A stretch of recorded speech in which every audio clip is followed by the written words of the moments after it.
Welcome to the Hook battlefield. Welcome to the Hook battlefield. Shake it to left, shake it to right. Got you now, got you now. I can control, I'm flying high. Shake it to right, shake it to left. Try to who, how's my skill? Bigger, bigger, bigger, bigger. Bigger, bigger, bigger, bigger. Bigger, bigger, bigger, bigger, bigger, bigger, bigger, bigger, bigger, bigger, bigger, bigger. Bigger, bigger, bigger, bigger, bigger.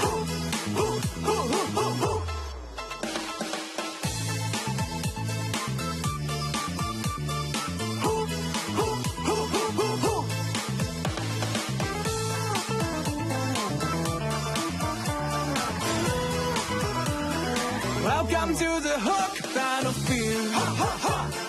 Welcome to the Hook battlefield.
Welcome to the Hook battlefield.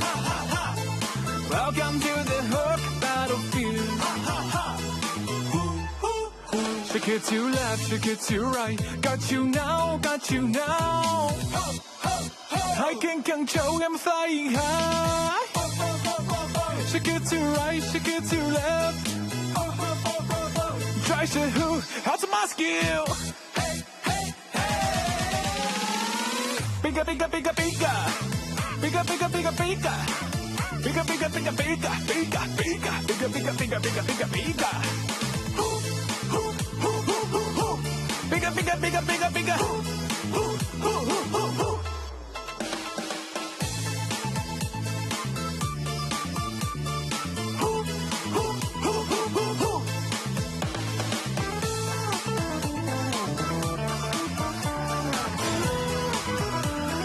Welcome to the Hook battlefield. Welcome to the Hook battlefield.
Welcome to the Hook battlefield.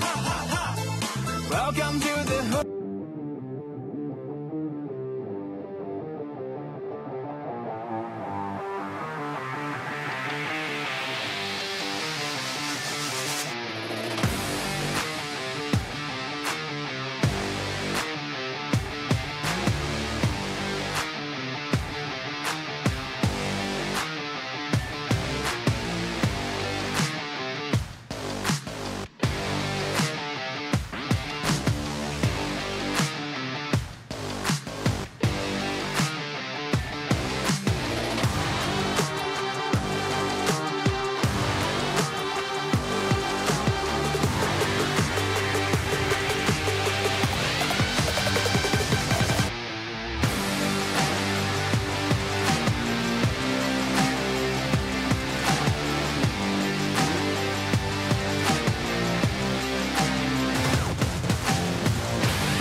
Hey guys, and welcome back to MCT AMER South.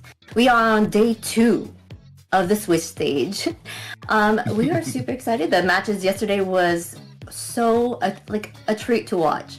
And today we have Private Dancer and Rico here on the desk with me. How are you guys doing today?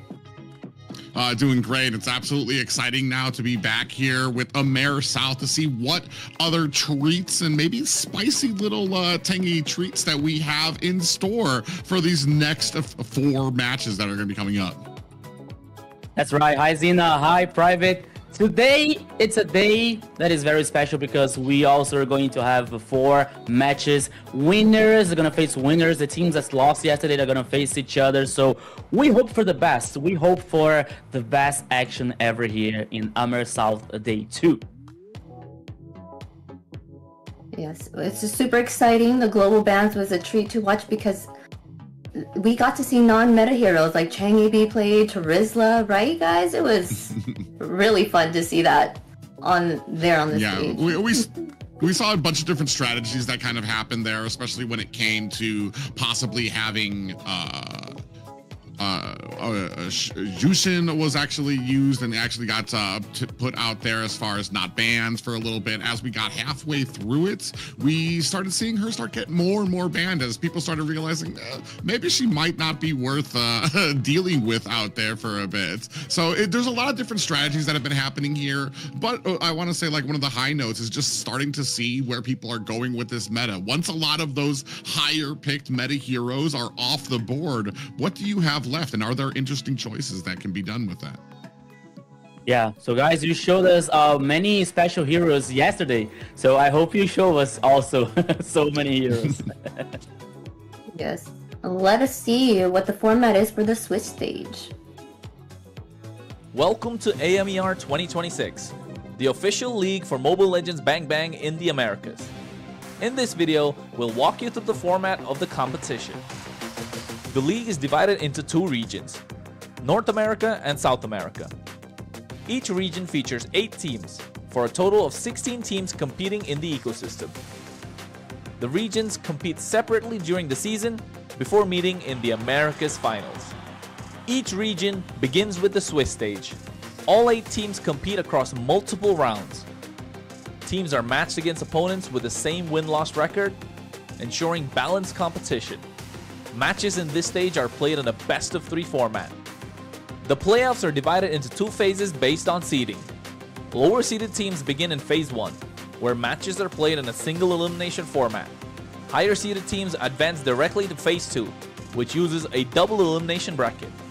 Matches throughout the playoffs are played in a best-of-5 series. In Phase 2, teams that lose in the upper bracket move to the lower bracket for a final chance to continue. The playoffs culminate in the group's final. The final match is played in a best-of-5 series to determine the group champion. The champions from North America and South America advance to the Americas finals. Here, they compete to determine the best team in the Americas in a best-of-7. Everything leads here. AMER 2026 starts now.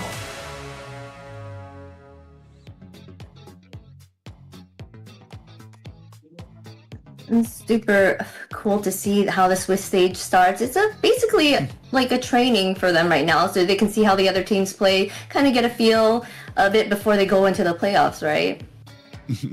For me, what it means, especially as a fan of watching a lot of these teams compete, is the more and further on we get into the Swiss stage, the more and more even the teams start getting. Winners are taking on winners, losers are taking on losers, so you kind of start evening the playing field again, and I feel like that's going to bring out a lot more competitive matches where they are more evenly matched, more back and forth on, and maybe even going all the matches going the full distance of the best of 3.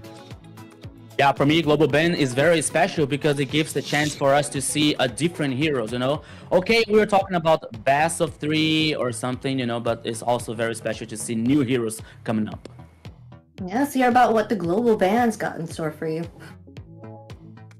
We'll have the Global Ban and MCT Americas to bring more dynamism and special strategies. Under Global Ban rules, each hero can only be selected once by each team. After every match, the 5 heroes used are banned for the remainder of the series. The pick ban applies only to the team that used the hero. The opponent may pick it next game. In best-of-7 matches, the global ban resets for both teams if it reaches the final game. Expect new strategies, fresh picks, and much more.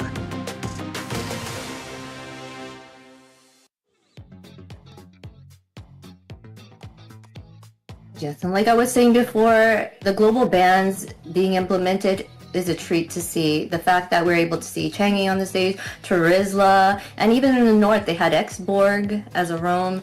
It's so cool to see these heroes being chosen here in these matches. Yeah, like you said, it's just been a treat when you see when a lot of the meta pans do get kind of taken out of the way there. You got the picks like the Chang'e and the Terizla. Even in the north, we've been seeing the Xborg. Benedetta was picked out there as well. So it's just it's great to have something fresh with each and every single round that we have here. Yeah, despite the meta is always changing, Global Ban is going to be a very special thing. And are we going to see the brackets right now? We're going to see what teams are kind of going. All right, and this is what we have here today. It's looking like we are going to have Octa Gaming going against DreamMax, and then also Entity 7 going again. Oh yes. Yes, we're going to today's schedule right now. No. So we have here Octa Gaming going against DreamMax, 9Z Globant going against Influence Rage, Entity 7 going against Alpha 7, and Black Sentence going against Infinity. Yeah, like we were talking about before, a lot of these teams were having winners taking on winners, losers taking on losers, and I know a lot of people are going to be watching a few of these matches very intently, especially when it comes to Alpha 7 taking on Entity 7. I was actually going to ask you, Rico, is there a significance to 7 here in South America, that we have 2 teams with that number back here? Maybe, you know, because there are so many seasons that both these teams are performing or playing against each other, you know. So it's a very interesting idea and situation to see that these teams, even though they are changing players often, you know, but I think that the sense, you know, like the nature for them, it's very the same for these teams. And it's very interesting to see, like, okay, sometimes the team logos change, the name change, you know, but the players, they also, and they always play or together or sometimes against each other. But it's also interesting to see that AMER South here, these teams are also like seeing the top, but they have to take care about the opponent. Yeah, it's yesterday we saw Octa Gaming and Alpha 7. Basically, they got sweeped it, right? So I wonder how the games will go today for them. Yeah, that's why I think a lot of people have their eyes on some of these matches to see if that sweeping trend will continue. I know Rico just told us about it. Like, sometimes you have a lot of name changes when it comes to the actual organization, but the players and the history and the synergy that they have remain the same. Sometimes though, when the organizations stay the same, but now we're looking at a new roster and you have to rebuild that synergy here live on the main stage. Yeah, so there's you're right, Private. Let's see Octa Gaming's lineup. Who do we have on the board now? Oh, this is going to be pretty exciting. Like we said, they had a great performance yesterday. We're going to have Lucy on the XP lane, Thanatos TZ on the jungle, Segan in the mid lane. The gold lane will be taken by V2, and Saber will be on the roam. Yeah, so that's the Octa Gaming lineup. It is really surprising, at least for me, that Sagan is playing again, because this lineup, they have the two mid lanes. It's Sagan and SDeath. And for me, I thought that SDeath was about to start the AMER South, but now Sagan is playing and they won yesterday, so I think that they decided to keep the lineup here, Private. Yeah, and as we take a look at the Dream Max's lineup here, it is going to be King in the XP lane, Jump Style as the jungler. Mid lane will be taken up by Che Kite. The gold lane will be taken up by Chimera, and the roam finally will be taken up by Blink. Yeah, so that's DreamX. They won yesterday, so for me, I think that they have more to show us. They have a very high potential to grow up during the tournament, you know, especially with Chimera in the goal lane. I think that he has to get more time with this lineup, and Cheikai also to get more synergy, you know, to get more confidence, to show to the fans, to show to the supporters that they are able to reach the top here in AMER South. Yeah, we're going to go ahead and kick off the draft here. For me, a couple of notes to be looking out for, especially when it comes to DreamMax. You mentioned a little bit about Chimera and him trying to fit into this role now with this team, and he did a decent job of it yesterday. Was able to get an MVP with Harith. I think he went 9-0-4, so a very outstanding game for him. Another one of note for me would be Chekite, who in the mid went 5-0-9 on a Kimmy, and had a great job of just doing positioning and putting on that great suppressive and consistent firepower to the enemy team. So those are some ones that I'd be watching out for DreamX Gaming. Yeah, K-Kite did an amazing job for the team. She was a factor in helping them get those wins and was a major support for them. These two teams had actually won yesterday, so it would be fun to see who will take this game, right? Yeah, you're totally right. So here in the banning phase, we're seeing like DreamX banning, especially gold laners here, and the most used marksman so far, Claude and Carry. They're the late game here, so DreamX is also concerned about like bringing in a marksman in a gold lane for Octa Gaming. And the Octa Gaming is banning Freya. It is, I think that Freya so far is 100% banned. Since from the first day here, so I believe that she's not gonna pass away today also. And Boxia is another ban for Octa Gaming. So we're waiting for the third one for DreamX. There it is.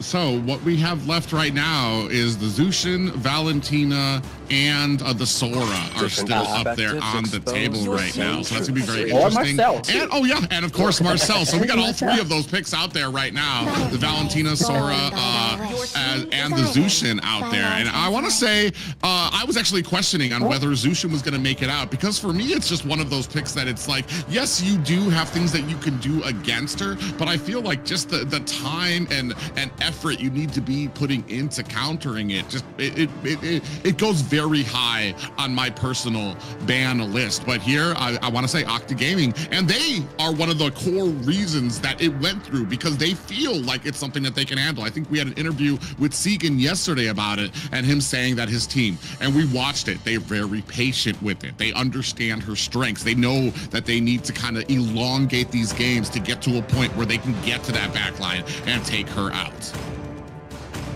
Zushin has it been like 100% for her, the win rate, or not yet? Or has she lost? I can't remember. I think that she lost one game. She lost one. Yesterday, and it was specifically talking about Octa Gaming. I think that Octa Gaming won the game when Sagan was playing with Valir. I'm almost sure. Right. Yes. Right. Yeah, Yes. Yes. So guys, that means that Octa Gaming isn't concerned about Zushin here as the first pick for DreamHack, right? So, but even then, she did an amazing job in that game. yeah. Even though they won. Zushin did do a lot of damage and was a factor in doing well in that game. Sand rises when I I think even though I feel like Zushin still went 10 kills, over 10 kills in that game that Octa was able to win. So like I said, it's still an upward battle there. But even with the interview, like in Segan too, Segan and V2, the big players to watch out for on Octa Gaming, both of them were able to get the MVPs. I believe a carry for V2, he went 7-4-7. Segan on the Zushin went 4-0-4 for his game as well. But here it looks like we're going to have a lot of pressure for them as well to see. You're seeing here in the early game, we're going to have the Suyu pick up there. Uranus is going to be very tanky, which is very curious to me. Like I said, for me, Uranus is one of those niche pickups that you usually get against a Fredrin. He doesn't provide a lot of CC, and when you put him in that XP role, usually in the XP role, that's something that you want that's going to help and set up your turtle fights for you, especially in the early game for you. You get the CC, you can threaten the back line. I know Uranus, a lot of people have been very surprised with how much damage he can do once he gets his full stacks on you. So maybe that's where Octa Gaming is going to be going with this pick. Yeah, and I think that Octa Gaming here is like they're trying to make comfortable in the XP lane here. Maybe bringing this Uranus. Uranus is going to the top lane. He is going to the XP lane because we were seeing Suyu also in the jungle for Octa Gaming. And I was thinking about, like, when Zushin appeared here for DreamHack, I was thinking about that she could bring Khalid also, because this double makes so much pressure, especially in the mid lane and the river, to trying to gain domination and info for DreamHack. And that came the situation that I thought that Octa isn't they wasn't supposed to bring some surprise in the mid lane for Sagan, as we saw yesterday with Valir. So they brought an Ivy here for Sagan, but I don't think that but we know that Ivy is a mage which is static, especially for her ultimate, and we saw yesterday so many heroes are neutralizing her. So I think that Octa Gaming has to be aware about that situation. Yeah, you're definitely going to need some type of protection there. I believe the last time we saw Eve, the biggest problem is that you were having a Lapu just coming out of nowhere and just thrashing her every single time she went into that real world manipulation. And that is just kind of one of those risks that you take when you have a mage, like you're saying, a static mages that have to stand there to get their ultimate, like Eve, like Farza with her feathered airstrike. They're basically sitting ducks, and that's why the rest of the team kind of really needs to put that pressure on the team and make sure that all sides are kind of protected, but that there's a big focus on where a lot of this damage is going to be output. Yeah. Chip was the last Benzina. Yeah, I was thinking they took out Chip because they didn't want that teleportation to happen or for that ambush to take out any of their heroes. So. Yeah, and you do see that on the side of Octa Gaming, they did go ahead take out the Lapu Lapu. So I want to say learning from what we saw in some of the other games where they saw how well Lapu actually went into an Eve, who's especially when you have heroes that can close the distance so quickly. Khalid, and that's kind of where I'm kind of questioning the Eve pickup, just because already you had the Khalid already out there. That's going to be something that's going to be able to get to that back line and do a significant amount of damage to Eve, even with the real world manipulation out there. Now we're going to go ahead and round out the composition with an Arlott and a Nolan pickup. Nolan hasn't, I want to say, hasn't had the greatest win streaks. I believe he's still at 0% right now in the AMER tournament. Yeah, and I was thinking about like what Octa is supposed to bring for the last pick here. Maybe it is Esmeralda, thinking about Harriet in the goal lane, or yeah, maybe. But I don't think so. Maybe Nolan here can give them the opportunity to bring something else, but no Granger. So yeah, I was thinking about Esmeralda, but I forgot about the XP lane. XP lane is with Uranus, not Esmeralda one. So Granger is a goal lane here for finish the composition. So that's it.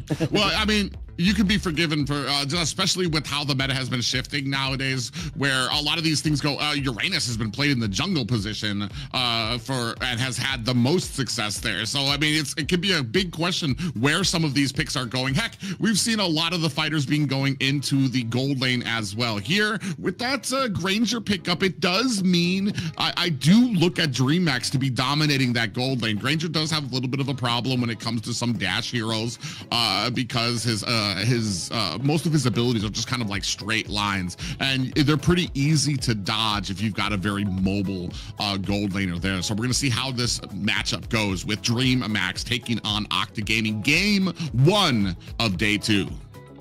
Yeah, you're totally right here, my friend Private. So let's go, everybody. Welcome to for the first time today. Welcome to the Land of Dawn. This is the first game of the first match of the second day here. Octa Gaming versus DreamHack. Both teams won yesterday, so they're here to continue winning and reaching the top, Private.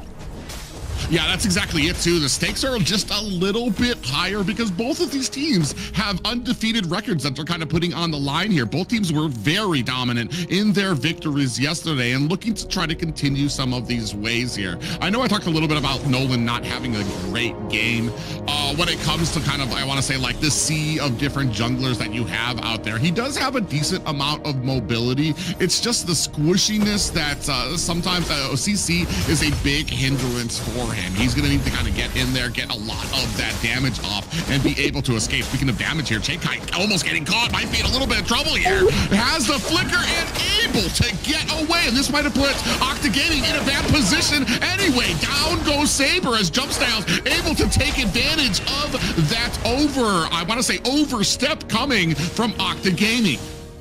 That's why I love MLBB, you know, because Chaikai here was like surviving for the last second, for the last moment, and gave the chance for DreamHack here to counter a respawn and guaranteeing the first kill here for Jumpstyle. So we were talking about like this Nolan and maybe the win rate was not in favor for him, you know, but we also have to talk about like his burst of damage, you know, so he can be a very important ally for DreamHack here just to secure the objectives, or before the objectives, he trying to find a specific pick off here to find a specific hero here to guarantee an advantage for DreamHack so far for this first turtle.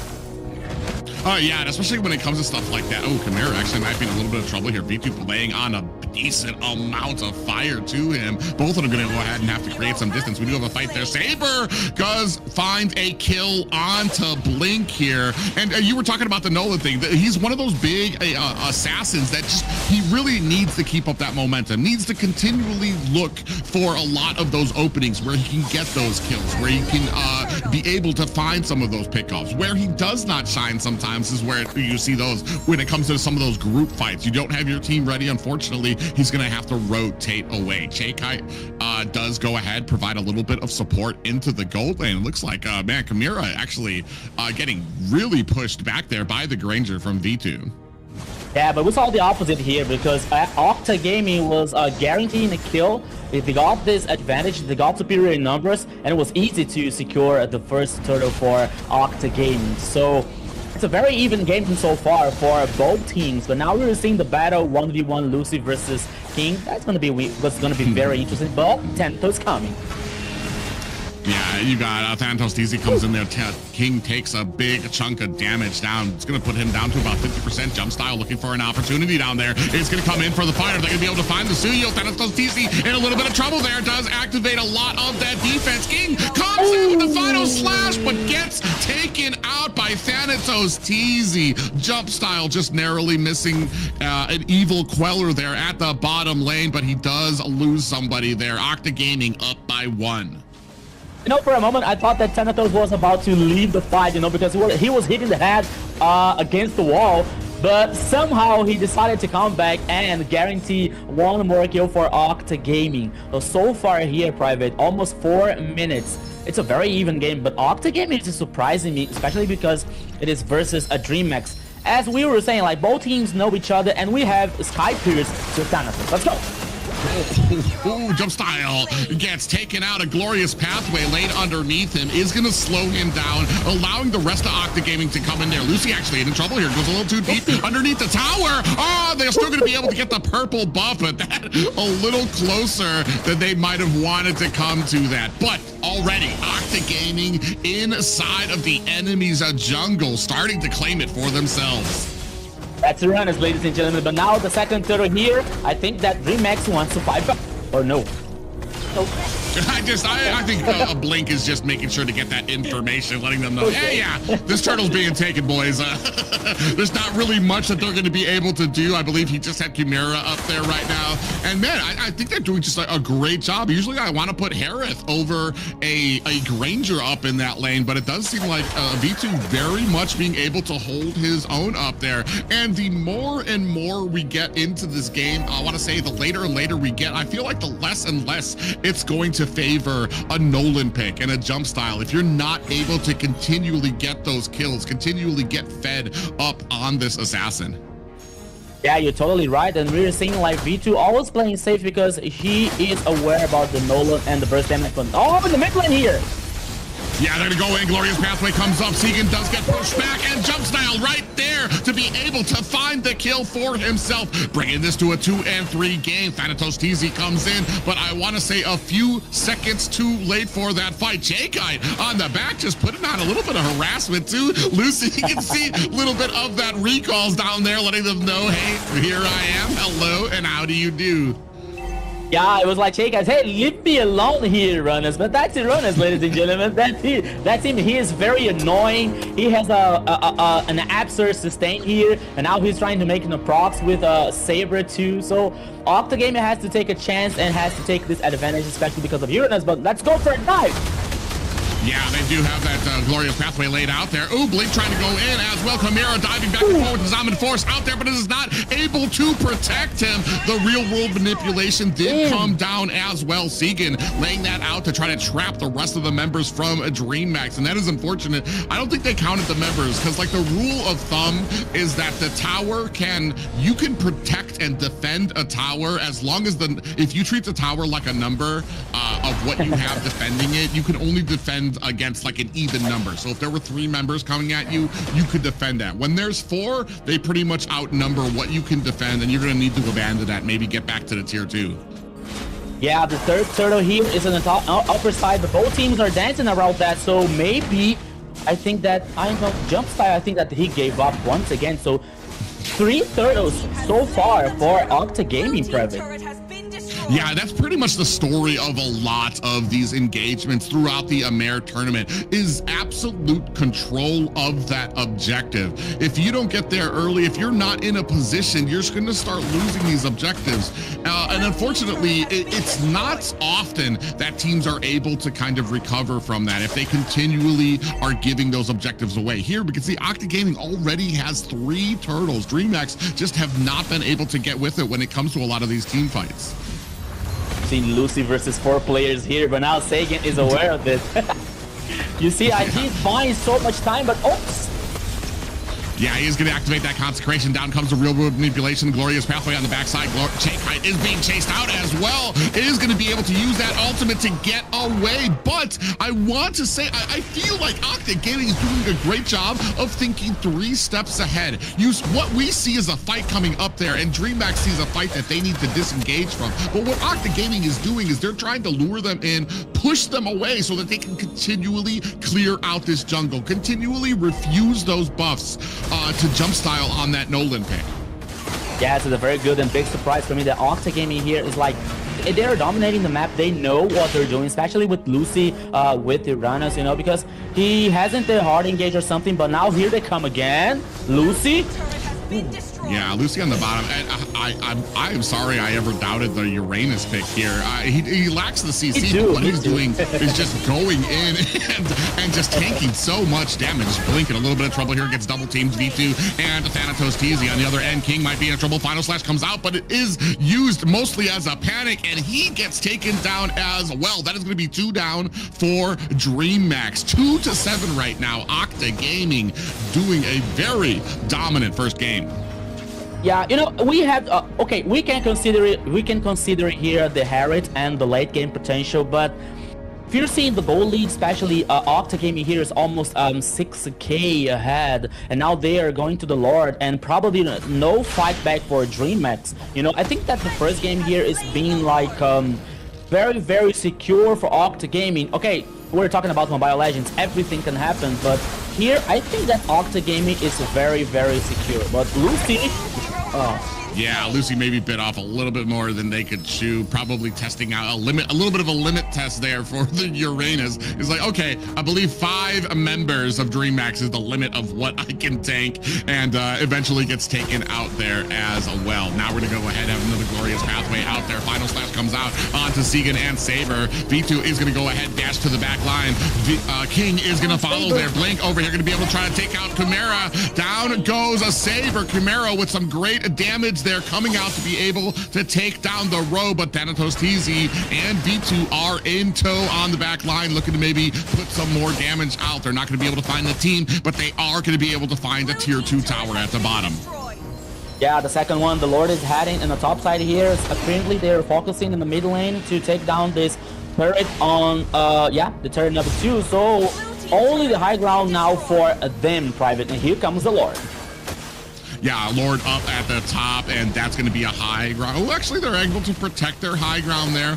But, I mean, for how long? Right now, most of the towers are up for Octa Gaming. I believe they did lose their XP tower down at the bottom. Meanwhile, Thanatos TZ going to go ahead and start cleaning up enemy jungle here. And that's kind of been another point of this story when it comes to DreamHack versus Octa Gaming in this first match. Octa Gaming have had a very solid control of DreamHack's jungle. Yeah, we used to say here in Brazil that casters, they have a curse, you know. Every time that we make a compliment for like a player, they play bad, you know. That we were making a compliment for Lucy, for example, in a few minutes ago, and he was taken down at least twice, no, at least once, you know. So now he has to take care about that. But the fact is, Octa Gaming is dominating the pace so far here, Private. You see the map, but only the last line of defense for DreamHack. Okay, we have jump style. It is still he can impact that situation for DreamHack. We also have Chimera here for a strong late game, you know, but Octa Gaming here, I think that they're really secure and they're really confident about what they're doing and about what they have to do to finish this first game. You know, of course, they have to be aware because they don't have a hard engage in the composition, you know, to like make a dive or something in the last minute, for example, in the last team fight. So maybe they have to wait for another Lord to secure the victory. Well, the biggest thing for me right now is that real-world manipulation and the glorious pathway. You're this far behind, you need to have yourself some disengaged tools. However, Octa Gaming, when you combine the real-world manipulation and the glorious pathway, you're slowing them down, you're cutting off escapes, and you're boxing them in to this little square, and then you've got Thanatos TZ and V2. V2, who I want to say 2 minutes ago was already at full build on Granger. So you're trapped. You can't escape. You're being slowed, and you're just taking this immense amount of firepower coming out from Octa Gaming. And that's going to result in another clean Lord pickup there for Octa Gaming. Yeah, another clean Lord in another situation here that DreamHack wasn't supposed to farm so much. I mean, you know, because before the Lord, Octa Gaming was like trying to synchronize the mini waves and trying to deny as much as they can the farm, the resources for DreamHack, you know. So the Lord was guaranteed, but much more important than the Lord is that kind of a macro gaming that Octa Gaming is playing here so far to deny these resources for DreamHack, because they know that Chimera can carry this game. He can also carry this game. So even though despite the here in the bottom line here, okay. Yeah, a little bit of damage coming out there. Zaman Force has been laid on the ground more as a defensive tool, though, but Glorious Pathway is out. No real world manipulation just yet. They're going to go ahead and try to put a lot of pressure down. Ooh, nice little lift there. Saber might be in trouble. Chimera able to find a kill there. Are they going to be able to turn this one around? J-Kai comes in with an ultimate. Real world manipulation comes down. Very well placed to stop the onslaught from turning around on Octa Gaming. And now they're at the base right now. Lord swinging away, and DreamMax has to answer it. DreamHack trying to respond the team fight on the bottom lane here, and they forgot the Lord. Lord was heading the top side, almost destroyed the base, but now they're survived somehow. And okay, Octa Gaming now has guaranteeing super minions in the top and the bottom lane, but it's still like DreamHack isn't done yet. They aren't dead yet. So Octa Gaming has to take care about, especially with Chimera and Kite with Zunshin, sorry, with this lantern, which is really annoying to crowd control here and trying to knock up some players from Octa Gaming. Yeah, and unfortunately, I feel like the same could have been done for DreamMax.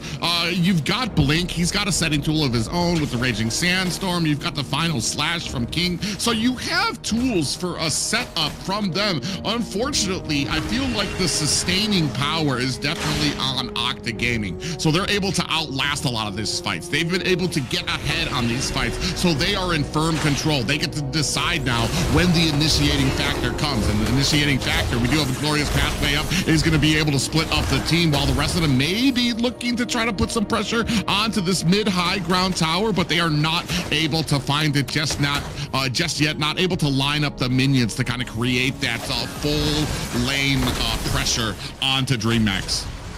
Yeah, I'm not sure, but I have the impression here that Octa Gaming is just a little bit anxious to trying to finish this game, you know.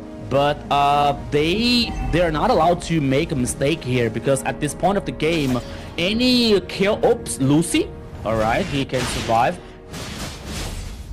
Yeah, they're doing all right now. Oh, actually, Thanatos easy. The Chimera tries to go in there to try to get against them, but you can see Octa Gaming, they immediately notice that. They're going to try to close in around as this next Lord pops up.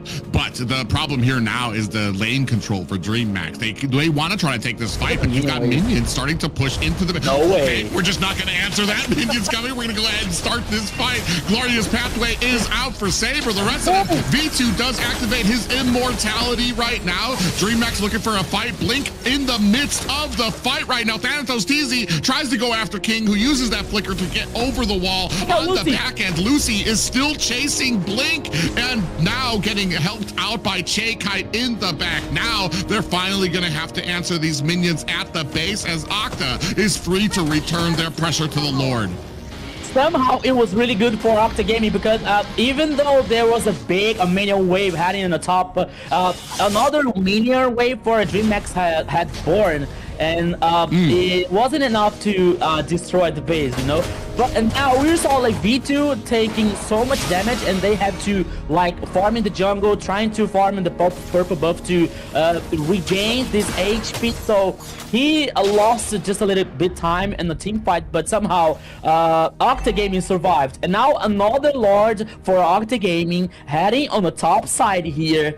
Let's see what's going to happen, because at this point of the game, I believe that almost the heroes are the full build, you know, so any mistake here could be lethal.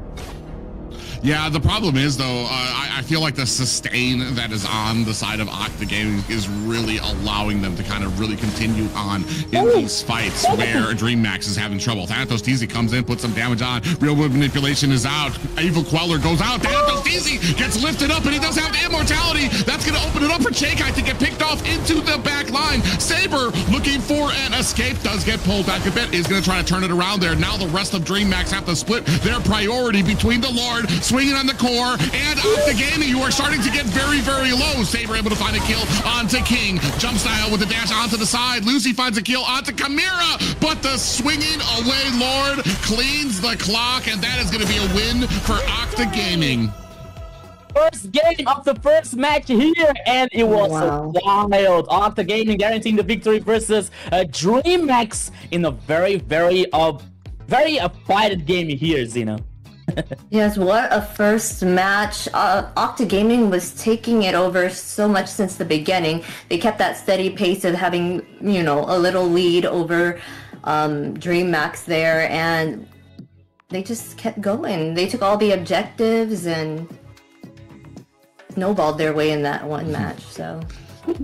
I feel like a lot of the answers on Octa Gaming, you just had a lot of boxes that were checked when it came into setting potential, damage, and your ability to survive, especially with some thick heroes like a Hylos and a Uranus, who both really benefit from healing. And then you're talking about a glorious pathway laid down, which has a double effect of being able to heal your ally heroes and also slow the enemy. You do that while you're trapping them with a real world manipulation.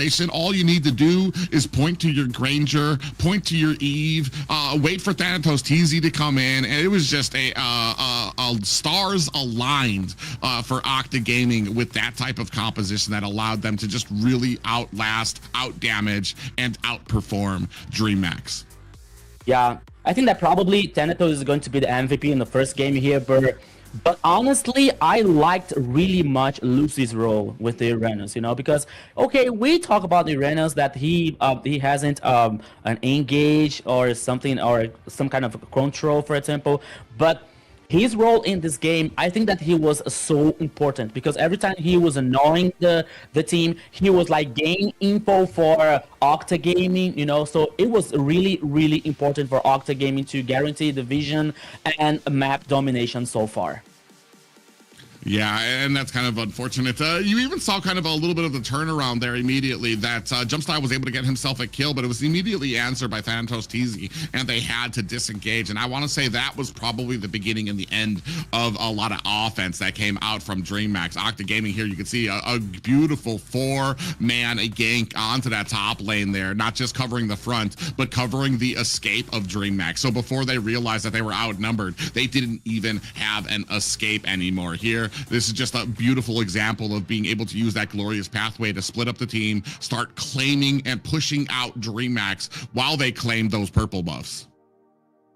Yeah, and we saw in the team fight, especially in the top side, that we had 3 Octa Gaming players with a very low HP, and Lucy was like calling the attention for DreamMax for himself. You know, it really works because the 3 players survived, and it was very positive for Octa Gaming to take down the turret, you know, to get more kills and get more resource for the composition. So that's why I'm talking about Lucy this far, because for me, he was really important with this Uranus to disturb and annoy DreamMax composition every single time, you know. So this Uranus here for Octa Gaming, it worked so well that all the people say, okay, maybe Uranus could be good. I'm gonna try it as a ranked game. So guys, please don't do that.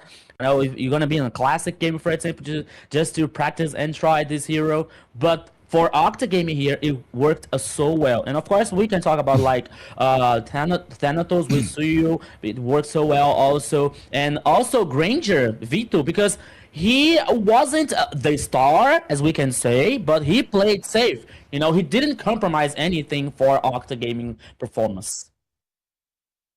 Yeah. Let's see if your prediction is right for this MVP. Maybe I'm not. Yeah, we're gonna go take a look. No, you're right. No You're right. surprise there.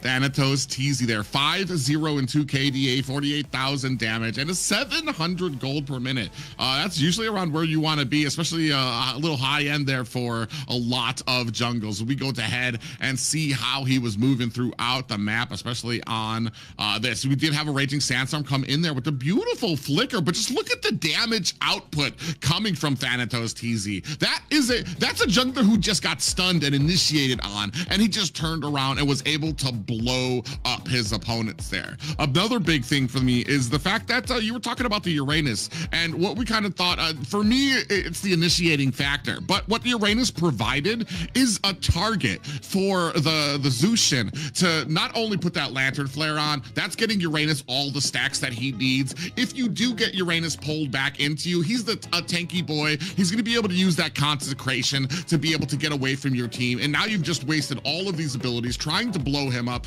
and provide it. And it's not just that, because I want to say, like, a lot of people try this year with Uranus. It's the fact that you had another team following up on that. As soon as Uranus is tanking all of this damage, as soon as he's disengaging, the rest of the team is engaging on. They're making sure to put down that real mode manipulation to try to cover his escape, that glorious pathway to start feeding him health as he gets away. So it was Uranus, but it was a great composition that helped support it. Uranus is really tanky. I've seen him in action. I've seen somebody got top global with him and everything and used him straight on. He is very tanky, usually used to cut lanes, and no one can really take him down once he gets going, so... Yeah, it was like a sandbag, you know, for the rest of the composition. And it's very interesting to see, like, a pro player with this kind of a mentality, you know, like, I'm not searching for kills, not, hey, I want to kill, I want to be the star, you know. They say, he's something like, okay, so guys, I'm going to be the sandbag. I'm going to, like, receive this damage so you can shine. You can be the carry for this game. And Lucy did a great job in the first game here for Octa Gaming to guarantee the victory.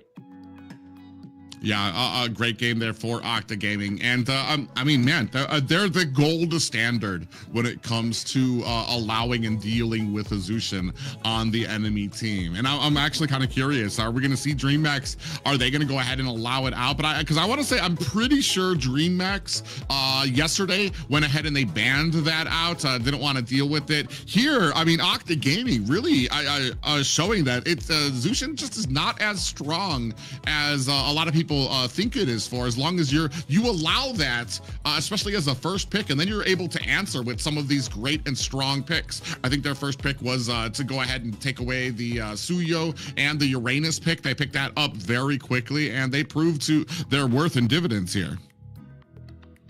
Yes, now that makes her, what, out of 50-50? 50-50? Yeah.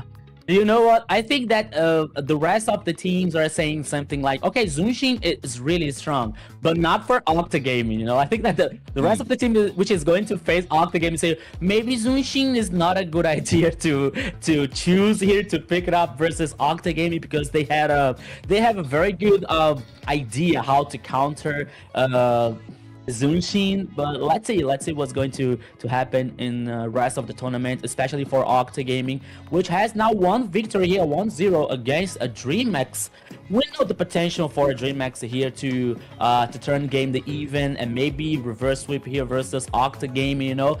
But this first game here, I saw a confident Octa Gaming, you know. I saw, like, with the lineup and composition, they worked so well together. They played so well together, you know. It was so solid, their performance. I believe that they only lost one turret in the bottom lane, you know. And we're talking about DreamHack, the one of the most traditional team and the one of the strongest team in the region. And Octa Gaming were so solid. They were so brilliant. They only lost one turret. So to the second game, I think that DreamHack has to think about something to reverse that situation.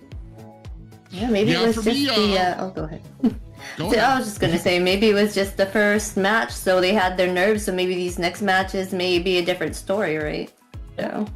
Yeah, and there's other things too to talk about too, especially when I saw the Nolan pick up there, there's kind of a reason that he's kind of pulled back a bit when it comes to the meta when against other assassins that are possible to kind of get out there. He's got one of those kind of all in, you're going to get your fracture and you're going to try to get out. So much CC, so much slow. There were a few times I saw him try to find his escape, and you had Hylos right there with the glorious pathway to slow him down. I mean, when you have Nolan plus some of that slow CC there, that's just going to equal death for him. And that's kind of why he's kind of been a problem when it comes to a lot of these. And not just that, but your games have to be going very well for a Nolan to, like, you've got to get a great early start. You've got to be continually getting a lot of damage. He's not a great contender when it comes to bouncing back, because he once you get to that late game, he very much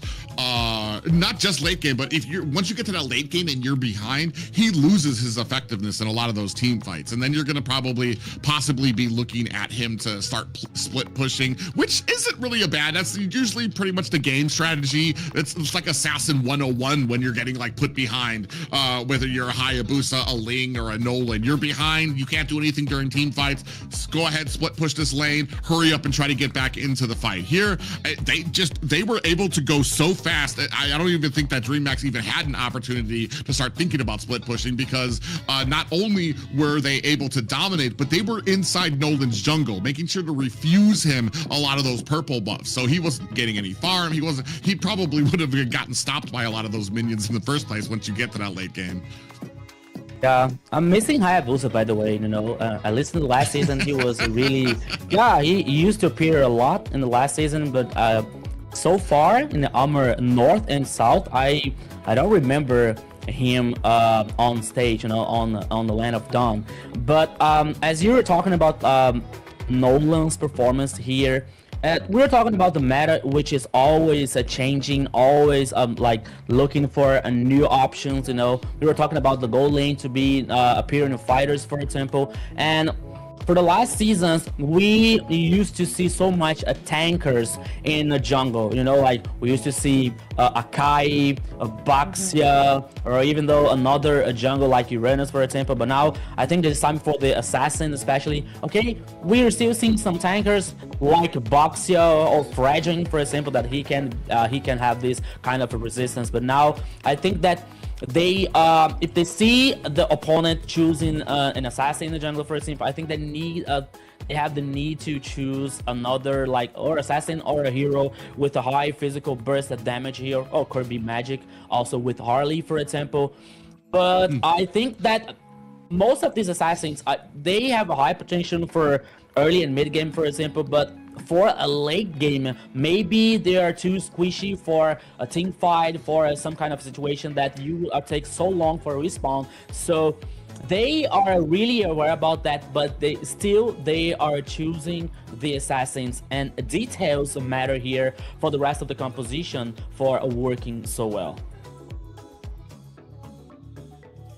Well, when it comes to assassins, this is why my jungler pool is very weak when it comes to playing this game. It's because I do prefer a lot of fighter or tankier junglers when it comes. I feel like, but I feel like personally that's me being safe. Tank junglers I feel like are very safe. There's a lot less boxes that you need to check to be successful in a turtle fight as a tank jungler than you do as an assassin jungler. As a tank, you can just hang out there. You can just take the damage, wait for your opportunity, get your Appraiser's Wrath down with your Retribution combined, and boom, you've got yourself a free turtle, a free objective there. As an assassin, I'm leaning on my team to give me the vision. I'm hoping they don't die while I'm sitting in a bush waiting. I gotta wait for that opportune moment, jump in, get the Retribution, get away, and there's just all of these things that need to go correctly for you to be successful. And then you're basically leaning on a 50-50 shot, which I want to say too, like I feel like as a team, if your jungler has to fight the rest of the team while trying to get the objective, you're kind of failing as a team. You never want to put your jungler in that position where he has to 50-50 and flip a coin basically with another jungler in there. So, and that's why I say, like, I feel like tank, that's why assassins have kind of like stepped back a little bit there, but you still have some great picks. Like we were talking about, the Harley has come up, which has been amazing to me because I didn't really think Harley would be able to have the presence that he does, but I feel like the distance that he can create with his teleporting in, being able to get that deadly magic on people, being able to pull well away from a lot of these fights, really has been this huge blessing for a lot of teams. Yeah, he's really good at being in and out, like going in, getting that burst damage and getting right back out. So he got that escapability, right? So that's why I feel like he's a good choice, and that's why I choose him a lot when I jungle. So because you don't really have to worry too much about sticking around and taking all the hits and stuff like that as being something so squishy. Yeah, actually, we saw a smart Harley yesterday, right? Like stealing. Don't remember if it was a turtle or a lure, you know. So Harley here can be a very interesting situation or a very interesting pick for both teams. But so far here, Private, we are seeing Carry once again being banned by DreamX, and Baxia is the first draft. No, it's the second one with the same ban. Yeah, they're going to go ahead. And I'm wondering, too, if DreamX is going to go ahead and let that Zushin out there, especially with the fact that I believe Segan was able to get an MVP on the first day with Zushin. So that might be something that I'm going to be thinking about taking off of there. They're going to go ahead and ban out Valentina here early. I feel like this is to try to set up possibly that Asura first pickup. That or have them ban it out. I don't know. Yeah, but I believe that if we are talking about that, if we are reading that possible situation, I'm so sure that they are thinking too, right? But we also have to think and also have to talk about like other banning here that can be very specific, or about the meta with Marcel, for example, that is already like almost 100% of prioritizing banning or picking here. So let's wait now for the third ban for DreamX. Okay, so Sagan is not allowed to play with Zoomshin, at least in the second game. Yeah, and like I said, they're definitely kind of veering away from trying to ban out that Sora, so they're going to try to leave it on to Octa Gaming. I believe what else do we have out there? Fredrin's still out there as well. I don't know what we go with as a first pick, because they were already, they could actually still go with the Suyu, because that was actually picked up by Octa. So it's still available for DMX. It's going to be something that they can kind of lean on. Also, we have the Zeshian pickup that can kind of come out there. I want to say she isn't been picked up as much with the ferocity I've seen in North. In South, I feel like Zeshian has kind of been, she's trickled in as well. Okay, so we are going to still have that Sora open. Is that what we're going to be going with? I don't remember. Yeah, there it is. Yeah, I think they were just trying to bait the other team to make them waste a ban on it instead of, you know, some of these other meta heroes. But since they did it, they decided to go with the Sora. Left it open. Yeah. I was wondering, like, after being a caster, Private could be a very good coach, you know, because he like likes to see the future or something, but he is a pro. He knows how to analyze that situation. So Sora is the first pick for DreamX. As we were talking about, like, because they were banning Valentina, this could be a very possible situation for them. But now let's see what Octa is about to bring us here. Maybe the jungler and the mid lane, for example, all the roaming. So they choose. We are waiting to see now Harley and Claude. Okay, a very interesting one. Claude for goal lane and late game here, especially with a very mobility and escapability one, and Harley for the early game here with a very magic burst damage. Can be very interesting for Octa Gaming. Yeah, and that was something I was going to be reading into, because while I understand and while I like DreamX being able to try to set this up for a Sora or a Freya pickup, it's like, yeah, you can ban, you have to choose which evil or which poison you're going to give us here. They elected for Sora because once you get that pickup, now we can reply with something. And the biggest thing that's going to thwart a Sora on the team is going to be mobility, and that is exactly what you have with a Harley and a Claude, where Harley can go ahead and use his teleportation and the battle mirror image on the side of Claude can get him out of harm's way once Sora comes in with all of that immediate damage and CC that she could put onto teams. But the immediate answer on the side of DreamMax is going to go ahead to scoop up that Suyu, scoop up that Hilda for that early game advantage here. And this is something a little bit better. I forgot who picked up the Hilda at first points yesterday's game, but it was against a tanky jungler where Hilda is just not exactly allowed to harass that with the ferocity that she can with something squishy like a Harley. I was thinking about glue, Xena. There it is. There is that glue. Why glue? Why were you thinking about glue? Because first in the meta he's too strong. You know, he has a very high sustainability here, and for Hilda could be very interesting for not like letting Hilda harass so much the jungle as we saw yesterday, as Private was talking about. So maybe it can be a very good idea and situation for Octa Gaming Private. Yeah, I mean, I want to say, like, we've seen how strong Glue was, except when it went against the Linux, when it was able to kind of put on a lot of that damage. As soon as Glue was able to use that split, they were basically all over him, putting on a ton of damage. Linux is able to use every single one of those minions to get health back as well. So we've seen that the Glue is mortal. He does bleed. He can be beaten. He's not the unstoppable force that we've been seeing. I want to say even in North, he's been very unstoppable. It doesn't mean he's going to be easy, but there are ways around. Oh yeah, and yep. They couldn't hug that Lunix. Glue can't get Lunix when she gets her one of her ults right going. So that's a good ban. I'm telling you guys, Private here is something more for the drafting system here. But now I'm really excited to see what's next here. Maybe for Sagan. Yeah, assuming there's no Ivy for him. Maybe, I don't know, maybe a Kimi here to play safe. Kimi is 18 main lane here. But I don't believe in Farsa here so far because it is a static mage also, and it can work with that composition, but maybe it can be too much for them. But with the phrase, I don't remember. We're going to see. Oh, they took up the Zentian. Okay. I did say that, but I said it quietly. Maybe I should have said it with more vigor. Zentian. And that's what we have behind the desk. Everything needs to be said with vigor. I like that. Yeah, there's little things that can kind of happen. That's why I was kind of wondering, because that almost seems like a decent pick for the side of DreamMax too, having the Zetian out there, especially if you have your passive ready. Glue tries to close the distance on you. You're able to kind of create that distance once again, push him away from you here. Now I'm kind of wondering where you go. The only other thing I think we have is maybe a Lilia that can be picked up, but I feel like I've already cursed Lilia having her out there so many times with some losses here. Oh, we're gonna go ahead and pick up a Vexana. There's a pick.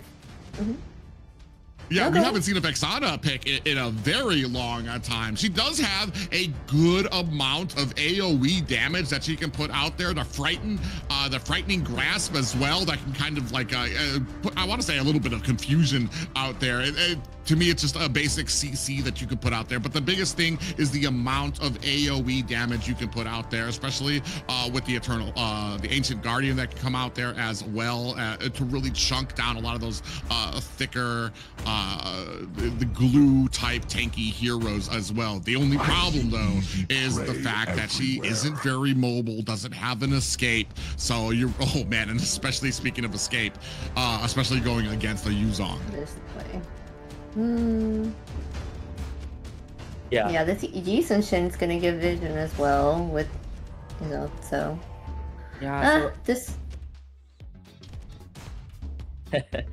I believe that for Octa Gaming here, they decided to like make a composition with a specific a certain of range with the Zetian, Harley, especially with Yuzong here, so maybe for DreamX could not be very easy to try a flank or something, you know, getting the back line, for example, because even though we have not a static mage here to Sagan, Zetian has like the ability to basic attack or being mobile every time, especially with the ultimate, which is can spot the entire enemy composition. And we also have Yuzong with the Black Dragon to not only to get in the backline, but also to buy more time for that composition here, Private.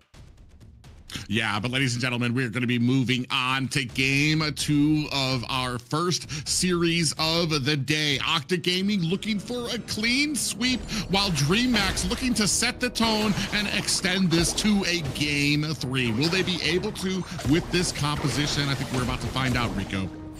1-0 for Octa Gaming. Everybody, welcome to the Land of Dawn once again for the second game here. So let's see. Oh, Blink. Oh, Saber here also survived, but with a very low HP, Private. Yeah, he's going to have to go ahead and already use a little bit of that healing. That's just going to speak like the aggression that's coming out from the side of DreamHack to go ahead and really start immediately in the early game. You can see here they're going to go ahead and start refusing a lot of that farm coming out from Octa Gaming as well. So they're going to try to start this early, trying to make sure. Ooh, they're going to try to go in early on to Lucy, putting a lot of damage out there. Lucy not down just yet. Saber hiding in the bushes, looking for an opportunity. King doesn't see it, and then I love. I'm not gonna lie. I love. It amuses me to see that Patrick skin, just that dumb smile as he's just exiting bushes. It's so funny to me, especially when a lot of these games get a little serious. Speaking of serious, Thanatos TC comes in with a little bit of that teleport. Does get a deadly magic onto Shay Kite, but Blink was right there to try to face tank a lot of those cards for them. Shay Kite gonna go ahead and return back to base. Coach Card once again here, not forced to use a flicker or something. So the DreamHack so far is so comfortable in that situation. Once again, 5 seconds to the first turtle, and jump style the path. And Thanatos also. So both teams now are heading for this first goal, Private. Yeah, they're going to go ahead and start on this turtle, but I want to say good, firm control by DreamHack. Are we going to be seeing that Black Dragon come out? There it is from the back end, swooping in, looking for a target. Looking like he's going to go ahead and get on the Blink, uses that flicker to get himself out of harm's way. Down comes the Fury of the Phoenix, and on the back end, King going to go ahead and put some damage on. Saber's getting refused out there, and that's going to be a clean pickup of a turtle for DreamHack. Yeah, so even though Blink was forced to use Plague here, so Hilda lost that kind of potential for something, but now Thanatos. Oh, wow, that actually tricked me out. Like, where did Harley go? But he went on to the back end, still got taken out. So a great positioning, a great read and communication coming from DreamHack. Even with some very smooth moves coming out from Thanatos TZ, DreamHack was right there to be able to take him down. That's going to bring them to that first blood. Saber and Trunks there still gets taken out. The immense damage coming from Chaykite on this Vexana. Especially the second one with the not even necessary to use the Ancient Guardian, for example, but now DreamHack is guaranteed dominating the jungle here. There's no Pope. Oh, Thanatos guaranteed the purple, but oh, the damage that came out onto Harley. Eternal Guardian was right there, even gave him a little bit of a swing of the sword, takes him down very low. He's gonna have to run back to base. Might be rethinking some of this right now. In the early game right now, DreamHack is just doing a great job getting a lot of this aggression out, continually keeping this pressure up on them. And this is one of the things I was very curious about too. They have, I want to say, Octa Gaming have a lot of tools that they can use, especially as you move into the mid and late game. But DreamHack, if they can take advantage of that early game, take advantage of the Hilda, the immense damage that you're gonna have coming up with the Vexana as well, you might be able to kind of get this game synced in before you're able to kind of get that momentum from Octa Gaming before we get to that 8 and 9 minutes. Yeah, but you know what? I think this is becoming just a little bit complicated, just a little bit complication situation for Octa Gaming, because we talk about Harley here, which has a very interesting early game, but now he's behind. You know, he didn't guarantee the first turtle for Octa Gaming. The second one here, he was taken down once, you know, so Harley is losing his potential by the time is passing. But now, once again, another turtle, Private. Yeah, another turtle out. Black Dragon is out there too as well, but there are some tanking members there. Do have the Rage of the Phoenix comes out. Lucy able to find a kill onto King there as well. More damage coming out to try to get some separation between DreamMax and Octa Gaming. Turtle turning back and forth. Looks like they're trying to bait it out on the back end. Saber might be in trouble. Gets taken a little too far into DreamMax's lane there, but that's going to allow the space for Octa Gaming to scoop up this second turtle. Yeah, I believe the sacrifice was worthy for Octa Gaming here, at least to guarantee the second turtle. But now Thanatos, what are you doing there, my friend?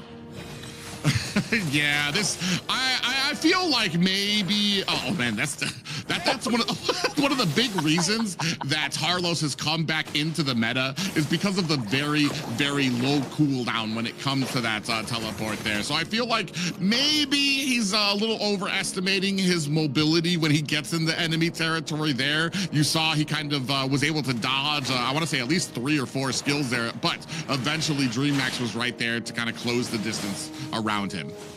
And what a surprise I saw Sky Person in Jump Style's hand here. Almost another here for this item. But now DreamMax is moving 2 players to make a proxy. But King could be in trouble. Oh, King. Oh, but he's actually going to be able to get away. That's a Sora for you. The amount of defense there, especially the deadly magic, probably a face full of cards from Thanatos TZ, but still able to get away. And now DreamMax trying to do a little ownage of the enemy territory. They're not quite able to get the purple buff and steal it away from Octa Gaming just yet. Look at the J-Kite's damage, you know, it's on Saber. It was only 1 skill. It was like 20% of her HP, you know, so Octa Gaming has to take care about like this potential for J-Kite. But now, oops, on the river, let's go. Yeah, Saber's going to go ahead and use that split. Big flicker there comes out from Blink, and might actually Saber going to go ahead and disengage from that, try to get away. Thanatos TZ goes ahead, takes a little bit of damage there from Chimera, who's sitting at 0-0-3. I want to say Yusun Shin is another one of those that you need to watch out for as you start getting into the later and later game. Octa Gaming's going to have to start dealing with that gold laner. Lucy might be in a little bit of trouble here. 3 members down comes the Raging Phoenix, but it is not able to save Lucy, and that looks like it's going to be a top tower for the side of DreamMax. Off screen does look like Chimera gets taken out by Thanatos TZ. In a very good time pick off here for DreamMax, because now probably Octa Gaming is not fighting back for this goal, for this objective. While we have a 2v3 in the mid lane, but DreamMax is concerned about guaranteeing another turtle and is one more objective for the Dragon Boys. Yeah, and I want to say that Octa Gaming is trying here, but they're starting to kind of fade more and more away. As we move later and later, I think that's kind of, oh, King a little bit in trouble there. Jump's going to have to use that flicker to try to get himself out of harm's way. Big blazing duet coming in from V2 into the back line. We do have 2 down. Jump Style and J-Kite go down on the back end, and now starting to feel a lot of that damage coming out from the Claude. I was just about to talk about how the late game, while Harley, I mean, he does shine in the early game. With some of the differences in Harley's kit now, he elongates. He can still be valid as you start moving into the late game, and that's something that DreamMax needs to be very concerned about. Octa could really scale into this late game within the next 4 minutes. DreamMax needs to be looking at closing this game up, or they're going to be dealing with basically a completely different team that's more mobile, that's got a lot more damage that they can dish out. Yeah, you know what, Private? I'm not sure, but I believe in the last team fight, the Zetians buff maybe saved the rest of a DreamMax team, you know, but the buff like pushes the enemy away. Because it was a very good ultimate from Claude, and maybe that could be more players for DreamMax taken down, but it was only 2, you know? So maybe somehow DreamMax was saved by the bell, saved by the ring so far. But of course, the game is still even. The goal lead is almost the same here. So both teams are playing so well that here, for me, that could be a matter of detail to be lethal for any of those teams. Well, that's why I said, like, as you start moving into the late game, especially for Lucy, starts getting a little bit more tanky, he can get into that back line. He can possibly get that Petrify on more than one person. Follow that up with Zetchian's ultimate, where you have the Raids of the Phoenix to come to throw down another stun. That is the perfect opportunity to have V2 come in with that blazing duet, where you've got the entire team stunned with 2 different abilities there. Speaking of which, Blink might be in a little bit of trouble here. He's going to go ahead and get put down there. Gets pushed back there by the glue. All the while here on the backside, King trying to put some damage onto Segan. Is it going to be enough? Down goes King. He does trade his life for Segan on the back end. V2 able to use his battle mirror image to get in and out, trying to keep those stacks up. Blink goes put down on the backside as well. That's going to be 2 down for DreamHack. Jump style is still up, so they do still have an opportunity to possibly be able to get this Lord. But Blink is on the other side of the map, going to be looking to pick up the purple buff from Octa Gaming, but that's going to go ahead and allow a very free Lord for Octa. Yeah, I believe that split up team fight could not be a very good for DreamHack, you know. By the time you have a Sora and Chai and Shakeite here with a very AoE, so maybe a DreamHack is not about like trying to a specific pick off before an important objective here can be a very good. But sometimes I think that only the block team fight can be better for DreamHack, because the last one here was so in favor for Octa Gaming, guarantee 3 more kills, and in consequence they guarantee the Lord also. So 11 minutes here, the goal lead is almost the same, just a little bit ahead for Octa Gaming, but not a big deal. And the Lord is heading in the bottom lane for the turret number 2, Private.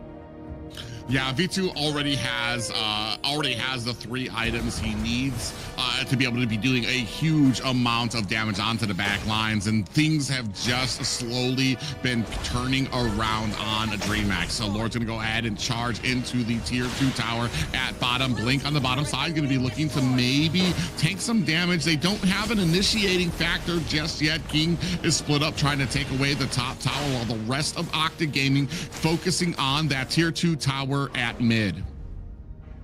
Now we're seeing Octa Gaming making the pressure for the third. Oh, here it comes. Yeah, big flank came in there for Thanatos TZ to come in, but immediately gets checked up by Blink. Shakeite able to use that flicker to get out of harm's way. Saber uses their own to get out of the tower range as well. A great, I want to say it was a great thought there. Thanatos came in from the flank on the side, absolutely surprised Shakeite, but the quick thinking of DreamHack, Blink got in the way, able to put on the damage. The Thanatos TZ immediately gets the kill and turns it around on them. Yeah, Octa Gaming trying to bait something against Shakeite could not be the best idea ever, especially with the Vex Stunner here, like working so well, especially with the Ancient Guard and this very cool magical damage by the mage of DreamHack so far. Here the Mountain Shockwave just to spot the composition for Octa Gaming, while DreamHack is trying to work to take the turret number 2 down the top side. They are able to do that. Another minion wave. Okay, okay, that's it. I was just waiting for that, not be wrong here.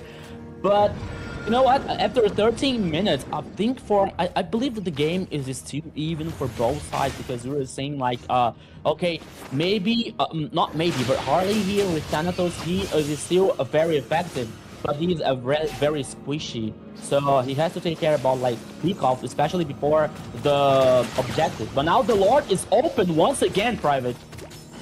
Yeah, they're going to be looking for an angle inside of here. Jump style hanging around up the top bush. He's going to go ahead, warming up that meat. That evil Queller is going to come in there. Black Dragon is out. Jump style actually gets disengaged from the Lord. He's looking to come in. Thanatos TZ able to go ahead, find himself a Lord, while V2 pays back Jump style, finding a kill onto him. And unfortunately for DreamHack, they are going to have to disengage from this. They give up a Lord. They give up a kill. Yeah, but Lucy once again being the hero, because he was downing 3 players for DreamHack, and they were not able to at least fight back for the Lord, you know. So only the jump started trying to steal the Lord with Retribution, but he wasn't able to do that, and he was taken down in sequence. But now once again, Octa Gaming has Yeah, but we have Cheikite, right? Sometimes Thanatos TZ sometimes has some of the greatest plays, and then there's some you're just like, okay, okay.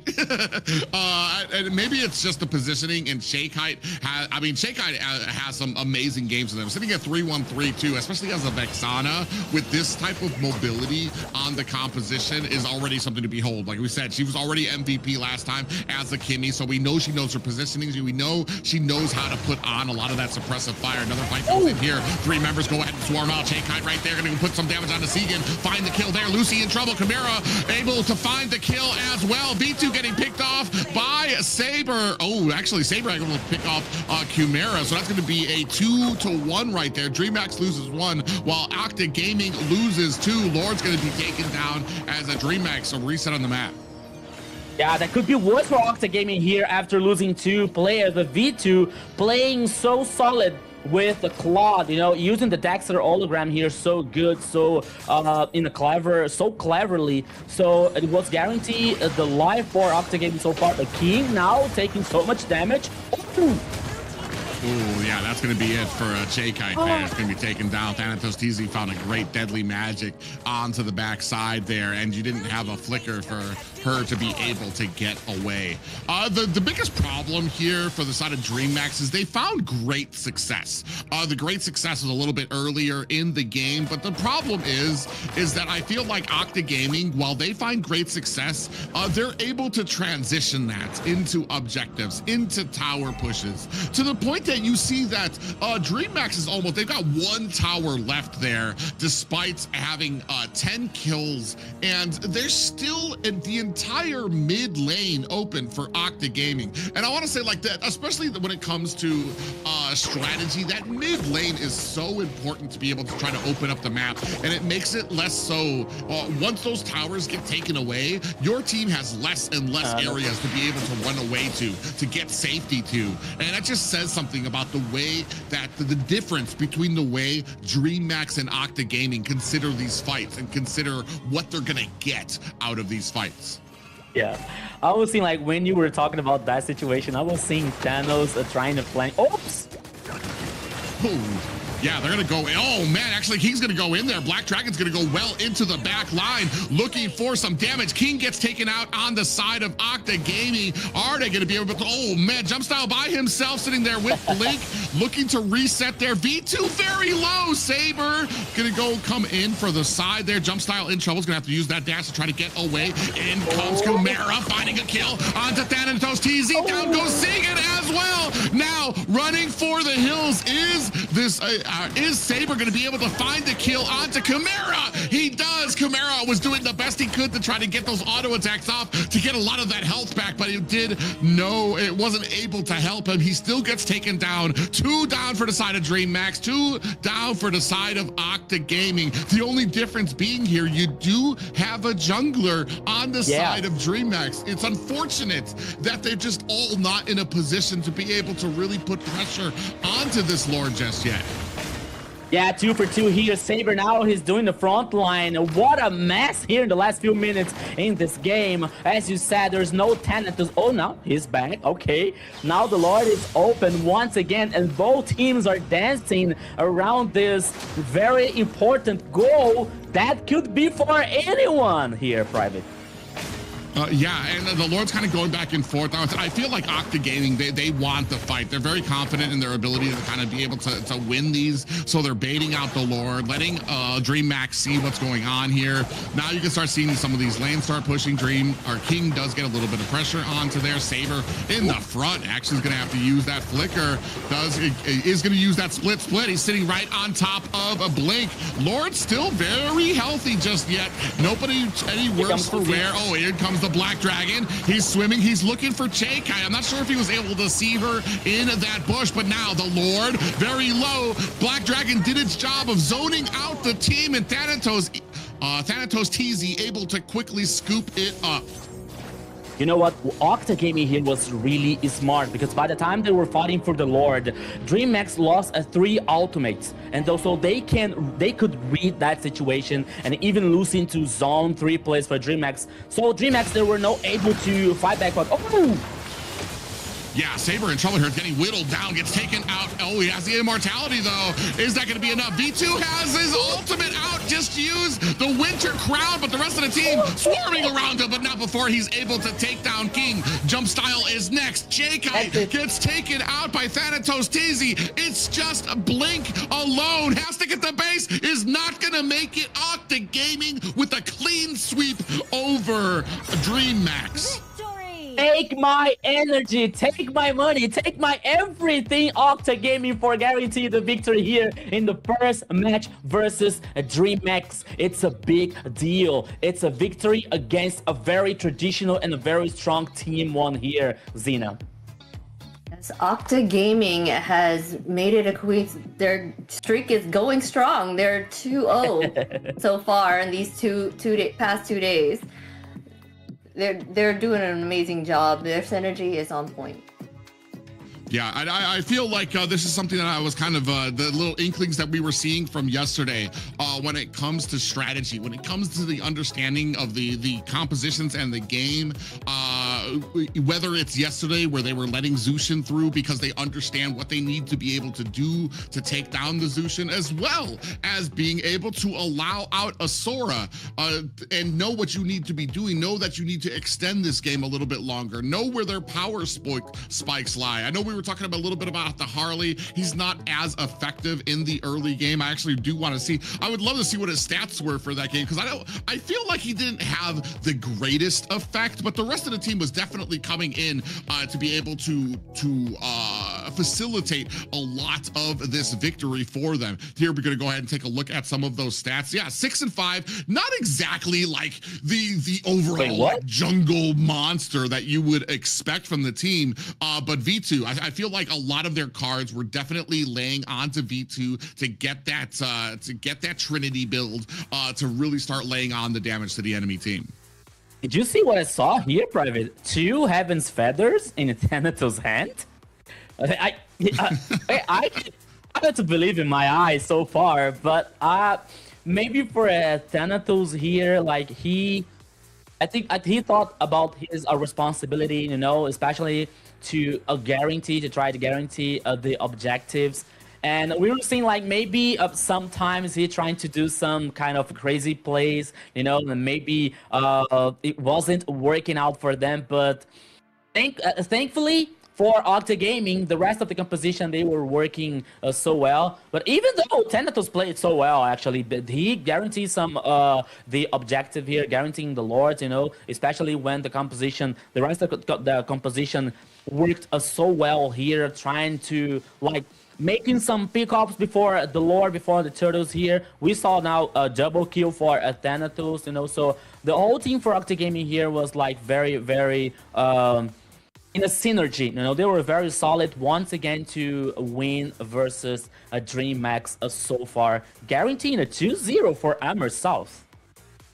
Yeah, that's Go ahead. Oh yeah, no, I was just gonna say that. Yeah, Thanos, his Hirechi game is really strong. And that second Lord where they had the fight, like he just swooped in and took it, even though the Suyu was right there, ready to take it as well. He's just like really on point with getting his shots in, and that retry, he's really good with that. Yeah, and then being able to get in and out. I was trying to take a look at the Feathered Heaven to see what kind of stats you kind of want. If you're trying to double up on a Feathered Heaven, you get magic power, attack speed, and cooldown reduction. I guess I maybe he was just looking for that attack speed so that he can continually be able to put on the stacks even after he didn't have those cards for him. But I mean, it's a great game nonetheless. As we go ahead, take a look at this MVP. Oh yes, and our MVP is V2. With the 306 KDA, 772 golds per minute. Wow. Okay. He was doing amazing. Yeah. And especially for Claude here, this Marksman, which is being very helped and assisted by this soldier emblem that gives him a lot of sustainability, you know, with the life steal and the basic attack. So it's been like like almost unfair, you know, using this emblem in the Mars command, but you know, hey, it doesn't matter, you know, so they know that, and they if it's in the game, you can use it, right? So V2 here took an advantage of that and guarantee an MVP with this squad with a very good KDA and 105,000 of damage. It's a lot of damage here, Private. Yeah. Yeah, a huge amount of damage too for him, and the basis for his team to just kind of just hold the line until he gets that Trinity build, and he can start getting to the back line and start doing a lot of that damage. Especially because I feel like you have two major responsibilities.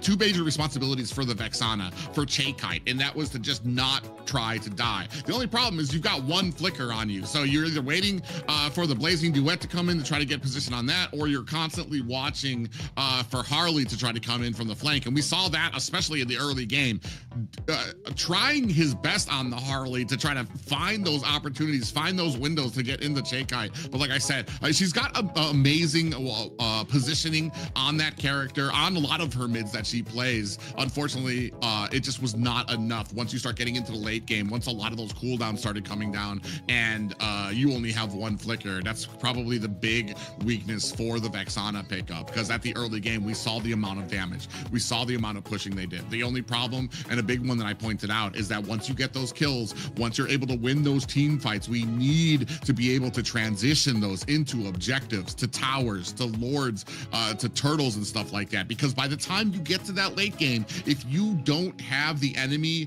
to a point where their backs are against the wall, they're going to start coming back, especially with a composition like that.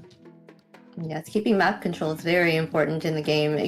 Like you've just seen, it just makes or breaks the game, right? You can get those kills, you can be dominating in that factor, but if you're not paying attention to the map and you end up losing those lanes, they can totally change the tides.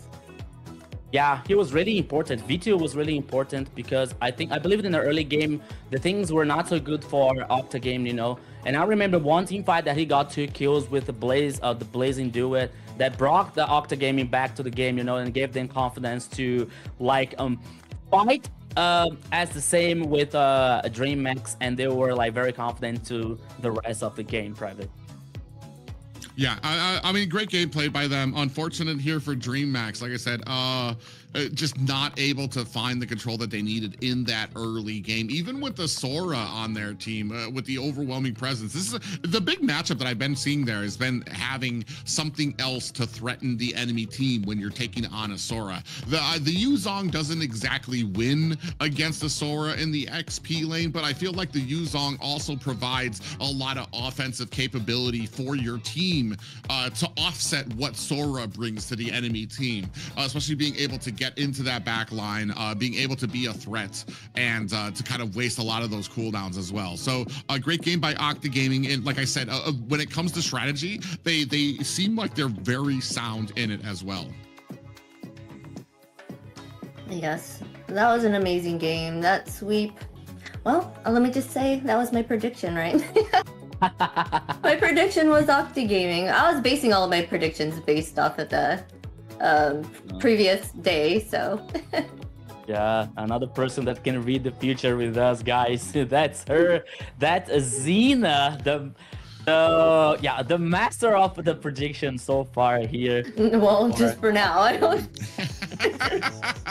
Just this time around.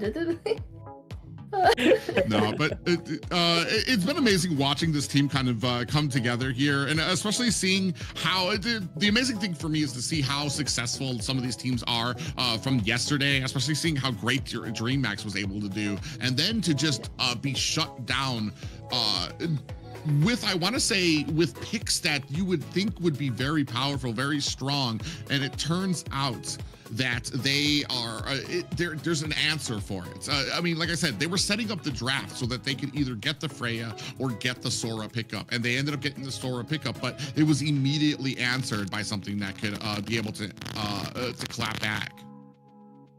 Yeah, you're totally right, and especially when we are talking about Octagaming here, Private and Xena, because we are talking about a team that came through the AGT South, you know. They lost the final, but they are here with 2 victories so far, Xena. All right, let's get into the interview. Let's chat with the team. All right, we got V2 here. Hey, V2, welcome, welcome. How are you?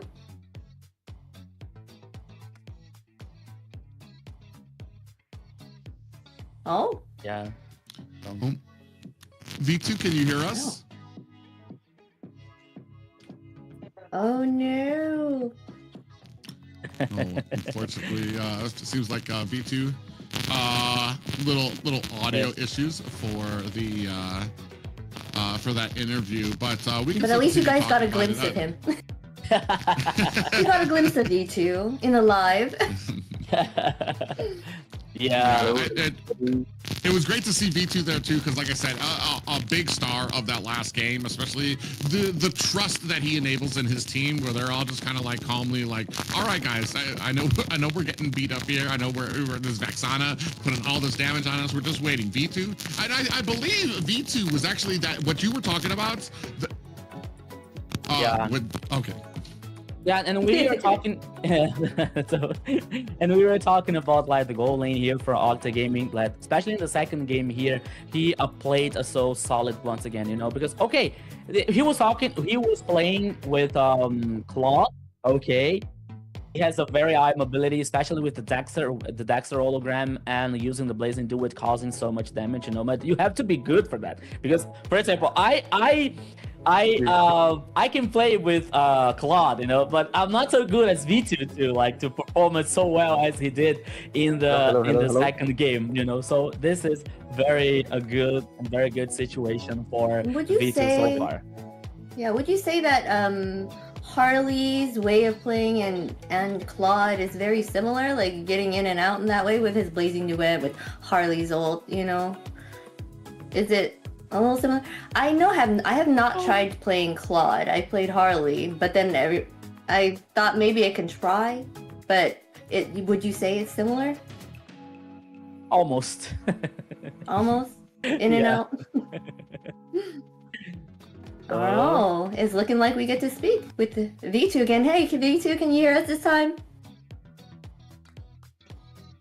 I think that now we can't hear V2. Oh, okay. Hey.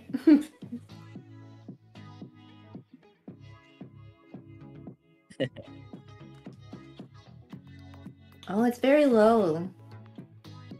Can you hear Zina? Can you hear Zina V2? Can you hear us, V2? Oh no. Okay. As long as you can hear us.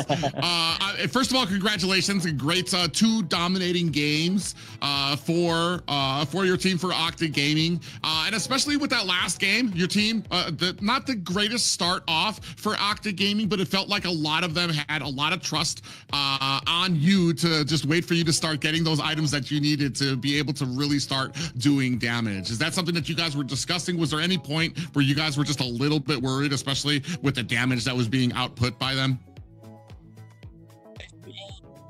My team always trust me, so when we are starting losing some team fights, they are talking like, okay, wait, V2, they need items, so I think they trust only me. Oh, nice. So they boost you up all the time, so they make sure that you get all the items you need, so then you can take over in the late game. Yes. Okay. All right. So V2, Octa Gaming came through the ADT South, right? So now you are in the AMER South here, playing with some of the best teams in the MLBB scenario in South America, Latin America. So far you are 2-0, 2 victories in a row. Okay. We know that the team has to be confident. The players has to have the confidence for like being so far in the tournament. But did you expect that result so far? Like, okay, I mean, honestly speaking, did you expect that 2 victories versus 2 good teams? I think we are trusting in our game. I don't like to think like, oh, we are lose. I think any team like to think like that. So yes, I think we are expecting like to play our game, and we are doing that. That's good. Keeping it positive. Mm-hmm. Yes. I want to say, I would like to know what is the decision making process like during draft? Because one thing that I've noticed when it comes to Octa Gaming is a lot of picks that other teams are afraid of. You guys just kind of let out, where it's the Zushin pickup, the Sora pickup. You let other teams have those, and you seem very prepared for it. Is that more on the coach that's kind of like, all right, guys, this is what we're gonna do. We can let that out. This is what you're gonna pick, or do players have more input on? Hey, guys, I know what we're doing. I know that the Sora is out there. I can deal with it. How does that go when it comes to the drafting process for you guys? When we are preparing to start the draft, we some deals like that. We think like, oh, some guy will play with that or with this, and we are preparing mentality to play against, because it's only 3 bans after we come to pick heroes. So we need to play against some heroes, and we are choosing like that. All right, so you do your homework and you make sure you see what the enemy teams can play, and It's our scouts. try to train against it. That's good. All right. Yeah. I do have a question for you about the gold lane. So you play the gold lane. What is your favorite hero for that lane? My favorite hero is 1-1, but I don't 1-1. Yes, I don't think I will play 1-1 in that season because she's very weak. She's very weak right now, but she's fun. She's fun. Yes, very fun. I like that. Yeah, Vito, I have a question for you. It's about the Octa Gaming's lineup, right? Because if I'm not wrong, you also have S-Death TZ in the mid lane, right? Yes. In the lineup. Okay. When it comes to the game, when it comes to like to see who you are going to play against, for example, do you guys talk about like who the best option in the mid lane, for example, to play against? For example, today is versus Remax. Maybe Sagan can be like a very interesting counter player for DreamHack, or you have this like this basic structure. We're going to play with Sagan, and maybe in some point we are using S-Death in the lineup. I think it's about our training week like that. Sagan is playing very well, so we are confident to play with him. So we will stay with that formation. Oh, cool. Nice. It's all about confidence. It's all about Gotta be confident. Be trusting- positive. be positive with others. Mm-hmm. Awesome. All right. Is there anybody that you would like to kind of send a shout out to, V2? What? Is there anybody Do that you you wanna would give a like to shout-out? send a shout out to? Okay. I want to say thanks to everyone that watching right now, and to everyone to support our America. So basically that, and say to my family that I love so much, everyone, and to my zoo, my girlfriend. Yes. I love that. Very nice. Very nice. Yes. Kisses to everyone. Kisses to everyone. All right. Awesome. And take care, V2. Thank you so All right. much for your time. Thank you for Thank you. speaking with Bye-bye. us. That was so nice. Yeah, just a little taste of kind of the preparations that go into a lot of these preps, especially when it comes to a lot of these teams that seem like to have an answer for every single thing that is out there. And the answer, it's not really a surprise. It's not the exciting, nothing exciting. It's just you have to prepare for it. You have to train against it. You have to try to expect it. Train against people who are going to play these heroes. Yeah, I like the fact that he's keeping everything positive in his head. That's a way to go in, because some people get too caught up in it and get so nervous and kind of like just go into the match, and it messes the game up for them because they're too in their head, right? And the fact that they're so confident and so positive about everything, I think that helps them with getting through these matches. And it's also very interesting that Vito said about like the lineup performance, you know. So he said that okay, this week we're playing with Sagan. He's playing so well, so we decided to play with Sagan, you know. And maybe in another week, if SDEF is playing better, we are going to play with SDEF, you know. So I think that the lineup thinks what's best for the team, what's best for the composition in that moment, and actually it's very interesting. Yeah, it's always great to get the little behind the scenes, a little bit of a sneak peek about how things and decision making and things kind of go on with a lot of these teams. Especially now you're looking at a team that is 2-0 right now against some very stiff competition. I'm actually wondering like where we go from here. What are the next challenges for a team like Team Octa that seem to have answers for everything? V2, another star player, like I said, MVP yesterday as well. So today as well too. Just had some phenomenal games for his team and definitely helping out. I believe Sagan did a great job there as well. So a very strong team here for AMER South.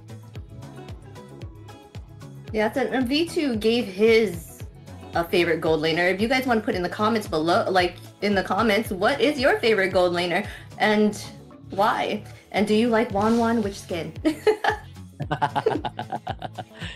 Yeah, it's also interesting. Like Vito said about his favorite one is Wanwan. I don't have like good memories with Wanwan, you know, especially playing against, you know, she was really annoying, especially with the ultimate, you know, with invulnerable phase. Yeah. Like, oh no, it's okay. Maybe now she's not in the meta, she's not so strong, but in the ranked games, I like to ban Wanwan because if you're playing against someone who knows how to play, it's really, really annoying. Oh, she really can be. We're at a point where we're gonna start getting to higher best of matches. Right now we're at best of threes. We're already starting to see a couple of picks that we didn't think would come out there. Once we start getting to best of fives, possibly to the best of sevens, you might have opportunities where a Wanwan might be able to come into play. So he might actually get his wish if the stars align for some of those bans. That's just kind of like we said, the continual excitement when it comes to having something like a global ban to basically take a lot of things off of the table and make new options more viable. Yes, those global bans are a treat to have this time around. It's exciting to see. We already saw Trista, we already saw Changi, we already saw Xborg, and Wanwan might be next. Who knows? Maybe, you know, we can count like how many goal lanes, how many marksmen before 1-1. Like Barry, Claude, Moskov, Bruno. Well, we saw Bruno. He does a lot to damage for sure. Yeah. We saw that. He took MVP in one of the matches here. Obsidia appeared here. He was here. Harris, Freya. Harris. Well, they're not gold laners. Yeah, I'm talking about like real Maskman, you know, official Maskman. Like after that, who else? Maybe Beatrix. No, maybe before 1-1, maybe Layla, maybe Leslie. You're gonna tell Harris he's not Mika. allowed to identify as a marksman. You know, I think we need to check our privilege here. Anyways, guys, make sure you like this stream, please. Make sure to like. Share it. Okay, let's get to the lineups. Enough of that.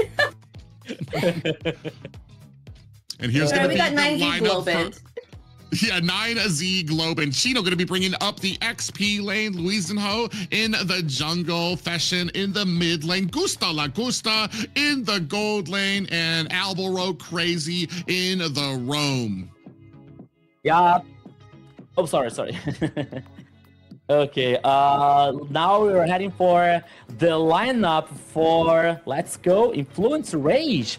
That comes with Arctic in the XP lane, Hotu in the jungle, Syndra in the mid lane, Fury the gold lane, and we are heading for Estefe to finish the composition here, to finish the lineup in the roaming. That is the Influence Rage lineup that lost yesterday versus Entity 7. So they have to prove themselves that they are really strong, and now they have a good chance versus 9Z Globant, but of course, we're talking about a very good one. That's 9Z Globant. Especially, we have to keep an eye on Gusta Lagusta in the gold lane. I mean, we talked about this before. Both of these teams lost against some very strong opponents. One lost against Entity 7, one lost against Alpha 7. And I know we talked about this off screen a little bit. I think we kind of differ in who we think might win. And it can be so hard to kind of try to figure that out, especially when both teams kind of lost. And I'll admit, 9Z Globant lost pretty hard against Alpha 7 too. A clean sweep, and Alpha 7 was very dominant in that as well. But for me personally, I feel like 9Z Globant still has some of those tools, but it felt like Alpha 7 just had the answer. And sometimes when you have some of those good picks, when you have some of those perfect compositions, those perfect answers, it can make a team, your opponents, just look awful. You see it all the time in grand finals, in semifinals, when two great teams who have pretty much run the gauntlet finally face off against each other. One team eventually, I mean, it just, they don't get a lot of points. It looks like a very dominating loss, and it doesn't mean that the team is good, but sometimes it just means that the answer that the opponents had was so strong and so quick. Yeah. Well, do you think we'll ever see a Freya being picked up? She's like always first bat. I don't think so, to be honest. You I don't think so? Yeah. I would love to see it. I mean, I wish we could see Freya playing here in the Land of Dawn, but so far in the second game, he is a 100% banned here in the draft phase. You know, it's a funny thing here. Like we're talking about different teams, and when we see the first banning. First heroes banning for both teams here and other teams, we can see some kind of like a different perspective and different point of view for the teams, because if we look back for the first game, for example, DreamHack always started banning gold laners, you know, Marksman, and here we are seeing like 9Z Globant banning for Vias. Okay, we have Carry and Kalia, so XP laners and Romy with a high potential of engage here, and maybe with a very good execution combo. And we are seeing now Influence Rage banning Freya. Okay, it's a common sense for every team so far here in the AMER South, but they also are banning the Sora here in the first ban phase. Yeah, we do look like we're kind of lingering on a pick here. Boxia, Zushin is still open. So there's a lot of a big, strong. Yeah, looks like the Boxia picked up. That's going to leave open the Zushin here. I don't remember if Influence Rage yesterday was one of the teams that left open Zushin. One of those teams that feel like they have a plan for her. But I know 9Z Globant right here is kind of considering it. They obviously were one of the ones that banned it. They're kind of considering, do we pick up the Zushin? I think I want to say I'm leaning towards yes, because if you're one of the ones that's going to ban it out, you kind of I feel like they're not ones that feel comfortable trying to deal with her or the amount of pressure that she can create on teams. Yes. Influence Rage. I feel like they did really well in their previous, even though they fought against Black Sentinels, they did give a fight, you know what I mean? So that's why I kind of had them as my choice. But like you said, 9Z Globant also had Alpha 7, and they had probably the draft and all that. I guess. Oh, Marcel was chosen here. Wow. Instead of the Zushin. Okay. Marcel. Okay. All right, so let's see Marcel's performance here in the 9Z Globant hand. But probably we were talking about like Influence Rage letting Zushin open probably yesterday. I'm seeing here like versus Entity 7. I think that they always banned, you know, Zushin, because Entity 7 played with Valentina, Eevee, and Azitian in their composition, you know. So maybe for Influence Rage here, like, okay, they can let Zushin open or they can ban, but so far they are like, I don't know, but they're forgetting, or they have some kind of plan to play against. Who knows? I doubt it's forgetting, but okay. especially when it comes to two heroes that might actually do well against a Zushin. Fredrin, if you go ahead and pick him up and bring him back towards your team, Fredrin can actually be a monster. That's not exactly something you want to bring back to your team. Eve, when she gets into a real world manipulation, she's not actually, so you're not going to be able to CC her and pick her up there. And Zushin just gonna get ignored apparently for this first bit of the draft already. Yeah. I know 9Z Globants, I know that they're kind of at a point, especially after what they faced yesterday with Alpha 7. Like I said, before Alpha 7, Marcel wasn't exactly, basically 0%. What they saw from Alpha 7 maybe opened their eyes to a lot of the damage, a lot of the potential that you can see. Let's hope that's the case, because what we have seen thus far, it hasn't exactly spoken well for Marcel. He takes a lot of team cohesion. He takes a lot of communication and a lot of understanding when it comes to timing. Yeah. Seeming like they're being very tanky on the team of Influence Rage here. They picked up the Hilda, and they have that Fredrin. So they're trying to kind of like dominate the earlier, right? Kind of give a little fight. They may even invade, you know? Yeah, maybe trying to get more confidence about like dominating the map, dominating the jungle to get info, and maybe trying to deny some farm and resource for a 9Z Globant. And we were seeing Marcel here with Claude, and I can think of some mage with a projectiles here that Marcel can work so well. Maybe they already banned Farsa, but maybe Kimi, or I don't believe that they're choosing Changi, as we saw yesterday, for example, in Alpha 7's composition. But I think that's some kind of a hero here that could work with high range as Kimi, for example. Maybe that's an idea, or maybe, I don't know, maybe Lunox was also open so far, but now Harriet is another banning here for 9Z Globant, probably for the goal lane. Not probably, it's very guaranteed for the goal lane, but he's not open for the first game, and now waiting for the last ban for Influence Rage. I'm actually curious. Do we get a decision between us? Claude's a blazing duet. If he does that on the outskirts of Marcel's golden hour, do those shots eventually hit, or do they eventually spread out to the target once the golden hour ends, or is it just kind of like negated by the golden hour? That's been one of the things I've been really curious about. I do like the Harley pick with the Marcel. Kind of acts like a Chang'e, where he can throw out those cards that are all going to get stuck onto that golden hour. Then the golden hour ends, and you've just got this massive damage coming for the target as well. Here, waiting for that last ban to come out for the side of 9Z Globans. Yes, Harley's cards kind of work like Changi's ult, right? So, like you said, it's going to work well with that golden hour. But I'm seeing that people are saying that Granger would have been a better choice than a Claude, because he can also, for some reason, to work with the Marcel. Do you guys know why someone would say that? Yeah. So no carry, no Moskov here, no Harriet for the gold lane. So maybe I don't think Influence Rate is gonna choose a fighter for the gold lane here. Maybe Bruno can be one option, one interesting option for that composition. But the one thing I know for sure, guys, that yesterday I saw, and we saw actually, the meteor shower, he was stopped in a golden hour for Marcel. So I think that maybe the blazing duet could be the same. I think could be the same situation, but who knows? But yeah, I think that we can see in this game. But now, what we can see here is Influence Rate choosing Bruno for the gold lane.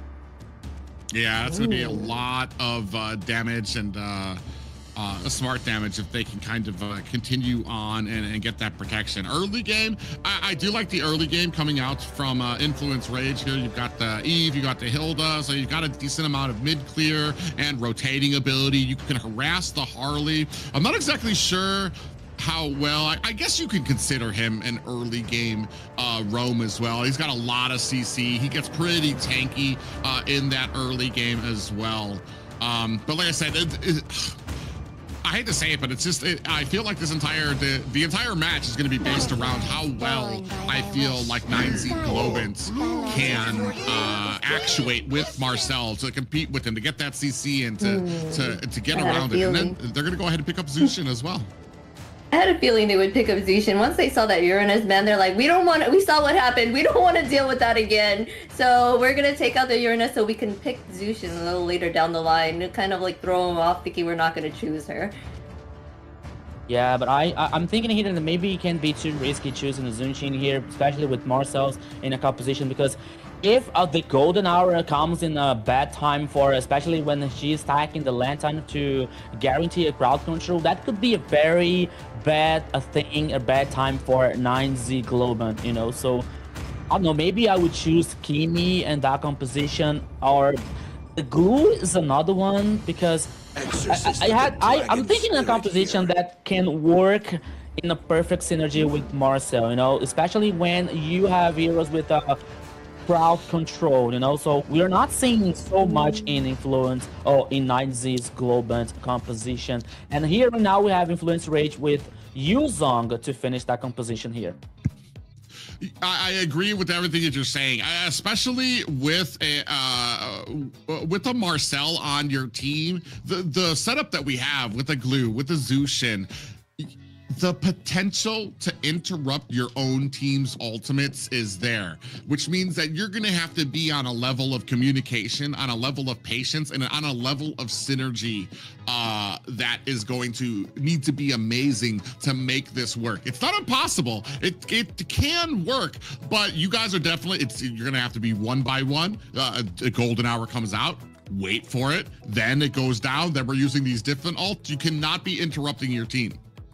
Yeah, one thing I know for sure, that kind of perfect synergy doesn't happen with my friends, you know. So if I play with my friend with that kind of composition, I'm sure we'll have some kind of fighting after the game, you know. But okay, guys, it doesn't matter, because what matters now is the second game here, the second match. Welcome to the Land of Dawn. And now it's 9Z Globant versus Influence Rage. Both teams lost yesterday, Private, and they are seeking for redemption.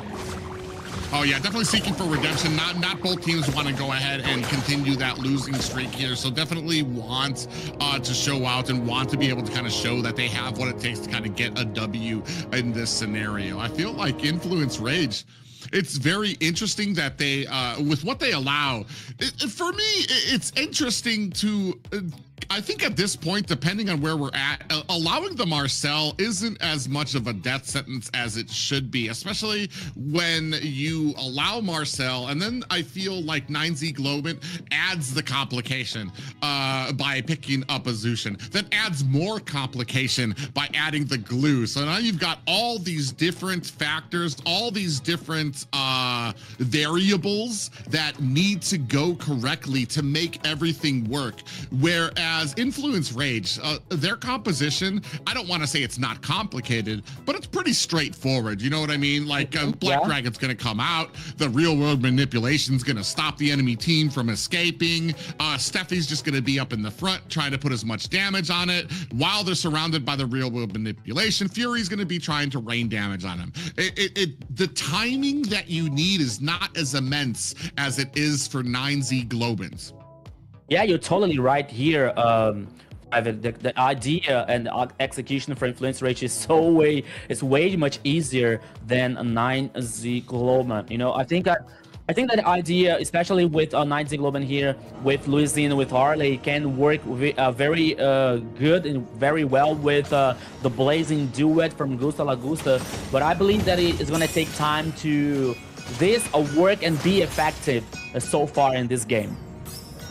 Yeah, and we're going to see how well that does, especially in the early game. I do feel like if you're going to be valuable, or if you're going to get the value that you want out of a Hilda's going to need to constantly be roaming around, constantly be making herself known, refusing farm as they can to try to be a threat. But right now, I feel like 9Z Globant's doing a good job of trying to offset that. Hilda's not really even able to get a lot of pressure in.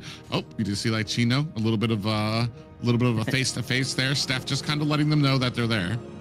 Yeah, both teams here like only concerned about like getting reaching the level 4 as faster as they can, because the first turtle is heading on the bottom side of the river here. So 4 players each team so far in this river, because I think that the first turtle here is going to be a very, very wild situation. Yeah, definitely. Especially, well, they're not going to have both of their gold laners there. As you can see, they're both doing. They're both going to be pretty stuck up at the gold lane there. But there is the potential for a lot of things to go wrong during that first turtle fight as well. I feel like Steffi's in a good position too, especially in the early game where Hilda's just very strong. You're not going to have a lot of damage that's going to be able to take her down. So it's going to be very interesting. Like I said, neither of the roams here for this first turtle have their 4th level, so we're not going to have that big damage that can come out from Hilda. You're not going to have the golden hour that's going to be able to come out from Marcel. But so we're going to see how well, I want to say, this first team fight goes without the complication of that golden hour. Yeah, and maybe for 9Z Globen's idea here, like they're playing with some comfort zone, especially with Louisiana playing with Harley.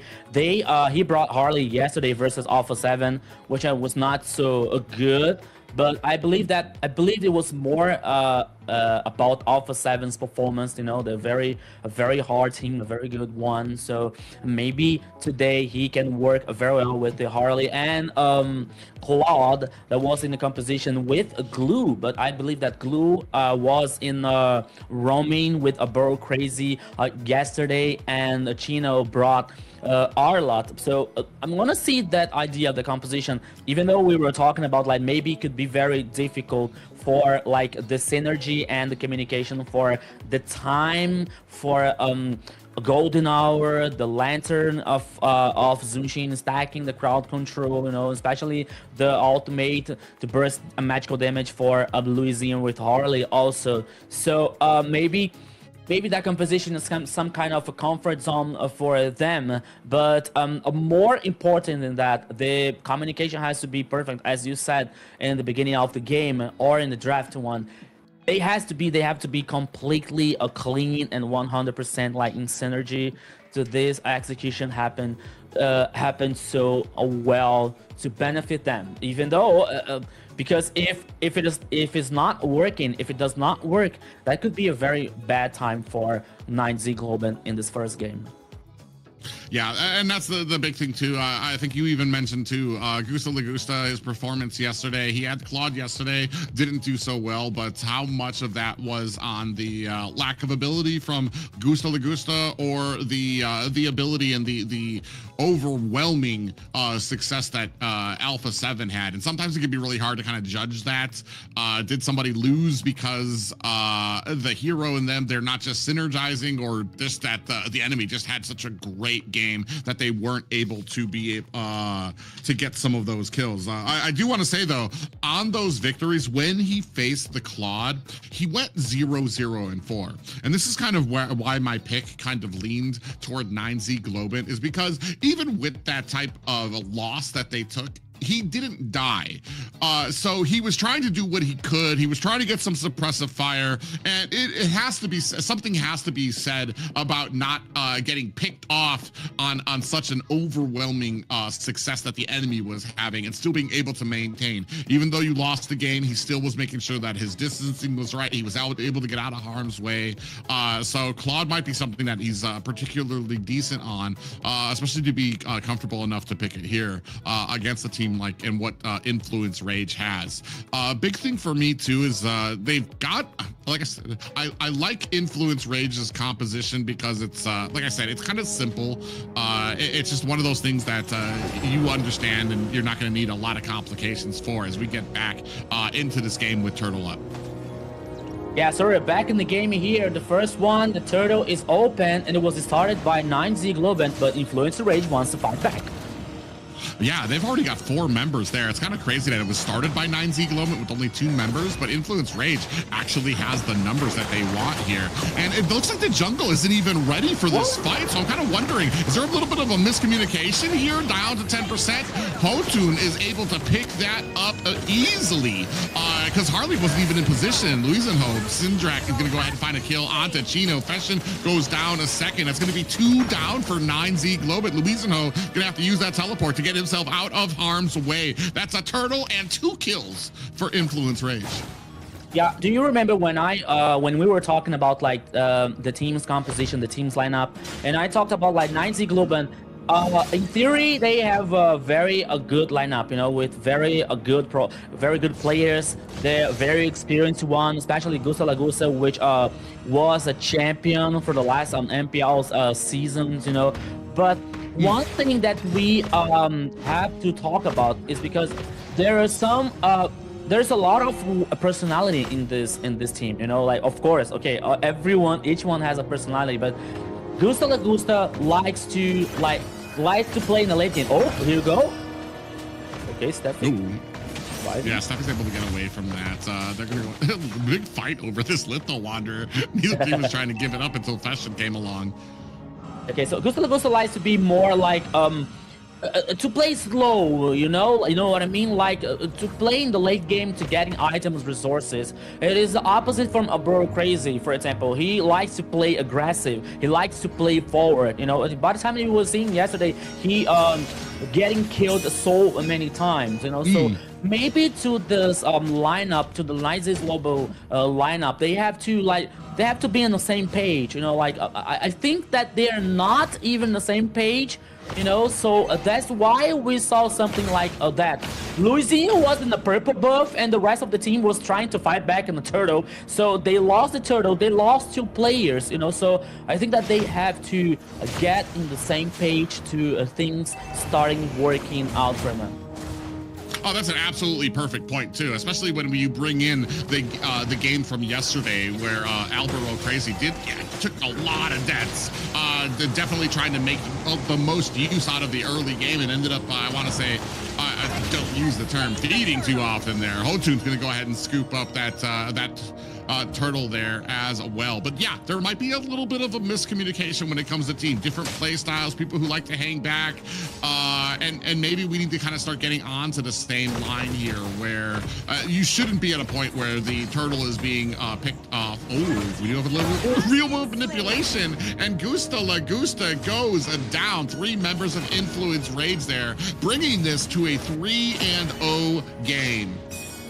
Yeah, 3-0 so far here. 2 totals for Influence Rage. Oh, they got a kill now in our Arctic in the bottom lane, but meanwhile, Influence Rage took down the first turret in the top side here. So that was a very interesting cross map for Influence Rage so far. So the macro is working very well, you know. And once Lagusa was taken down, but now in the river, that could be a 2v3 situation, but Influence Rage now are playing safe.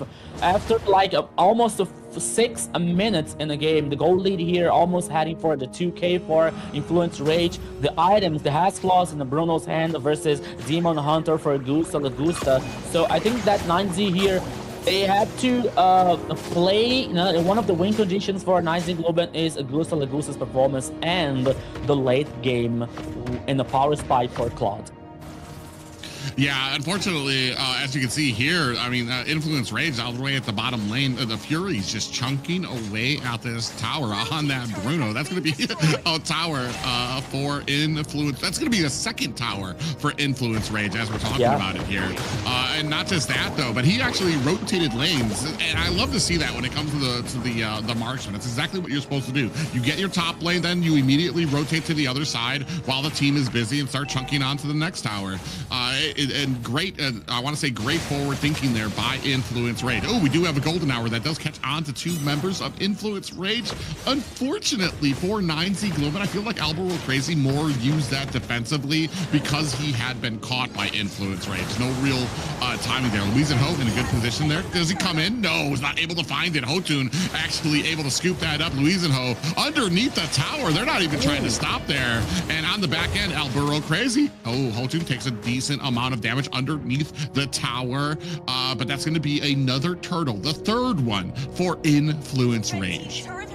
Yeah, I think that one interesting thing that we can talk for a 9Z Global's benefit here, it was, meanwhile, everything was happening, Gusta was taking the turret in the bottom lane, you know, so he has to farm, he has to get the resources, but here, in the top side, oops. Yeah, a little bit of flanking comes out there. Hotun tries to come in and back off the other two members there. It's actually being taken off by 3 members. Hotun might not be long for this fight. Feshin able to find the kill there. Real world manipulation has dropped down onto 9Z Globans. They still are not able to save their member, but they do disengage from it. 3-2 right now. 9Z Globan just a little behind, just under 2K. Yeah, maybe a little too, maybe a little bit greedy for Influence Rage now, trying to get the kills on in the top side. They took down the turret number 2. That's a fact. But now 9Z Global at least guarantee one more kill for them. As you said, the goal lead here is about 2K. Now we're seeing the items once again. Gusta getting the golden staff here, while Bruno is getting the Berserkers of Fury. So he's trying so hard to not to get behind in the goal here to like help the team, you know, so it is one of the light at the end of the tunnel for a 9Z Globan so far in the first game.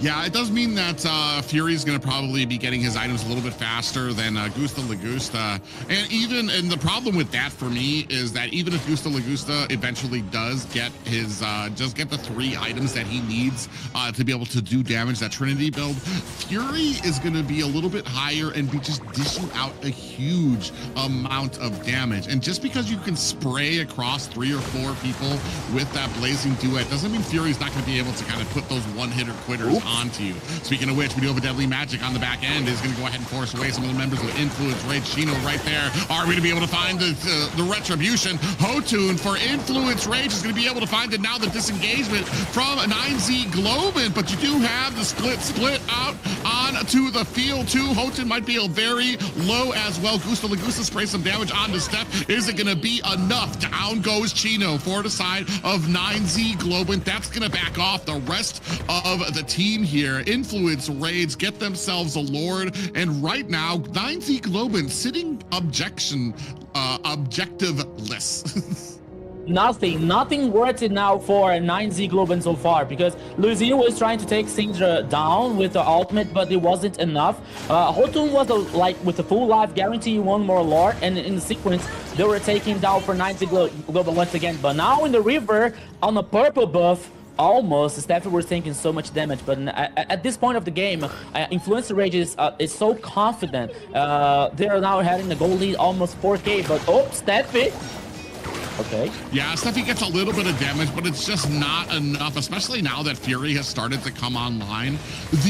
Look, just check out the amount of damage that he's able to do to this tower here. It just takes a few seconds. He's going to be able to take it down. That just increases the sieging ability that they do have for this composition. Sitting at 2 and 4 and a little bit over a 2K gold lead, but I want to say at least a little bit over 1K of that is on the Fury.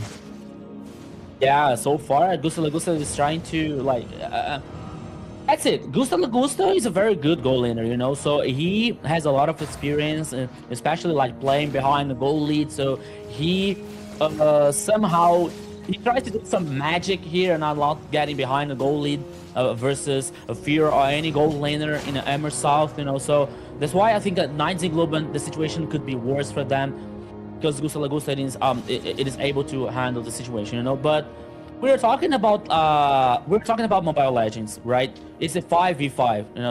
It's not only v1. It's not a v1. So the rest of the teams have to be on the same page, you know. Like at least trying to buy more time for him, or trying to get an idea of execution that can work so well for 9Z Globan. But so far, Private, as we're seeing here, is only Influence Rage playing forward, playing aggressive, and 9Z Globan isn't able to do something. Oops, Arctic? Ooh, Arctic almost got caught there. He's gonna have to use that Black Dragon to get away from the deadly magic. Hotun in the mid lane as well. Right now, Syndrek, when it comes to Influence Rage, Syndrek is just doing such a great job on that Eve. 3-0-1. Louise and Ho actually kind of, I mean, sitting at 1-0-1, not doing a terrible job. We do see that the Trinity build has been locked in for Gusta Lagusta. Fury already has his triple when it comes to the crit build that you need for the Bruno. So he's going to be doing an immense amount of damage, not just to the heroes, but the sieging ability he's going to be able to do on those towers. Here, oh, Chino checks the wrong bush there. Look how quickly he's being chunked down to 25%. Influence Rage turns their attention. They don't even really want, I feel like they're just baiting out this Lord. They want the fight. They want to be able to, because they know that they're ahead. They know a lot of their heroes are going to be able to do a huge chunk of damage. You do see Deadly Magic locks onto Steffi, Louise, and Ho, not able to find the kill there. But 2-4 right now, as both teams kind of vying for position. 9Z Globin very desperate to find a fight that goes in their favor. Yeah, check it out. This goal here, Private. Yeah, oh yeah, we do have the Golden Hour actually comes out there. Black Dragon, Louise and Ho, able to take the Lord. Influence Rage maybe blinked a little too long when it came to kind of dropping that, going back to their purple buff, and 9Z Globin kind of scooped in there, grabbed the Lord, and are getting out like a thief in the night right now. They disengage immediately. They don't take any deaths. I'd say that's a huge W for 9Z.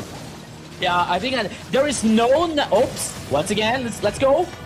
Okay. Yeah, I think they're a little bit of a. I think more they're just trying to poke each other right now. Okay. So I was about to say that there's no naive team in Amer South. You know what I mean? So maybe Influence Rage could be like, oh, it's a party time, but no, there is still game here now in the mid lane. Oh, Alberto Crazy goes in, forces the fight coming out from 9Z Globin. That's going to be 2 down with Gusta Lagusta getting taken out. And there goes the Deadly Magic, but Immortality procs onto Steffi. So that's going to be 2 down for 9Z Globin. And that's, this is something that you were talking about.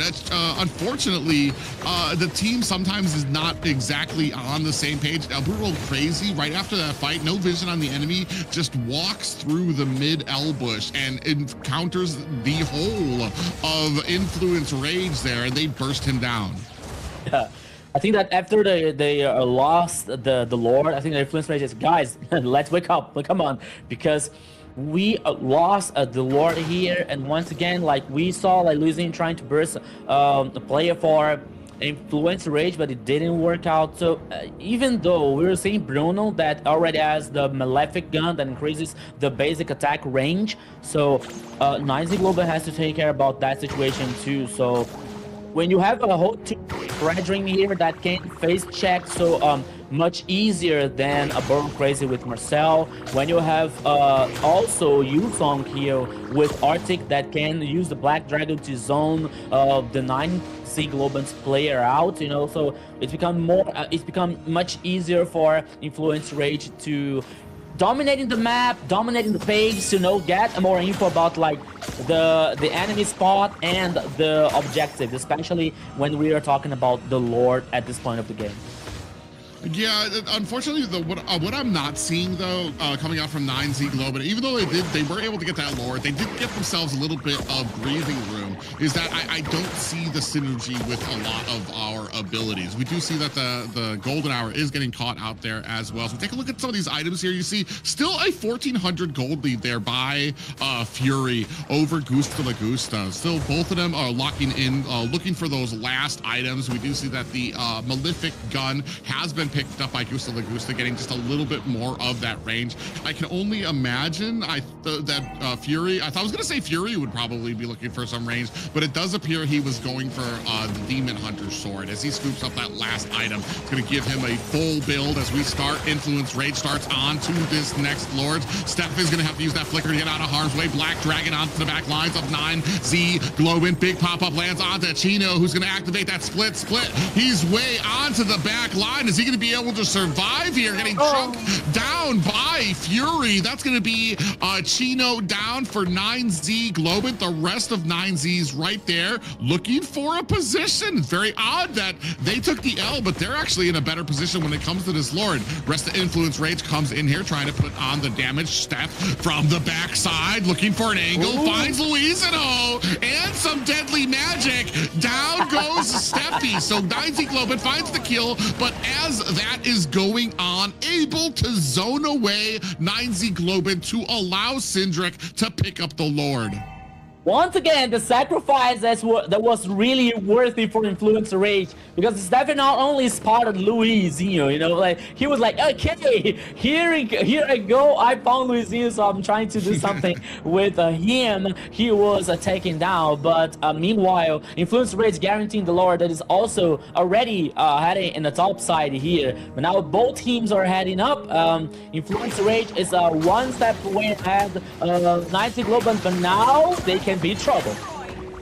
Yeah, they're going to go ahead and start putting the pressure on to try to join up this Lord on the back end. Big blazing duet followed up by a real world manipulation. Black Dragon on the backside looking for some of the squishier targets, but it does look like 9Z Globin putting some damage on the Hotun and Cindric on the black line. Are they going to be able to keep up this pressure? Chino goes down. Cindric with the kill there. Fury able to lay out Luizinho. That's going to be 2 down for 9Z Globin as the Lord starting to put that pressure onto that high ground tower at the top. Gusta Lagusta trying his best to put on more damage, and it's not enough just yet. Lord finally goes down as Influence Rage changes their adjusts their sights to go ahead and take down the tier 2 tower at mid. Now looking to do the same to the mid high ground tower. Base is cracked wide open. Just the high ground tower. Ooh, bounced back. Immortality has been procced by Steffi. Blazing Duet is out, but the golden hour stops the damage. Down goes Alburo Crazy. Look at the core right now, sitting at 10% at the bottom. It does look like Influence Rage is going to have to disengage.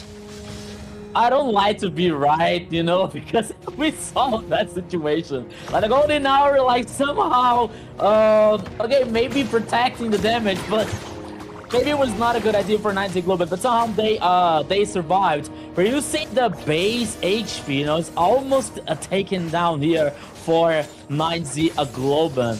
But okay, when you see in the little map now, 9Z Global is trying to play forward to seek for something, to trying to find someone lost in the jungle. But the fact is, there is no line of defense of turret for 9Z Global, so Influence Rage has a very good situation.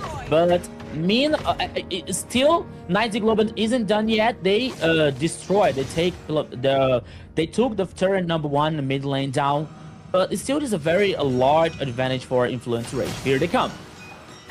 Yeah, they have Harley on the opposite side of the map, so they're going to need to watch out if they're going to try to engage in a fight. They don't have the numbers. Do have a little bit of a trap there from the real world manipulation, followed up by Golden Hour. Does trap out the Black Dragon. Arctic gets frozen on the back end. In comes Luizinho to try to put that pressure. Cindric very narrowly able to escape a flank coming in from Luizinho, and that's going to force Influence Rage to back up, but they do have a Lord sitting and ready.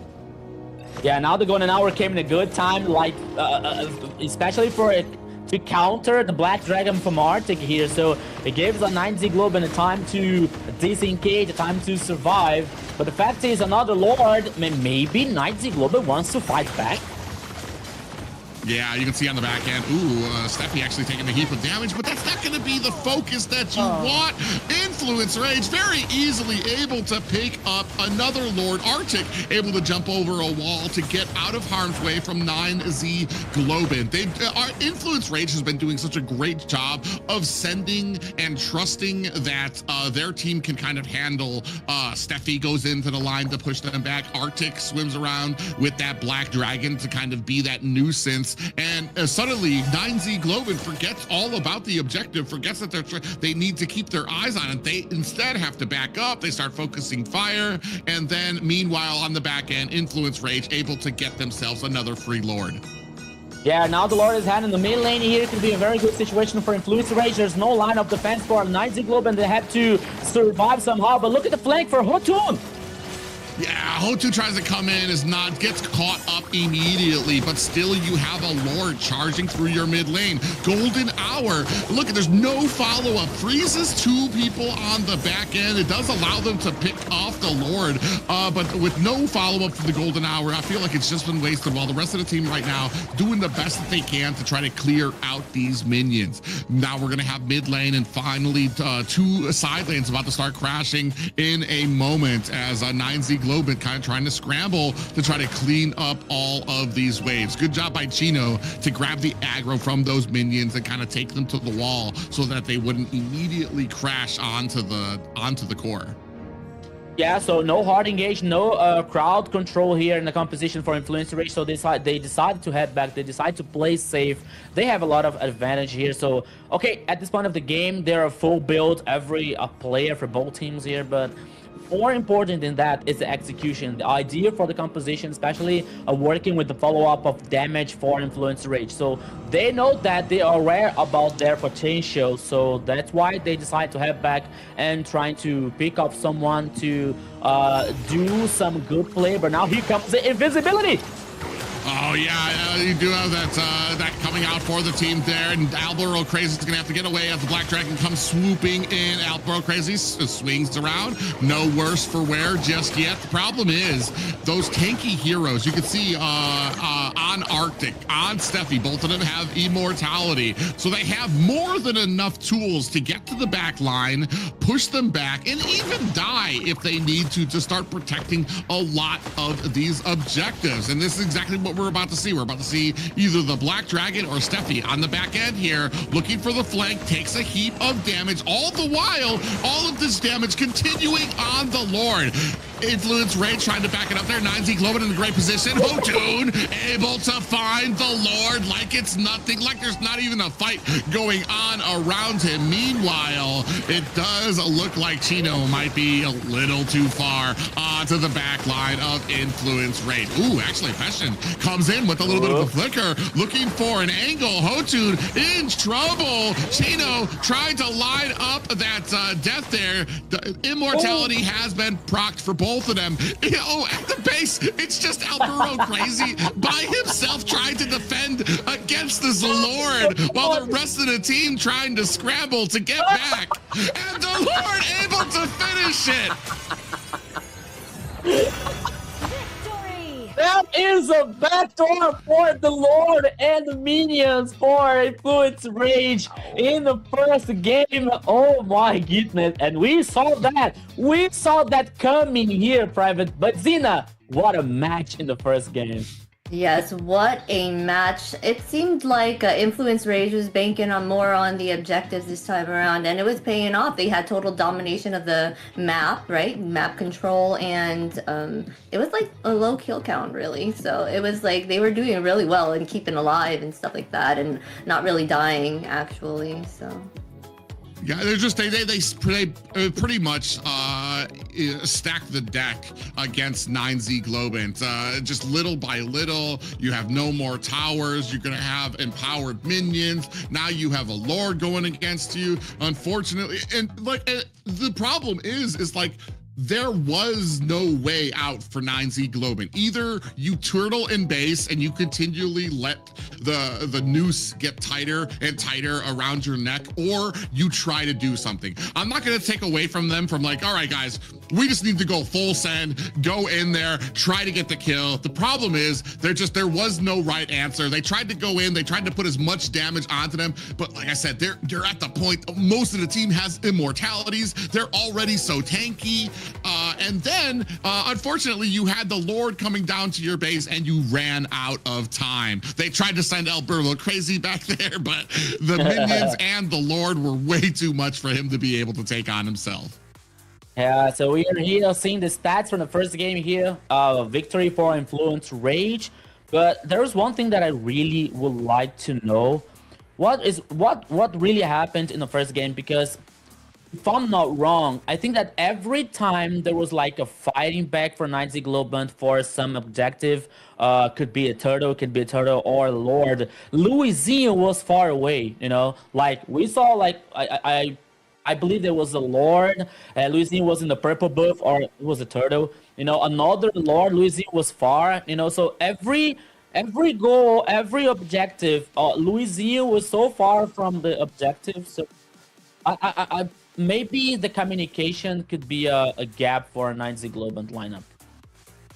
Or I mean, I've seen stuff like that before, where you start without your jungler there. Mainly, you see that kind of utilized with a Hayabusa, with a Fanny, people who can close the distance and get back to the fight very quickly. Unfortunately, here feels like the timing was off. As you see, a lot of these engagements too. Once you start getting those power ups, it basically Influence Rage had all the tools that they needed to be able to you're forced either to zone out, back away from the Dragon and Steffi, or you just sit there and you take the fight and you take all the damage that they're going to be dishing out here. You see here, great job for Influence Rage to kind of split up 9Z Globant, especially when it came to Chino getting into the back line, and then the rest of Influence Rage being able to separate them so that they can't help him. Now they're dealing with a lot of the offense that's coming onto their back line and not able to stop it. Even there, you saw the Immortality proc as well. So a big congratulations for Influence Rage for just how well they were able to manage this, to the point that it almost seemed like there were just so many answers that 9Z Globant was not able to deal with. Yeah. Okay. Go ahead. I noticed that on the lineup for 9Z that there was no real true frontliner for them. You think that had any a reason for their loss? Yeah, I think that could be one of the reasons. You know, maybe especially with Glow in the composition. But I think there is a kind of a little responsibility for him. But now here comes the MVP for Bruno Zina with 304 in KDA. Yes, and 701 golds per minute, 70.5k in total damage. Fury takes it all with the Bruno. We've seen that the Bruno has been doing very well here in the last 2 days. Oh yeah, especially when we just went through like a big list of the gold laners that can be possibilities. Bruno being one of those. The amount of damage, like when you get to that late game, he's just kicking boulders at you, and it's not just you that you need to worry about. It's the towers, the sieging ability of a Bruno once it starts getting into that tower. That's why I said like it was such a great composition. You had the Dragon, you had the Yuzdong, you had the Hilda pushing into the back line, and you have a choice as the enemy team. It's like either we try to fight this or we're gonna have to push away. Either one of those answers do not equal you being able to defend a tower as well, while Bruno's just kicking mountains at it.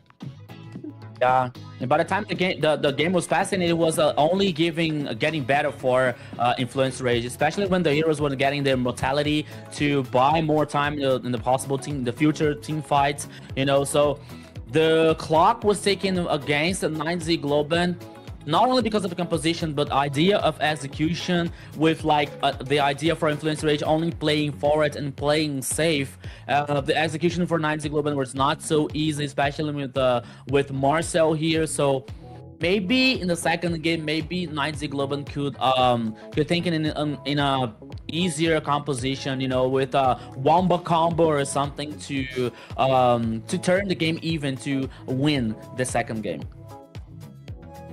Yeah, I feel like Marcel. Yeah, go ahead. No, the Marcel wasn't doing so well. Did he almost lose it for them at that tower? Like, did he freeze his team? Another lose for Marcel.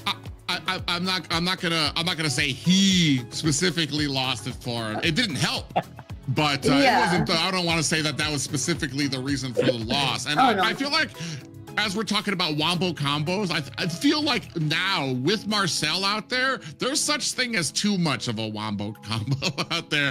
Too many ultimates happening at the same time without enough synergy. And it's like I said, it's just that complication that you get with Marcel. He's one of those heroes that you just, there needs to be a specific plan for it. And I feel like, even when we saw it, the last time we saw it successful was Alpha 7 yesterday, and it was a very I don't want to say there weren't too many moving parts to this composition that we had to worry about timing with. It's basically Marcel activates his ult on somebody, everybody spray your damage at that target, and as soon as the ult ends, boom, they explode. And it was very simple. It's not one of those, all right, Claude, we've got a timing on Claude to kind of put out his ult. And he has to be in a position. He can't, like, it's very odd, and it's very hard to kind of do right. And I feel like a lot of teams, we're not, he's too new. Honestly, he's too new for a lot of these teams that haven't had the practice with him for what he provides to teams. Yeah, and even though I'm liking the courage of the teams bringing Marcel in the meta and in the games here, you know, because okay, he's new, but they're trying to play with Marcel, you know, they're trying to adapt with the meta because they know that Marcel is getting really strong, you know, all across the world, you know, they're trying to play with Marcel. They're trying so many different compositions to like playing with Marcel, you know. Okay, most of them, the results are not positive, but even though they're trying to bring not only Benny but picking Marcel here, so far Alpha 7 knew one of the best ways for fighting and working with Marcel, so maybe the other teams can learn that too.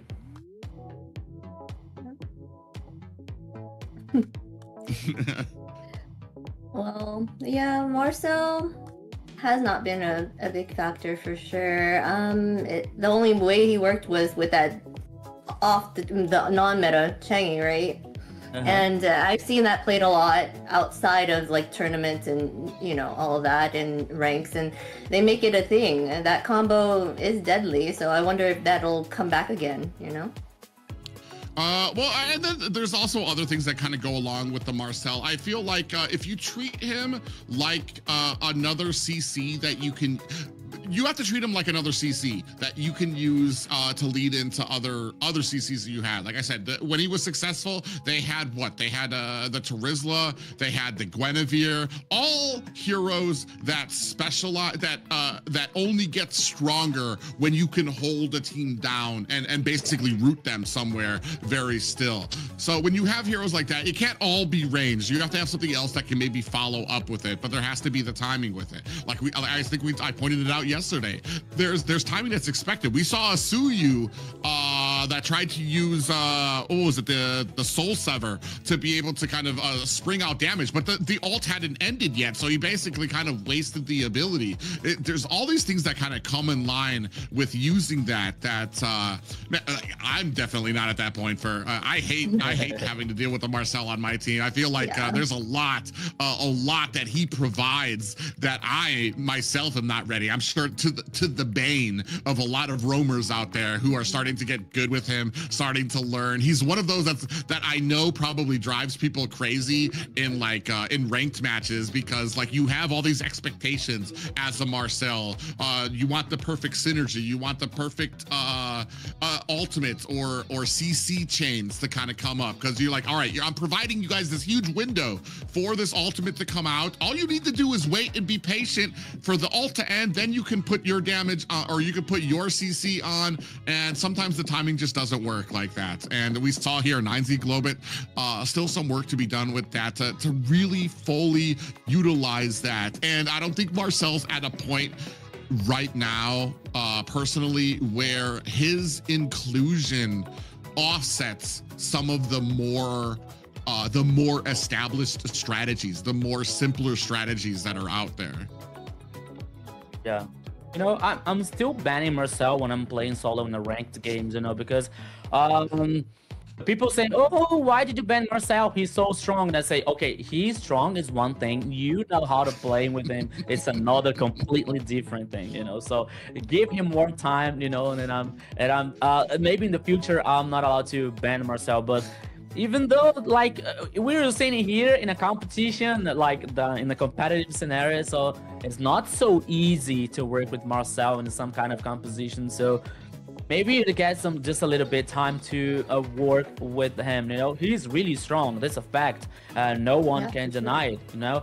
But maybe with this complex situation and complex pack of ability of Marcel, maybe we need just a little bit more time to adapt and play with him.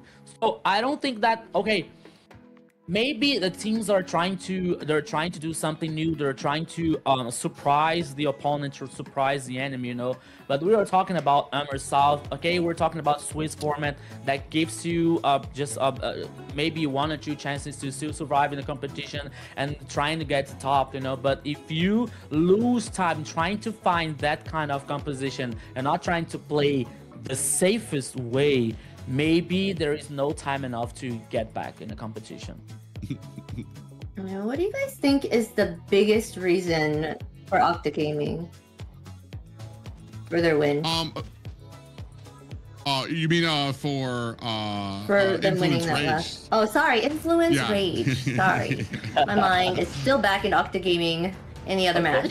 But anyways, Well, like I said, Influence Rage. For me, it's just What it's is- the core what's your of what I command? said Your before, is team that you is chose down. something that was super complicated, that needed all of these boxes to be checked to go right against I am a a dog from tried and Northern tested Vale. I composition swear to protect it till my last and a breath. tried and tested strategy. And I feel like the biggest reason that this is a huge topic is because Marcel himself is not a complicated hero. He's not a Fanny. He's not a Lance where you need to know like everything that's going on. You need to have cables all over the place. He goes in, he stuns, he stops things. You know what I mean? It's very simple. The problem is that the synergy needed from the rest of the team is so complicated. So everybody sees the simplicity of the hero and you're like, all right, this is gonna be easy. All right, we're just gonna go in, 1, 2, 3, get that stop, and we're gonna be able to get the success that we want. Speaking of Fanny, Influence Ray's gonna go ahead and start things off with a Fanny ban. Yeah. And you. Yeah, I mean, I think that like banning Fanny in the first ban here in the first stage, especially because now Onizy Global is heading in the red side, so that could be a very interesting situation for Luizinho. Now banning also Freya one more time, what a surprise, and Eevee now in the mid lane for Influence Rage. But still, there are so many broken heroes, so many strong meta heroes open, like Zushin, that is also banned here, Zina. Yeah, Zushin, of course, will get banned. She's a strong player in these. She's meta right now, for sure. They want to get rid of her. She didn't do well in that last round, but it probably could, like you said, it could have been the synergy of the team, and it just didn't work well with that composition. Right here, we're probably looking at a Valentina ban so that you can offset the Marcel or Sora pickup on the side of Influence Rage. They want to, if you want to try to guarantee one of those picks, you go with the Valentina ban, maybe force the Sora ban so that you can go ahead and pick up Marcel if you're at a point that you want to use Marcel, because yep. Oh, okay. We're gonna go ahead and go with the Sora ban. So right here we can go with I'm assuming Marcel or what else? The Boxia, which has been a big priority for both of these teams. Maybe so far, I think that Influence Rage isn't thinking about like, okay, maybe that they can play with Marcel, but I believe they're like choosing or giving prioritize to maybe a Claude, for example, guaranteeing the gold lane here, to being a very interesting, strong late game for Claude, for example. We're still waiting for the last ban in the phase stage for 9Z Globan. Okay, he was Boxer, as we were talking about. But now let's see the first pick for Influence Rage. Maybe Valentina, that could be interesting. Carry's or open. Claude. Carry, I don't know yeah. if they pick area. Yeah, good. Yeah, you don't even thinking. even if you want Marcel, you don't have to pick him up right now because 9Z Globan can't pick him. So you can actually save that for your second pickup and go with some priority here. Maybe the Suyu, the Suyo you can go with as a prioritization here. I think we talked a little bit about the carry, a big marksman that's super strong as well. Or maybe we might go with something in the mid lane. Like I said, we've been seeing the Valentina's been Harley. Oh, or none of them. Or none of them. Harley it is. Yeah, it's very funny, right? So we were talking about like so many situations, possible situations here. The compositions, Carrie, Claude, you know, Marcel, and then there goes a no. Harley, go. There's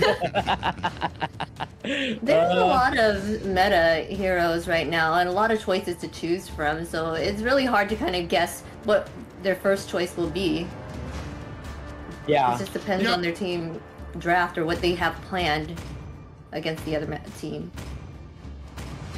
As it goes, from a lot of these pickups, as exciting as it can be for a best of 3, that's kind of why, like, when it starts getting those best of 5s, you start seeing like a little bit more outside of the box thinking and people trying to put together some of these compositions that you just don't see every day. Fredrin and Valentina picked up for the opposite side. I feel like the Valentina may be out there to try to offset the possibility of a Marcel pickup. I know that when you see a Valentina on the opposite side as a team, you kind of got to think about what ultimates are we picking up that we're giving to the opposite team here. And there are some picks that go out there, some that are great, some that are bad for the Valentina that she doesn't really mesh with. So we'll see where Influence Rage goes here with those next 2 pickups. My legacy shall endure. Okay. Oh, Zetian and Khalid. Right. I was talking about Kalia, but it came with Khalid here, Zina. Yeah, Khalid is really tanky. And the fact that he can go in and get his life back with his regeneration. I don't know what it's called, the sandstorm. The sand thing, but you know, he gets his life back, he stays tanky, he likes to initiate, and he can get the team in and out. And Zetian can also stun and give that CC for Harley to get that time to kind of throw his ult and burst down some enemies. So that's a great choice. Yeah. It also, having the Khalid on the side of Influence Rage takes it away from a 9Z Globin. The combination of Khalid and Valentina, you basically can one-shot the mid lane right from the opening start. Yeah, so now we're seeing Harriet in a gold lane here for a 9Z Globin. Okay, magic damage we have. Also with Red Ring, also with the physical damage, also in the jungler here to try and guarantee the objectives. But now we're heading for the other phase of banning here, of other fanning phase, so sorry. And okay, what are we waiting to see here for the other bannings? Because assuming there is still XP and the gold lane here. Obvious. Okay, a very good one. We're waiting for XP and Rome on the side of 9Z Globin, and we're waiting for the marksman and XP lane for Rage. So XP lane's kind of wide open there. 9Z Globin probably looking to kind of focus down on that to kind of limit some of the options since both of them are kind of waiting. Yeah, Hilda, the 4th ban. Okay. For the roaming. Mm-hmm. I think that 9Z can ban Claude here, or to influence Rage maybe, because we can also have a follow up for damage, especially Ranger, there's Carry. Yeah. Combining like plays and duet with the burst damage that comes from Harley, for example, or maybe they can still focus on the XP lane. Maybe a Lapu can be the last ban, or Alice getting more sustainability in the XP lane. So let's see. I've been waiting for too long. Well, I feel like on the side that's where I was gonna go. I feel like with this early game from Zetian and Khalid, you've secured your early game, so you open up the options of having a late game marksman. Claude, you're not really gonna kind of try to pick into a Harith, because Harith kind of dominates that lane and really can kind of hold off. He just does so much more damage in the early game than a Claude can do, and you have the carry that really can lean into that late game. So a big pick off there by 9Z Globant. I'm trying to figure out what else you have. Especially since Bruno was already picked up by Influence Rage. Granger is a possibility for Influence Rage as well. We're still waiting for that next pick from 9Z Globant. Looking for a roam, looking for an XP lane. It's a new one? I don't remember the phrase. That would be Grok. Is it Grok? Oh, okay, Grok. okay. Right, so very hard to engage for 9Z Globant so far, especially with the breath of the appreciated form from Fredrin and Valentina with the backup, the copy, the ultimate from the enemy that maybe can with the Sandstorm from Khalid, for example. That could be very interesting idea of execution on that composition so far. Yeah, the big thing for Grok that I was gonna say is he's one of the ones I haven't seen a lot of in AMER, period. North or South, he provides he's kind of up there, not as effective as Hilda or Khalid in the early game, but he does provide a lot of damage, a lot of tankiness. He pairs well with the Valentina because he can help clear that lane early. She sprays it down, he just sweeps, clears out the entire lane, and he's got a great amount of movement speed, a surprising amount of movement speed for how big the character is. So they're gonna be able to get to those side lanes very quickly as well. Yeah, Terizla's being picked up again. He's making a comeback here in day 2 as well. And I remember you said Granger was not a great choice against Aherith, was it? Because of the fact that... I'm not a fan of it. yeah, because of the mobility or something. Because Aherith is also as mobile as Granger, so he can catch him. Yeah. And he's going to depend. He's going to depend on the skill shot. You know, the ability of a skill shot that he has to hit especially the ultimate, the Requiem, against Harriet. You know, so Fury here has not a very easy situation for versus Harriet, but let's see, let's wait what happens. But I like the idea for Terizla here, but because it gives just a little bit of idea of execution for Influence Rage. You know, maybe they're trying to synchronize most of the ultimate with the penalty zone, with the Sandstorm. Maybe the Syndra comes with ultimate from Zetian, for example, to try not only to spot but to stun the enemy. That could be a very interesting situation for Influence Rage. Yeah, but ladies and gentlemen, we are about to get started in game 2 of this best of 3. Influence Rage fighting against 9Z Globant, a possible game point for Influence Rage, while 9Z is fighting to continue on to bring this to a game 3. Okay, so now we are heading for the next game. That could be the last one here. That can be the second and last one. 9Z Globant versus Influence Rage. We are waiting just a little bit more for that show, but here we are. Yeah, but great composition coming out there. Terizla, like I said, you said we haven't seen. He is actually probably, I want to say, one of my favorite XP laners that has kind of fallen away from the meta. His mobility, he's surprisingly tanky and strong, and the amount of damage that he can do once he's getting a lot of those stacks onto you is very surprising. But right now we're in a meta where the sooner that you're able to close in onto the back line, and not just close in on the back line, but you have to have the ability to search bushes, to get around, to see where everybody is. And that's because I want to say he can't get to the back line. You can get that flicker into his ultimate to get onto people, but what he doesn't have, that a character like a Yuzong or a Glue or something like that has, is Yuzong is able to kind of, once he activates that Black Dragon, he can fly through the air, search bushes, search different areas to try to find and lure out a lot of these marksmen. And I feel like that sometimes is what a Terizla can kind of lack sometimes. Yeah, he lacks that mobility. He's very slow in that sense. Flicker would be a good choice, like you said, but when I do play him, I play Vengeance. Just so he's a little bit more tankier and he can take on a whole bunch and be that extra front line for the team. But He's a choice to go in the tournaments for sure, because he does lack that mobility. A lot of the meta heroes are very mobile, and I do like seeing him here though, 2 days in a row.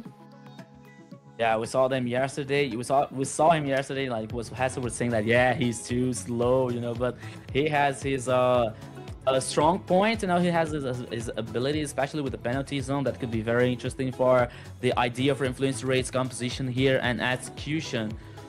But let's see what is going to happen in the second game. I'm so excited to see, because for 9Z Globen, it's not even the now or never, you know. But if 9Z Globen lose the second game in a row, the situation can be very, very hard for them, you know, because they're heading and down in the bottom side, you know. And I believe the next game could be a best of 5 or the survival in the competition. So it is very important for 9Z Globen here to guarantee the second game to lead to the third one and decisive.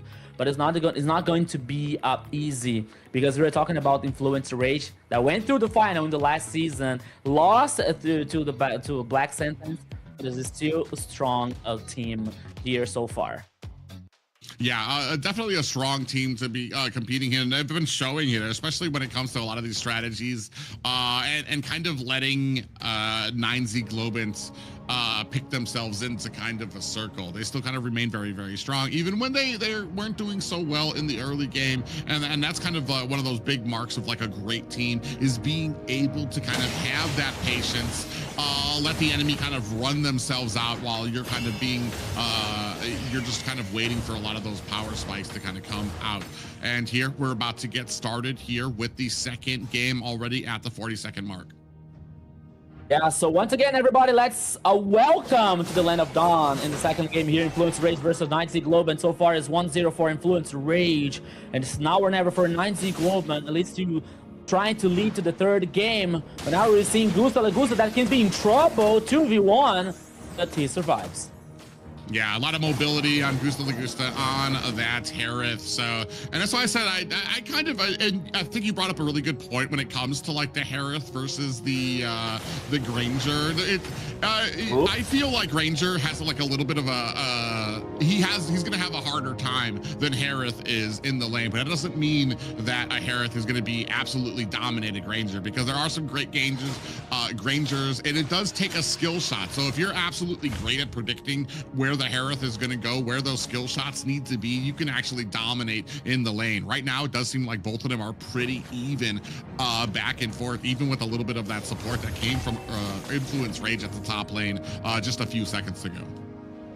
Yeah, in the top lane, we're seeing a 1v1 Fury versus Gusta, but the party is going to rock in the bottom side of the river, because 4 seconds left for the first turtle here, Private.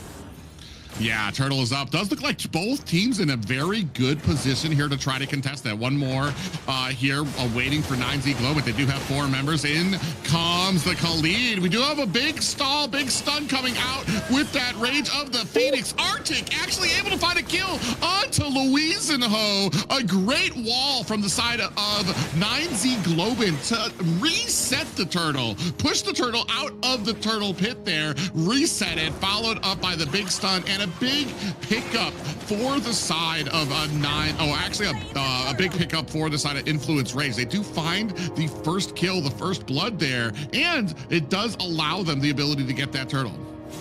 Yeah, that was what we're talking about, like especially with the penalty zone from Arctic and the Terizla, and Influence Rage is still guaranteed the first turtle also here.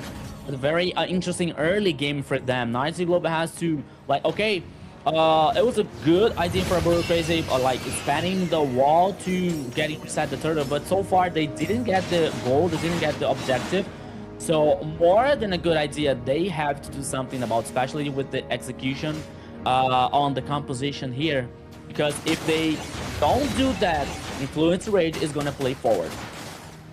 Yeah, we already saw it. I mean, even with that wall, you kind of needed the follow-up there. Louisenho, in fact, just got caught by a great penalty zone from Arctic, and then the damage. Like we said, when it comes to a Terizla, the damage he can output is very surprising. I believe that his second ability does true damage as well. So he's just a huge mark for no matter who gets caught into that penalty zone here. Right now, starting to expand. Already 1K over at the 4-minute mark is Influence Rage with 1 kill on the board. And just one kill on the board. And I kind of want to say too, you saw this in the last game too. It wasn't a high kill game, and that's because Influence Rage is doing such a great job of kind of juggling these fights. They don't really, you see a lot of skirmishes around, a little back and forth, some poking, but they're not really setting up a huge amount of fights unless it's going to lead to an objective. It's going to lead to a turtle fight or secure it for them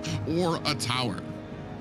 Yeah, in the first game we saw Influence Rage always concerned about like securing and guaranteeing the goals, the objectives. And in the other hand, we used to see 9Z Global always concerned to play well with Marcel, which didn't happen so well. But now the second turtle is still in the bottom side of the river, and both teams here are going to fight. Ooh, bravest fighter onto the backside does find Hotun, but on the other side there, Luisenho gets taken out again by Arctic on that Terizla. Alvaro Crazy might be in trouble. Arctic finds the last shot there, as well as the rest of Influence Rage pushes out pressure from this turtle. This is gonna be another secure by Influence Rage. Yeah, he's low, yet he buys more time with his basic attacks on his skills, but he's really strong. We are talking about Terizla here from Arctic with 3 kills in a row, securing that composition for Influence Rage, the execution. Oh, Chino! Oh, Chino! He thought he was going to be able to get away underneath that bush. A great read there by Hotun, and he ends up in an Influence Rage sandwich. My goodness, 1 more kill for Arctic, 4 kills for Terizla, and the first turret in the bottom side for Influence Rage. What a very strong early game, but oh, Steffi? Ooh. Tried to come in with the Raging Sandstorm, does issue out a flicker for that. Deadly Magic goes out, Profession finds a great amount of positioning. The rest of the team covered down for him. Unfortunate, Gusto Lagusta actually comes in with his Amen Force, putting on some damage on the Hotun, able to find a kill there with the help of the damage coming from Feshin. Sindrek tries to punish them for it, but is not able to supply in kind. Meanwhile, Steffi puts a little bit of damage onto Alvaro Crazy, but 9Z Globin finally on the board. Feshin, why did you steal Gusta Lagusta's skill? Jokes aside, 9Z Globin still got the first kill here, but even though Influence Rage is working in the macro, Gusta Lagusta, I think that he can take the third in the bottom lane down. He just let the minion wave to do the job, and now Influence Rage trying to do the cross map here. But even though a 9Z Globin is still in the game, especially with Gusta Lagusta, but could be better if Gusta Lagusta get the first kill for 9Z Globin. Yeah, it's very interesting here. They did allow Gusto Lagusta to kind of start rotating around the map so he can start getting fed. And that's going to have Chino up at the top lane. Ooh, Steph actually in a little bit of trouble to have the Rage of the Phoenix coming out. Big stun lands on the 2 members of 9Z Globin. Alvaro Crazy takes a Deadly Magic, is able to get away. Luisenho takes the rest of it, while now Influence Rage is going to have to back off from this fight. They do have the turtle up right now. That was going to try to set it up, but they don't find the kills that they need.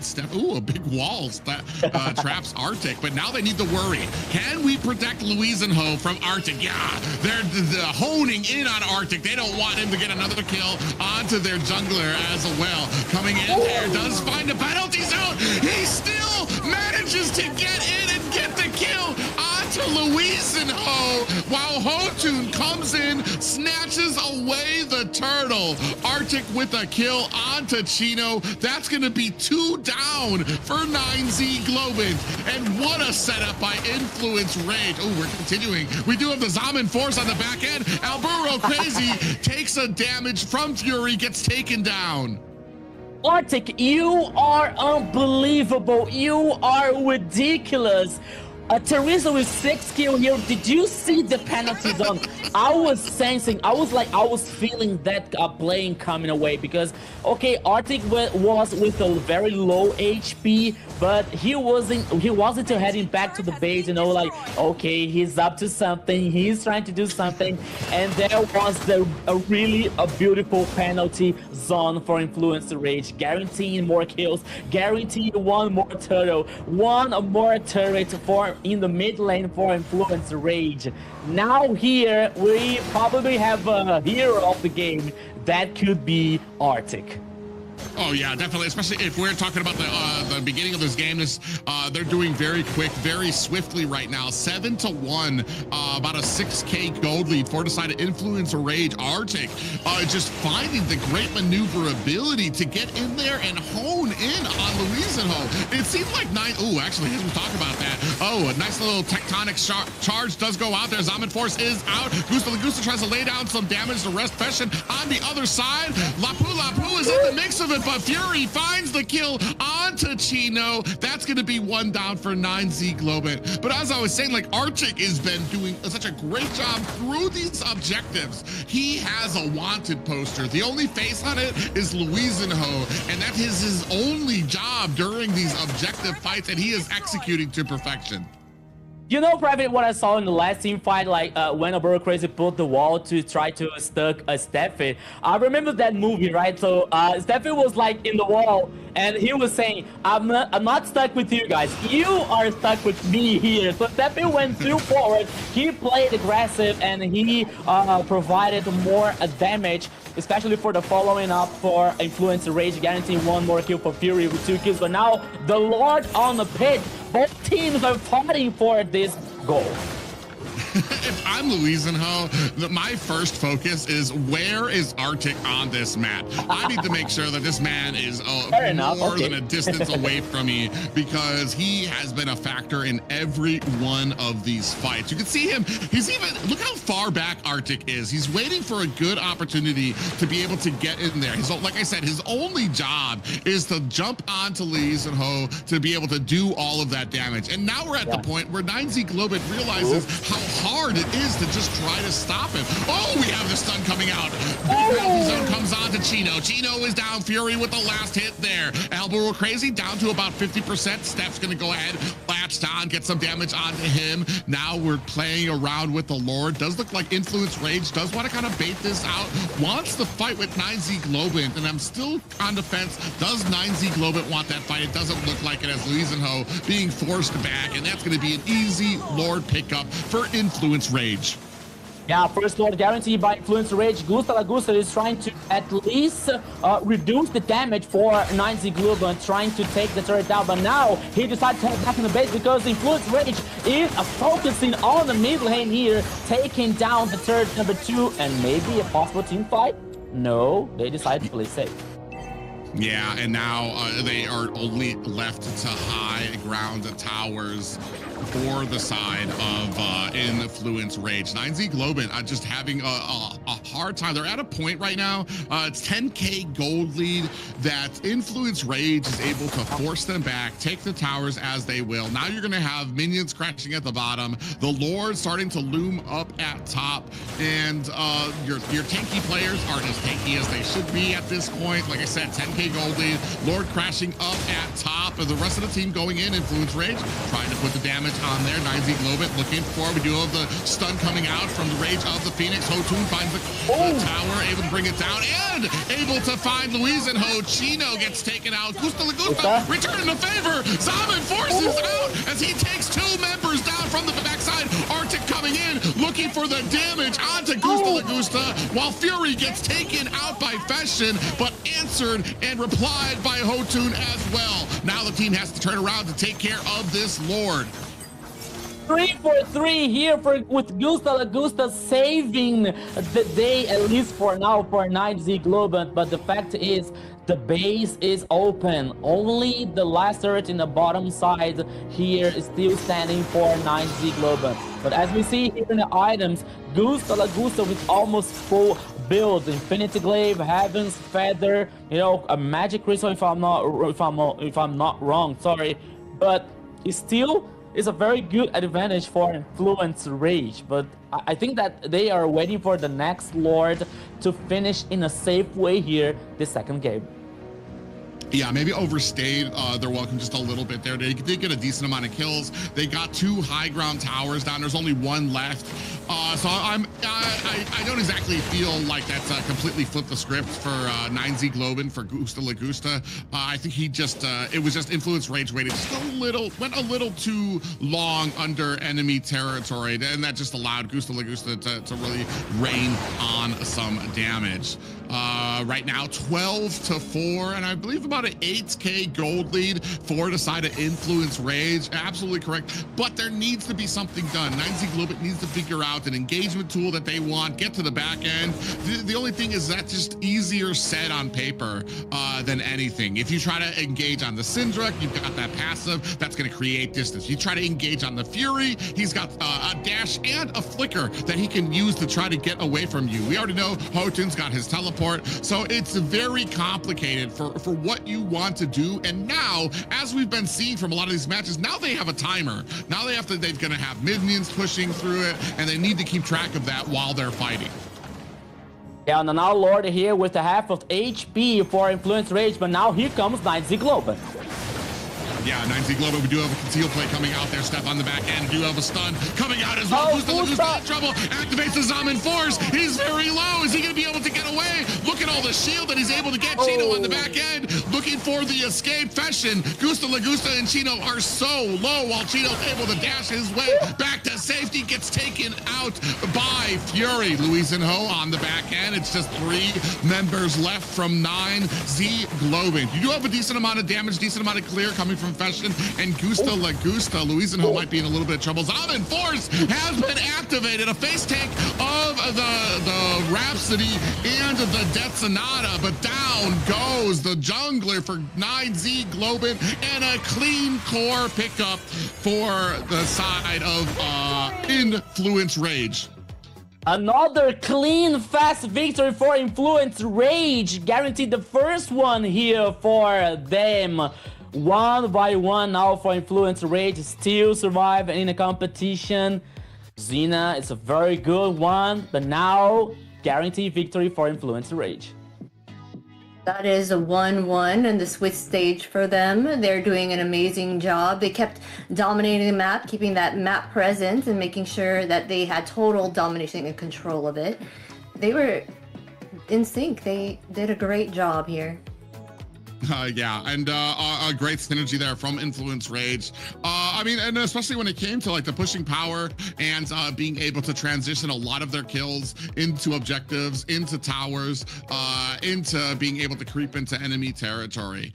Only I want to say like there was just the one major offset being that they might have stayed a little bit too long when it came to that to the second to final push up, which allowed Gusta Lagusta to kind of turn it around, put the damage onto it. But they were just able to brush that off, wait for the next Lord, and to the final push.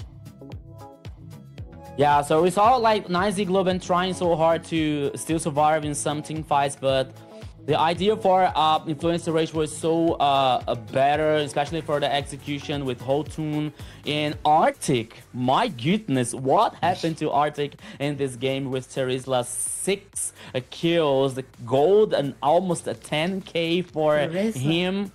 I don't know about you guys. I know I'm not a pro as you to read the future, but here I think that we can say that, oh, but there's also Fury. Fury played so well with Granger too, but come on, Arctic is gonna be the MVP so far here.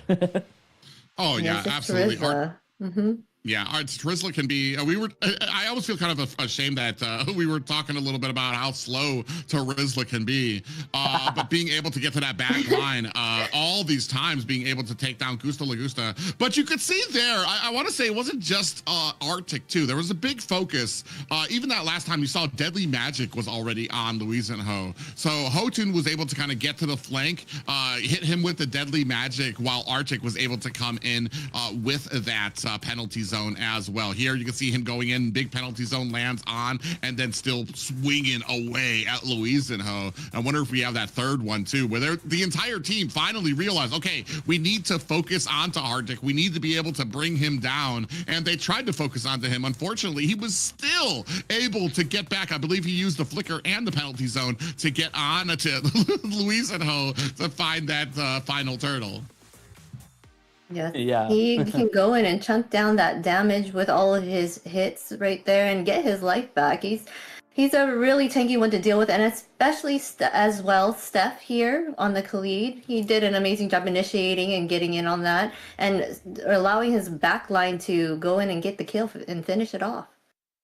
Yeah, and it was very important for Influence Rage's idea of the execution for Arctic here, because he was really important, especially for like with the penalty zone trying to neutralize, especially the plays that would come for 9Z Globant, especially with Luizinho, for example. We didn't see Luizinho in the second game, like Fredrin was like, he didn't appear, so most of because Arctic was always with the flicker and the penalty zone open to trying some plays, to try to do something to neutralize their tries or their plays. So it was really crucial for Influence Rage here to win, guarantee the goals, guarantee the objectives, and in a sequence win the game so far to guarantee the victory.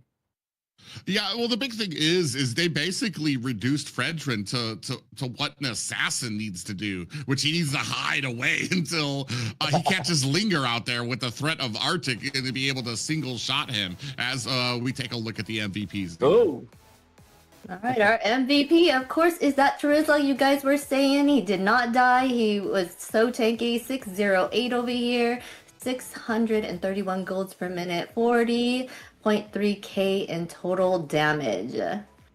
I'm so surprised. I thought it would be Fury. But here we are seeing Arctic with Terizla and the highlights for the MVP of the second match here. So we were seeing he always like playing aggressive, being proactive, especially with the penalty zone, and trying like not only zoning the players from 9Z Global out, but also guarantee the damage and the kills, and maybe the follow-up for other players to spread the damage against 9Z Global, and it was really, really worthy for Influence Rage here, guaranteeing the second victory.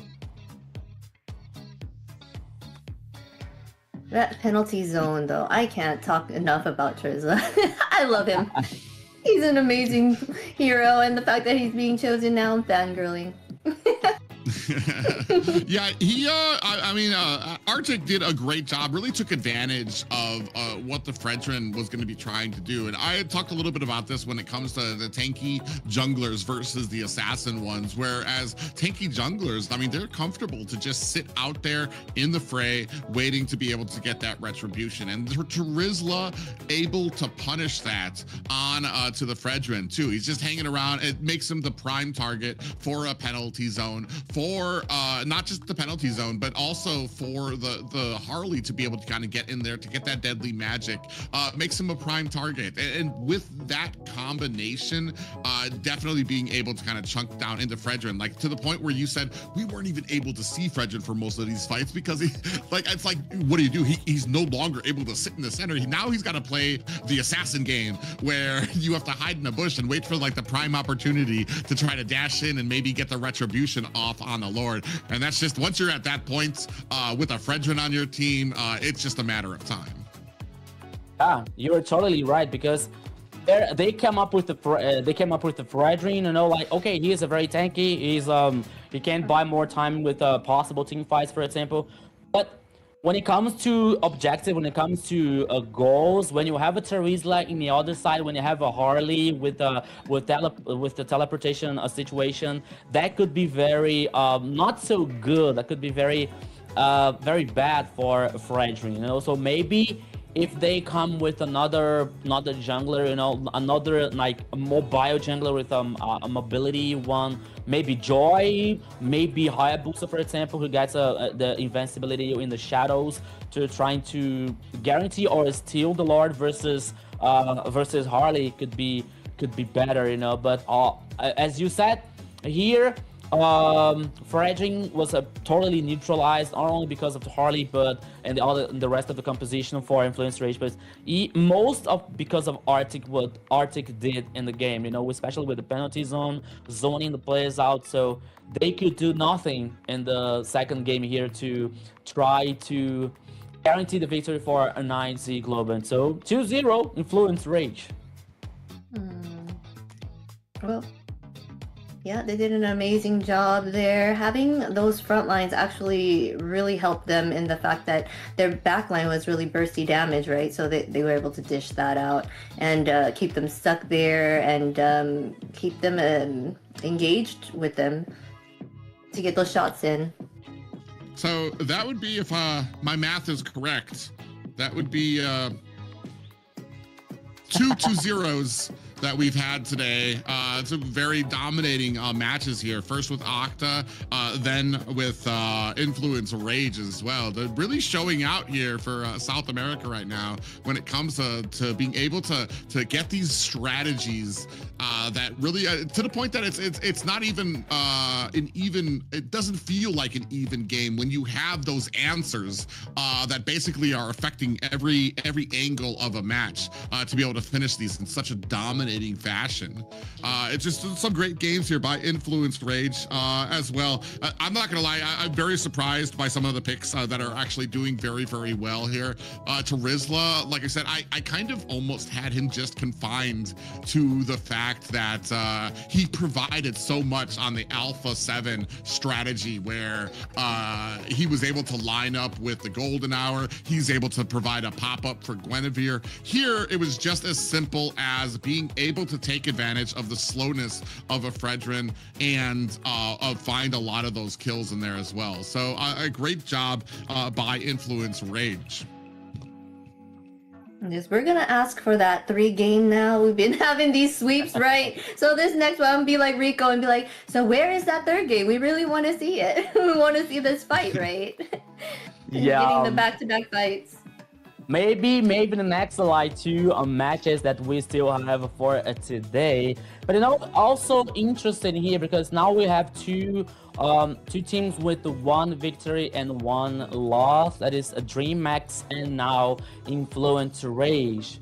So maybe in the possible future they can face each other, which is gonna be very interesting because there are two strong teams, there are 2 very good teams. They faced each other in the last seasons, you know, with like the historical is like almost balanced for both of them, you know, so it's gonna be very interesting. Okay, we have to know about the other games also, okay, but I would like to see Influence Rage versus DreamHack to see like which is gonna be the best idea and the best situation so far.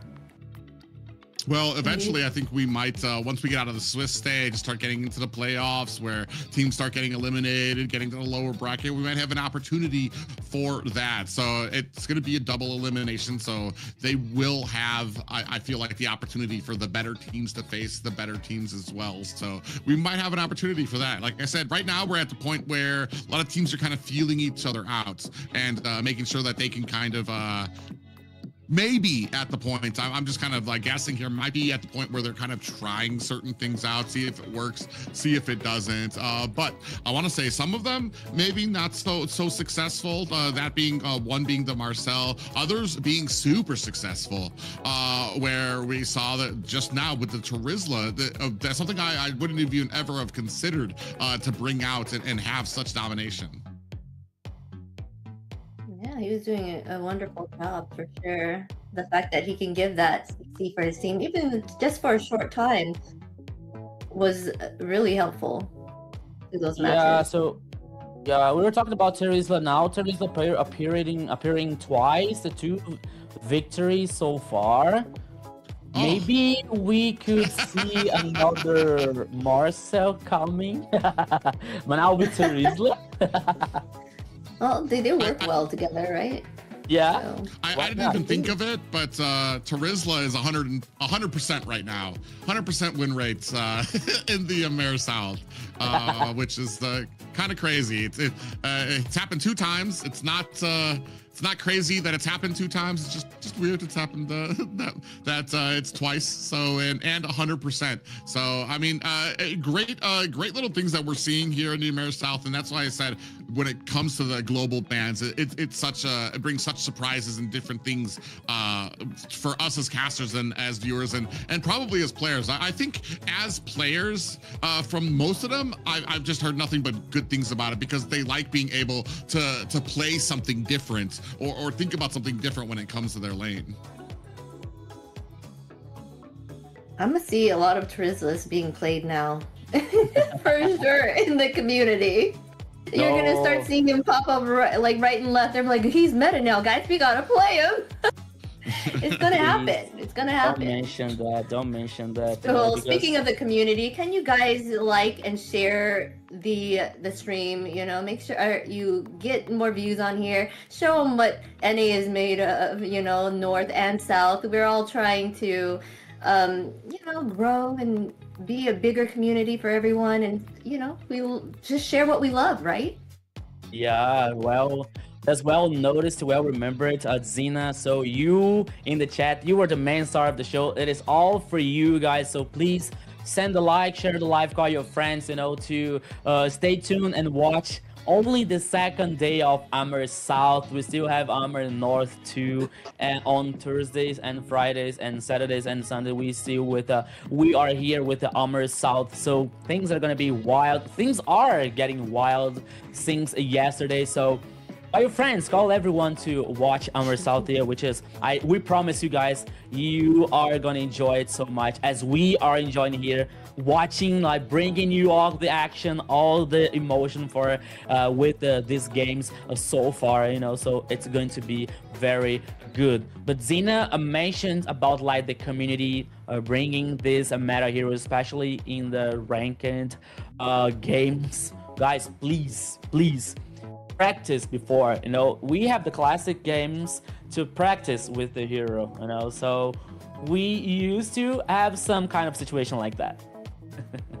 Yeah, but as they said, guys, yeah, go ahead, Xena. No, good. And make sure you check out our socials, check out these streams, follow every one of these channels: MLBB, Esports, Kick, Twitch, X, Instagram, Facebook, YouTube, TikTok. We're everywhere. The K, I know what that means now. Yeah, guys, so professional. Yeah, if you guys miss any of the action that happens up on the weekends, whether you're a North or South fan or both a North and South fan, if you miss any of the action, you can definitely check us out on our social medias to find out everything that you might have missed, maybe some little things about the players, information. I know Rico has some things on his Instagram talking about some of the teams as well. You can catch some of those videos from our casters as well. And I believe there might be a little something about diamond drops, Xena. Oh yes, we got some diamond drops for you. The longer you're in the stream, the more chance you have at getting these diamond drops. So be sure to stick around and watch us. Be in that chat, you know, like, share it, and you get more chances wherever you are watching the stream. Yeah, Stay you know what? Watch. Yeah. You know, guys, I would like to know if the casters can participate, you know, because I'm also watching the stream here. So please, guys, I want to know if we can participate, because I need diamonds to change my name on the game. You know, like, my name is really weird. I want to change, you know, I have to get the card to change the name. How weird are we talking about the name here? On the game, trying to keep it up. My name on the game is Niggas Fisher. Fisher. Mine's just Demoness, but you know, maybe I need to be more creative and be something like that. It is just because when I was a kid, it's a kid joke, you know. So Xena, go ahead. All right, guys, we're gonna take a short break. Thank you guys for sticking around, and make sure you stay and stick around for the later matches. We have Entity 7 versus Alpha 7, and then we also have Black Sentence against Infinity. You don't want to miss those. See you in a little bit.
welcome back from the break, guys. We are back with MCT AMER South Day 2. We are super excited with what's been going on today. It was super fun. It was both games were a sweep, but we were able to see a Trizla again, which was amazing. Yeah. And I hope you guys grabbed your snacks for this next set of rounds.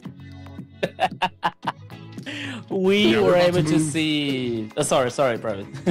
No, we're about to move into the second half of it. If things have already gotten kind of very spicy here, a lot of domination happening, where teams at this level are starting to kind of figure out those recipes, those ingredients that they need to be very, very successful with a lot of these drafts, and we're seeing that here. We're wondering if it's going to continue here with these next two series that we have, Rico.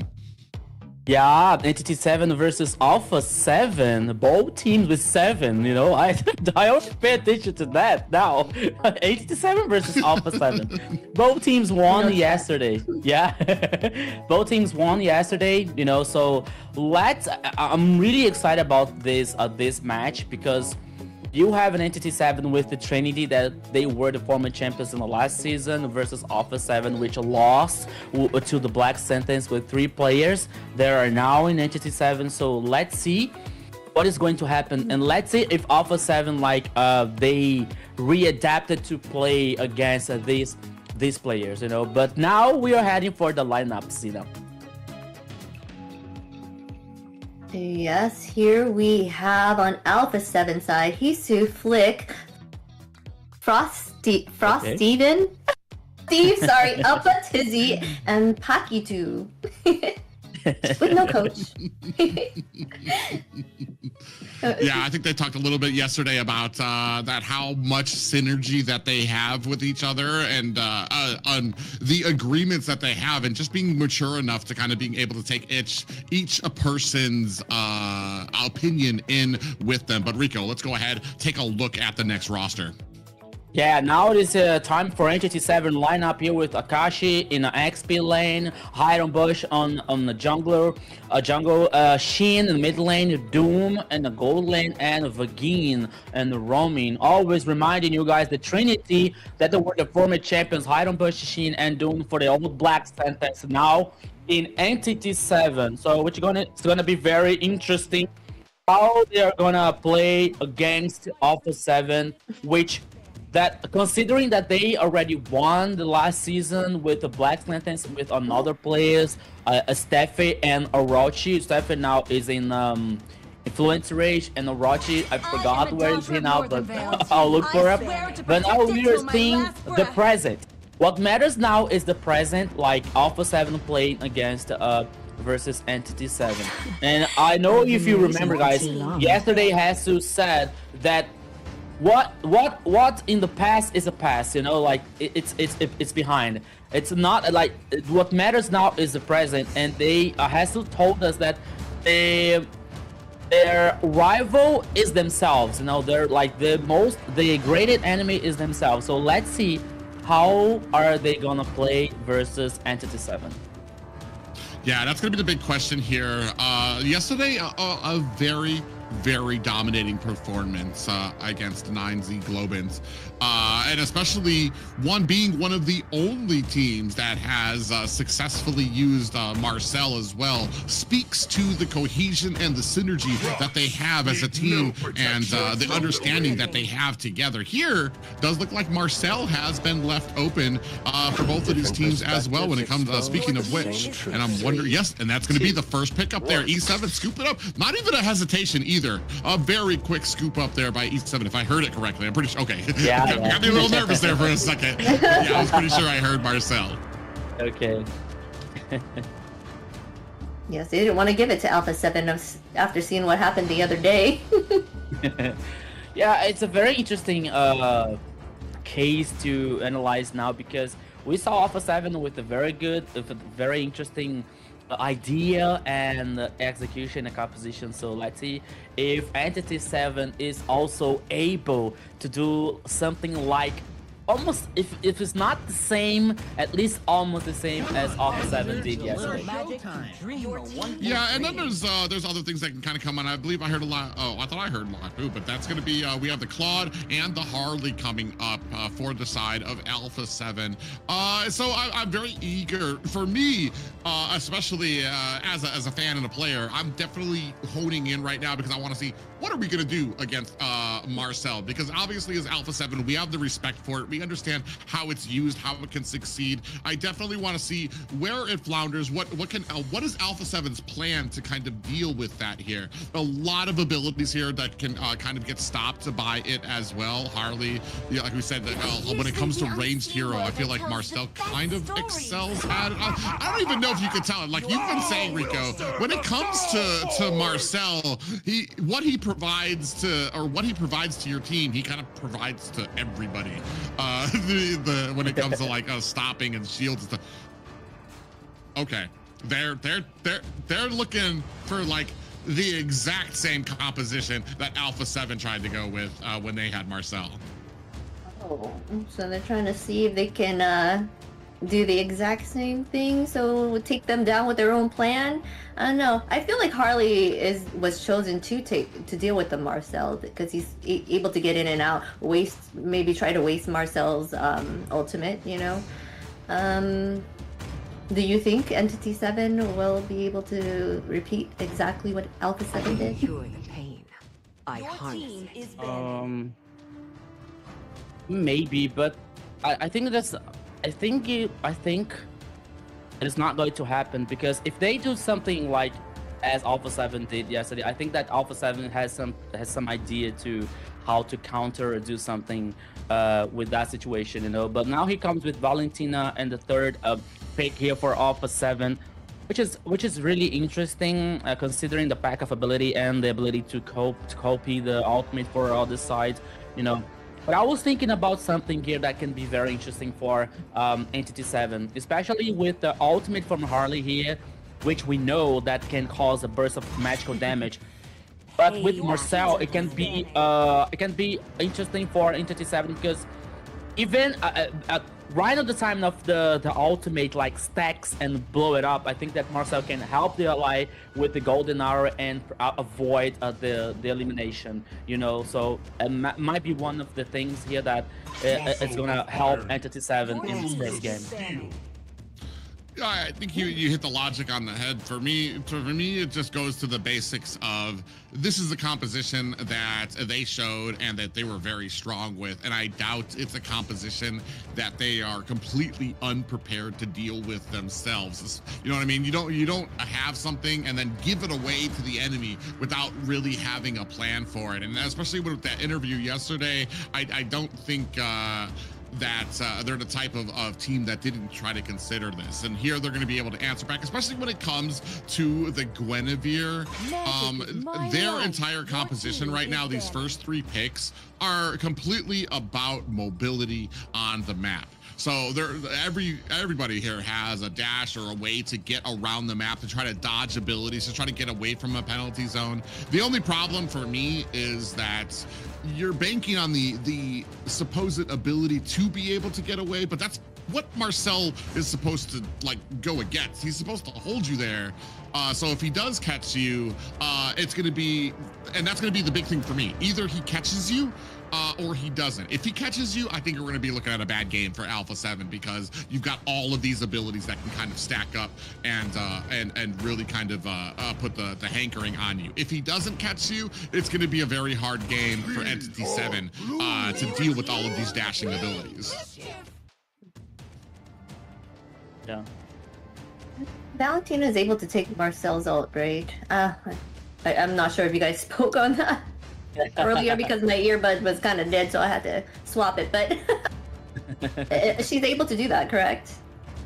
Yeah. Okay, so I feel like this could be anyone's game for sure, and the fact that they have that ultimate on both sides, it's gonna be a lot of freezing. I wonder how messy it's gonna be coming from the two golden hours happening the exact same moment.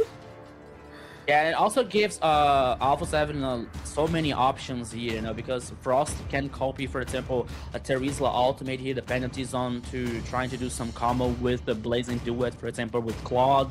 Could be a interesting situation for them, you know, like waiting now for Alice in a XP laner for Hasu here, you know, it's a very sustainable hero, sorry. Now we're heading for the two final heroes to finish the composition from MCT 7. Just waiting now. I forgot the phrase. It's a woman, one of the heroes. I can guarantee for sure. But no. Oh, I'm sorry. It was Alice. It was a phrase of Alice. I'm sorry. Just waiting for it to. Never mind. I don't have to be the one. I don't have to be the one to tell you that the name's right there, but I know Alice just got picked up here. Hey, no! Hey, wait! It's Luna! Oh no, wait! Luna's I wasn't wrong. So sorry, guys. Oh, that's what you heard. Okay. Okay, yeah.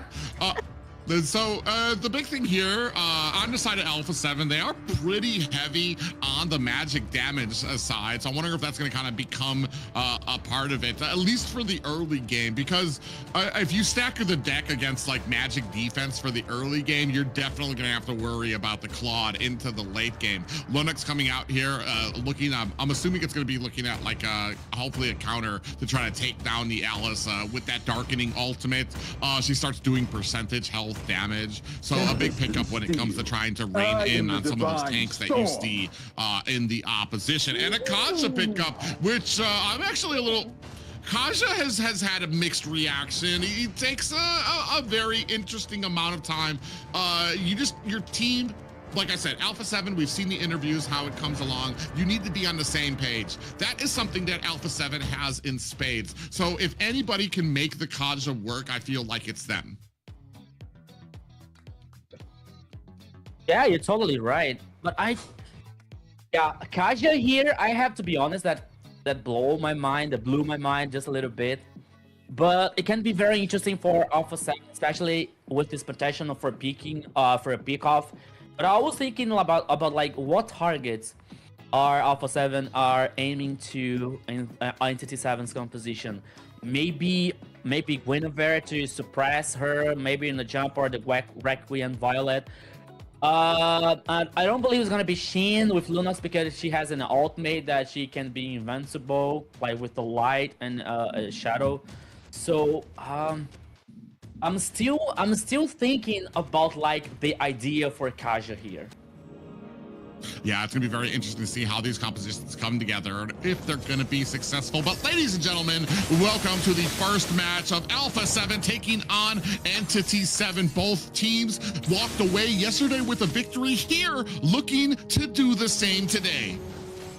Yeah, both victory teams here in the first day, so now they're facing each other in the second day of AMER South. So let's go. Welcome to the land of dawn. Oops. Okay. Ooh.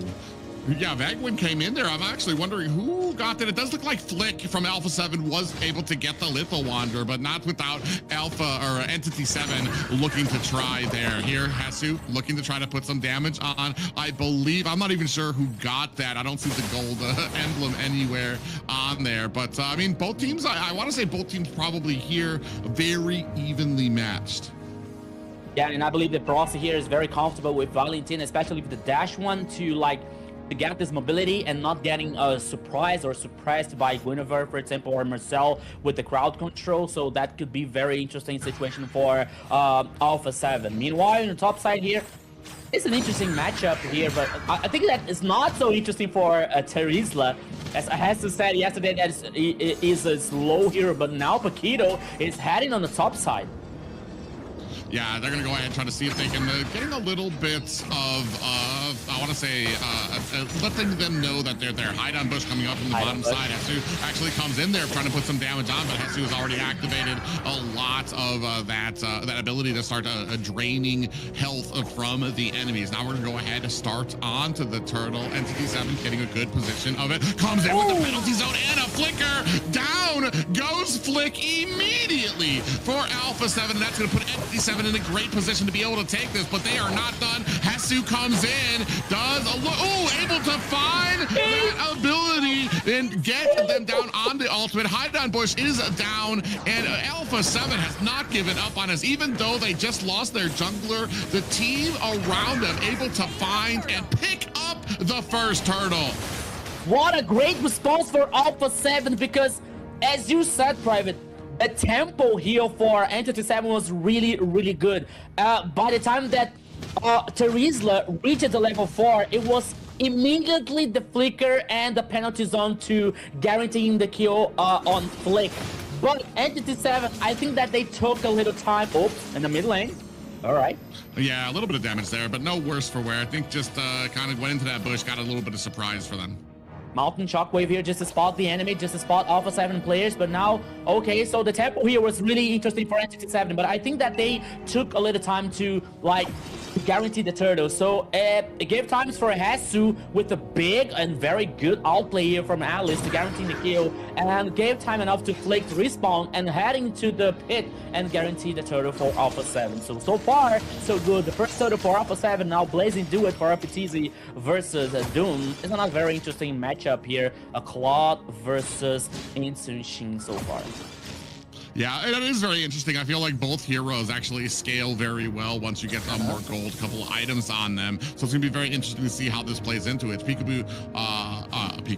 Paquito on the other side there, looking for an angle to see if they could try to get in there. But I want to say a good read by Doom, who's able to read this mini map, see that he doesn't see the jungler, doesn't see the roam on the map, and he's gonna go ahead and hide underneath the tower until he does, which was a great read. And I feel like some people really underestimate that type of knowledge to understand when you see something on the mini map and when you don't, which is more important because that means that they might be hiding. You should always just assume that they're hiding and waiting to try to get that gank onto you. And you see down there that Vaguin came in on that Marcel, started clearing out the bushes, try to get that information to him, let him know what's there and what's not. Yeah, we could talk about like which ultimate is better, if from Claude or Instant Shin, but both ultimates have different purposes. But now the second turtle is on the river and the bottom side. The Mountain Shockwave once again to spot the enemy, and now Alpha 7 is just a little bit further from the turtle. I don't think that we're gonna be a fight back. Oops. Yeah, they're not even able to contest it. And I want to say, honestly, Vaguin goes in and actually gets, he does get taken out there, tried to use that ultimate to get away there. Big Violet Requiem coming in for them. The penalty zone comes in. Frost able to find the kill there too. A double there for Frost Lane Eve. And that's going to be 3 down for Entity 7. My goodness, Frost here was insane now with the triple kill with Valentina, as I was talking at the beginning of the game. It's a very comfort zone here for Frost and Neville, especially not only because of the dashes and the mobility, but the idea that he can copy any ultimate here that can bring so many options through Alpha 7 depending on the situation, you know. So it was a triple kill for him. If I'm not wrong, I think that he copied ultimate routine Hakashi. Oh, Akashi goes down, and that's going to give Alpha 7 an opportunity to go ahead, get that first tower scooped up from Entity 7. Yeah, but now in the middle, oops, another fight. Yeah, another fight in there. They're not really in a good position to be contesting here. They don't have vision on that Elbush just yet as well. 2-5 right now. Alpha 7 still hanging in there.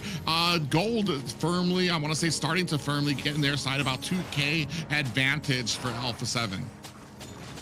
Yeah, now we can see Flick here guaranteeing the purple buff once again for Alpha 7, and still waiting for the next turtle, which is gonna be here in the upside of the river. And now we're seeing Hesu roaming for the mid lane. Could be a 4v4 here, but now Upatizi can sense the danger because can be a dive.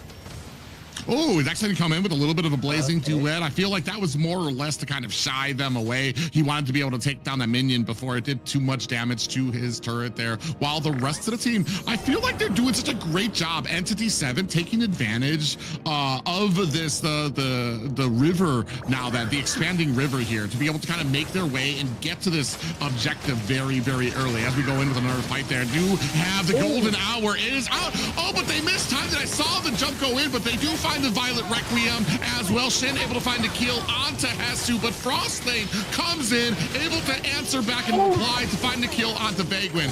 Doom finds a kill of his own. That's going to be 3 down for Alpha 7. Now looking to try to get away. TZ looking for an escape, is not going to be able to find it as he goes with that ultimate and gets taken down. It's going to be 4 down for the side of Alpha 7.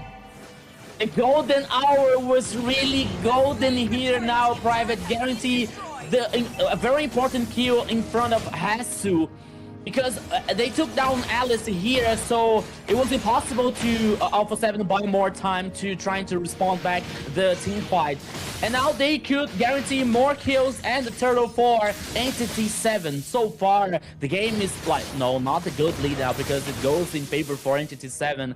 Almost 2k for them. At least the kills are even, but Entity 7 now taking down the turret in the top and the bottom side here. It is still like the game is even, but I think that Paquito with Kaja here, I think that he must find a good spot and a good flank to get in a specific pick off to try to help more Alpha 7 situation here. Yeah, and unfortunately for Alpha 7, they're not able to kind of, there's so much that they need to be able to watch out for, whether it's like the Guinevere jumps, the penalty zone, looking for the ultimate that comes out from Vaguin, the golden hour, to be able to kind of fit in that divine judgment that they want to get out there, and then try to get that damage out there. Divine judgment actually comes out there. Akashi does have that golden arrow surrounding him to try to keep him out of harm's way, so that does look like Entity 7 was able to protect them. Now starting to put pressure onto that mid lane as well. Yeah, it was a very good situation also. Once again for Entity 7 here, they tried to engage, but the time that Alpha 7 was trying to respond, the golden hour came in a good time here to disengage and protect the Entity 7 player. And now Alpha 7 is trying to do something, trying to find the angle here, but with no success. But now we're seeing Paquito and Flake. And okay, Vagin is heading down, but now he can be surprised. Oops. Oh yeah, speaking of which, Violent Requiem does come out, able to take down Flick, and that's going to happen right before this Lord comes out here. We've been talking about teams that are so good at being able to establish these great fights that mean that they have a great opportunity for some of these objectives, and Entity 7 showed that in spades already. Finding the great pickoff to be able to take down Flick, and then immediately turn their attention to the Lord, taking down the mid lane. Paquito might be in trouble, is going to have that immortality proc, but the rest of the team is right there to follow up and take him down. Yeah, another kill for Entity 7, the turret in the mid lane plus the Lord. Everything working so well for Entity 7. They still continue the pressure. The target now is the turret number 2 on the top side, which is the taken down. And the mid lane also can be the next target, while the Lord is heading in the bottom lane. Entity 7 so far in a way here with a lot of advantage. And now they still continue, but now I think that they decided to head back. Yeah, for me right now, it's kind of a question. I mean, you have the divine judgment, and they're having success with it. They're finding people. They're able to get the pull there. The only problem is I'm kind of wondering what the plan was when it comes to, like, divine judgment comes out, but then Vaguin comes in with the golden hour and immediately is able to save it. So and now you have a massive cooldown in the divine judgment down, and I'm wondering what the plan was, because are you even trying to kind of waste out that golden hour before that happens? Or do we have a plan after that? After the golden hour comes out, are we going to be able to utilize something to get in there? And I feel like that's going to be on Frostlane's back. Do you take the golden hour? Do you take the or do you take the penalty zone from them to be able to kind of answer and clap back once some of those cooldowns have been rushed? But now pressure onto the bottom lane. You can see them come in. Golden hour does go just wide of all the team members, but that does not stop Entity 7 from being able to take the bottom high ground tower. Yeah, the purpose was on here to take down the turret in the bottom lane and guarantee super minions for Entity 7. So far, we're seeing the items here. Hunter Strike, Endless Battle, and the Blade of Dispel for In Sun Shin. So he is really strong with Doom, with 2 kills here, but as you were talking about, especially with the Marcel situation here, so Vagin is in a comfort situation, especially to protect his teammates with the golden hour here, as you said. With even with the Kaja's ultimate here, it's not very interesting for Alpha 7, because even if Kaja fits the ultimate here, hits the ultimate in a very interesting target that comes Vagin with the golden hour and protect him. So especially with the golden hour, an ultimate with a very large AoE, so it's going to be very, very hard life for Alpha 7, but here they come. Oh, Bakin! Oh, they thought they had them in the ambush there. Even had a conceal plate for it. Unfortunately, it does not pay dividends for the side of Entity 7. I feel like they felt like something was going to happen, so they kind of shied away from that ambush. But another thing for me is when we took a look at the items, there were a lot of Radiant armors built up on Entity 7. You're talking about 4 members of Alpha 7 that are doing magic damage for them. So now Lord at about 50%. Flick goes down. Doom able to find the kill there. The rest of Alpha 7 is nowhere near to be able to come onto this Lord. That's going to be another Lord for Entity 7. But Tizzy can be the next victim. Oh yeah, he does get caught by the golden hour. The rest of the team is right there. Oh, but Dizzy on the back end gets caught by a penalty zone. But Paquito goes down as well, trying to help out his teammate. Doom does take down another high ground tower. Now pressure starting to mount at the core of Alpha 7. Hetsu trying to come in, put on the damage that they can, but look at all the damage, and that's going to be the first game for Entity 7. Yes, Marcel rules once again here, guaranteed the first victory for Entity 7 versus Alpha 7. It is only the first game here, but here comes the victory for the boys from Entity 7, Zina. What a game. They were keeping it pretty even there in the early game, and then towards the mid to late game, with Entity 7 started taking the lead there. Frost's laney was, I feel like, what was holding it afloat for them, for Alpha 7 there with that kill count. But I liked it because it was a good battle that they had, you know. Yeah, unfortunately, it feels like the whole not able to find the actual answer that they wanted for the Marcel. The Divine Judgment, I felt like...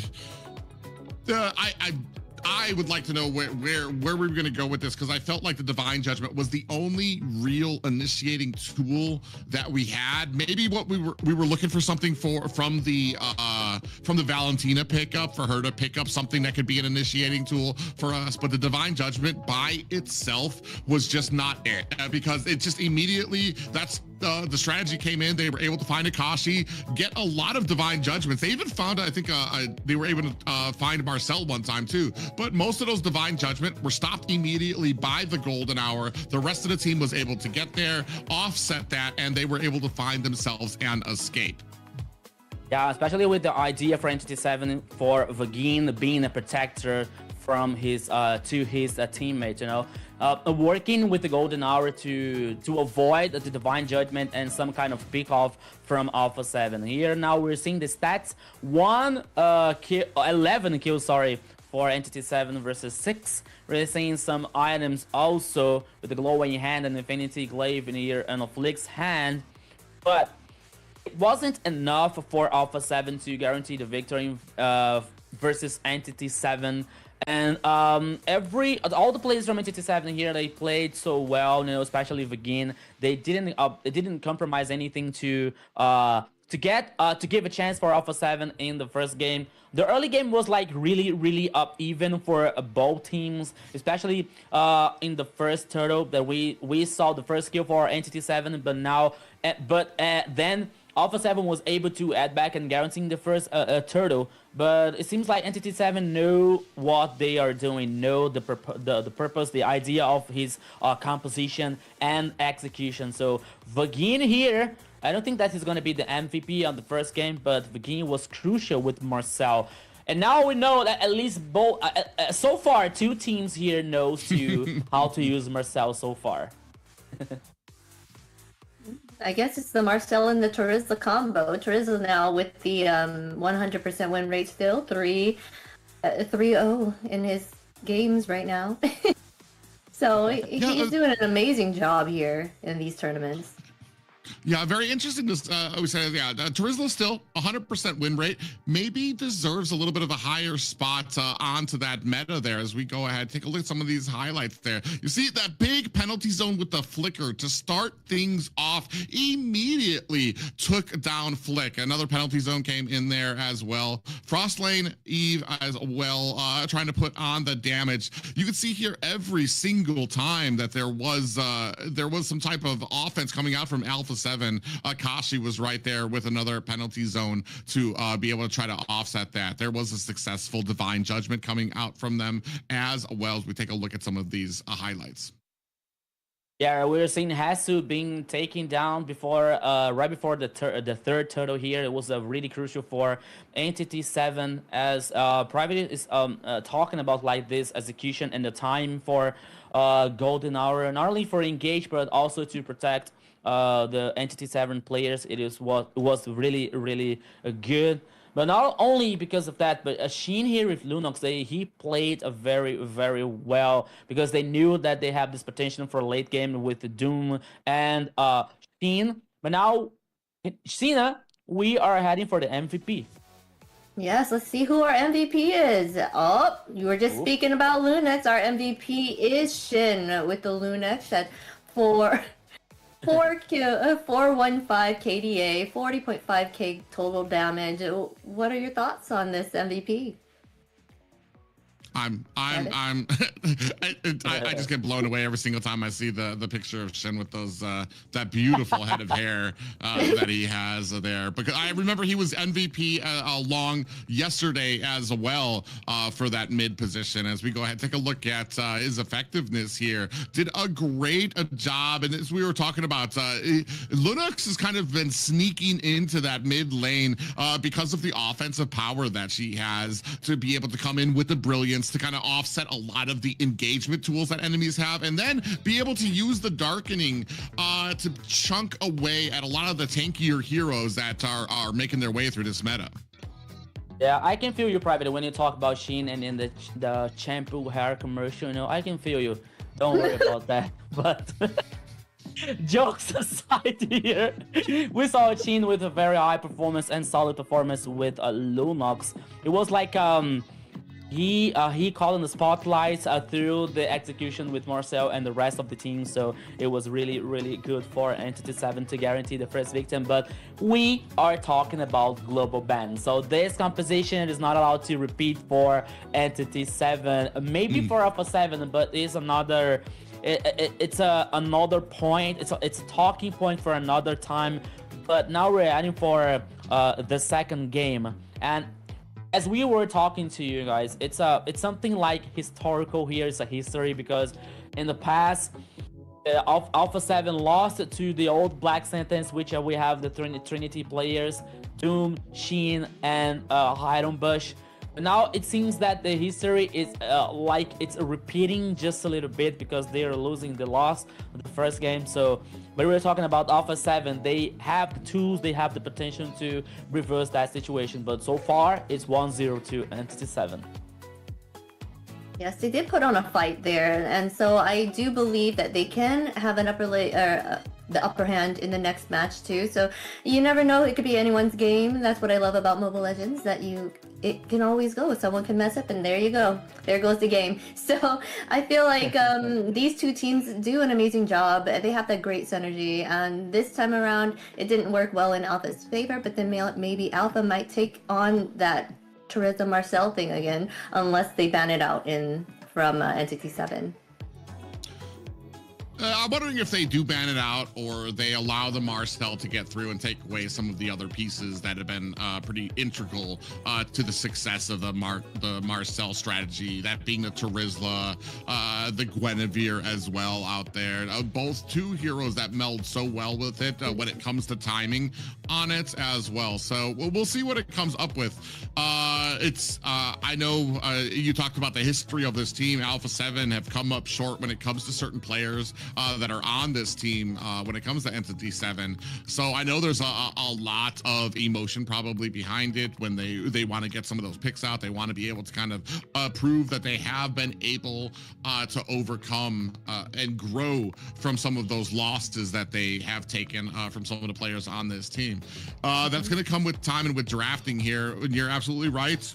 Now that we don't have this available, we don't have the Marcel available for Entity 7. We're going to see if they have something else in the chamber that's going to be able to kind of help them along for this next draft to carry them hopefully along. I know Alpha 7 looking to kind of try to match back, try to get that point back from them, take us to a game 3.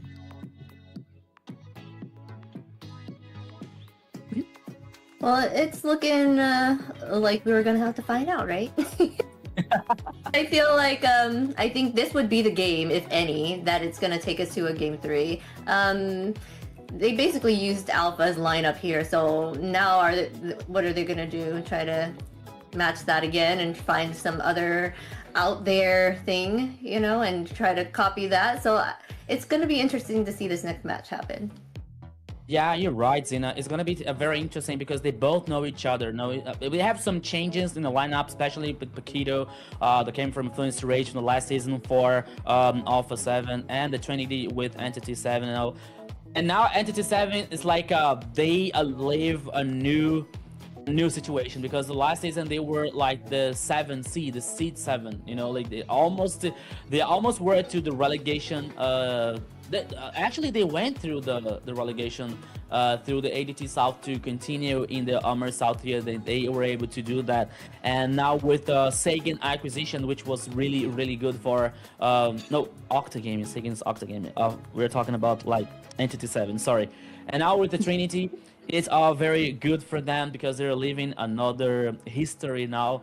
And once again, with the Trinity winning with the versus Alpha 7. It means a lot. That might means a lot for them, but once again, as we were talking here, Alpha 7 has the tools, they know the way that they can reverse that situation. It's not going to be easy because, as we saw in the first game, they have a right idea of composition and execution by the part of Entity 7. So everything can happen in the second game. Yeah, and especially looking at some of their players. I mean, Upatizi, Frostlight E, they were both MVPs for their last game, so they do know what it takes to be able to kind of dominate and get some of that great positioning that they need to be able to kind of formulate a lot of these plans. Right now, it's just going to be what are they going to be able to do at this point? Do we go with something with Marcel? That's the biggest question right now, too, because Marcel is out. And I'm wondering, do you ban this if you're Entity 7, knowing that you can't pick him up, that what Alpha 7 is capable of with him? Basically, we've seen only one winning strat with him so far. So I feel like with that winning strat, he's almost kind of a liability if that's all we have in the chamber for him.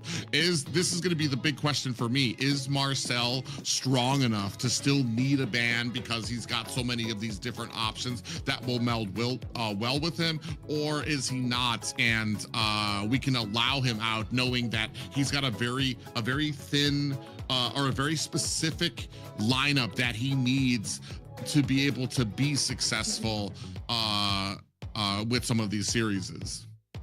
Do you guys think that Charizla would be ban-worthy here nowadays? Like during these past 2 days? Do you think he's ban-worthy? And do you think that they will ban Charizla? I think that they wish that they could ban, but there is still other broken heroes open. Yeah. To them to think about, so Charizla, it can't be the one of them, but we still have Baxia, we still have Freya, which has like 100% of prioritizing so far. The question is, for Entity 7, they maybe they can ban Marcel, but we have a two situation here, right? So one situation is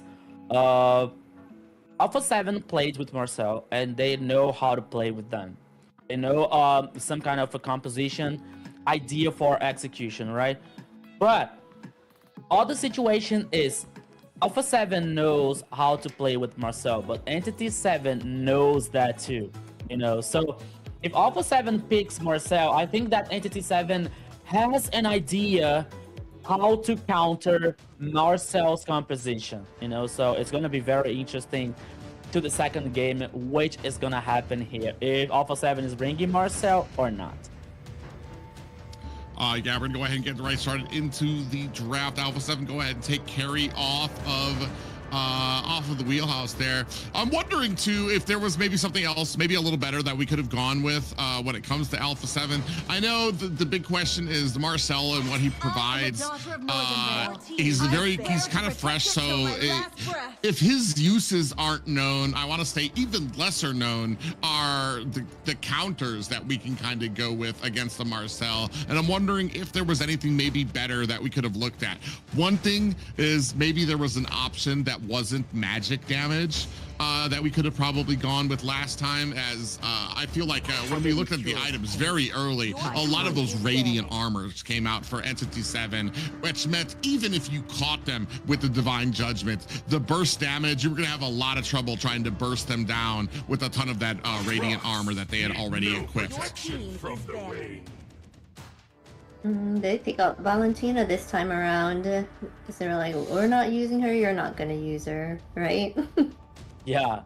I mean, so far Marcel is still open, but we still have to wait at least the third ban here for Entity 7, But the fact is, I think that one thing that I think that Alpha 7 is still thinking, especially for Flake in the jungle, because he used to play with a lot of assassins, but so far we didn't see these assassins in Flake's hand, which is one of the comfort zone for him. But now Marcel is banned by Entity 7, so they don't want to buy these ideas, The clouds are ever They left shifting. Sora open and Valentina's off the board. Yeah, and There? yeah, with Valentina taken off the board and Sora open, that's going to leave a very open spot in the XP lane for Sora. We've seen this kind of matched up a lot of the times with the Yuzong in there. Just not that Yuzong actually is able to kind of stand toe-to-toe with Sora, but it's somebody else who can be a threat to the enemy team into the back line, which will kind of not counteract, but it does the exact same thing that Sora does. So your hope is to do it faster. That's going to also be a Zushin pick up for the side of Entity 7 as they go ahead and scoop that up with the Grok.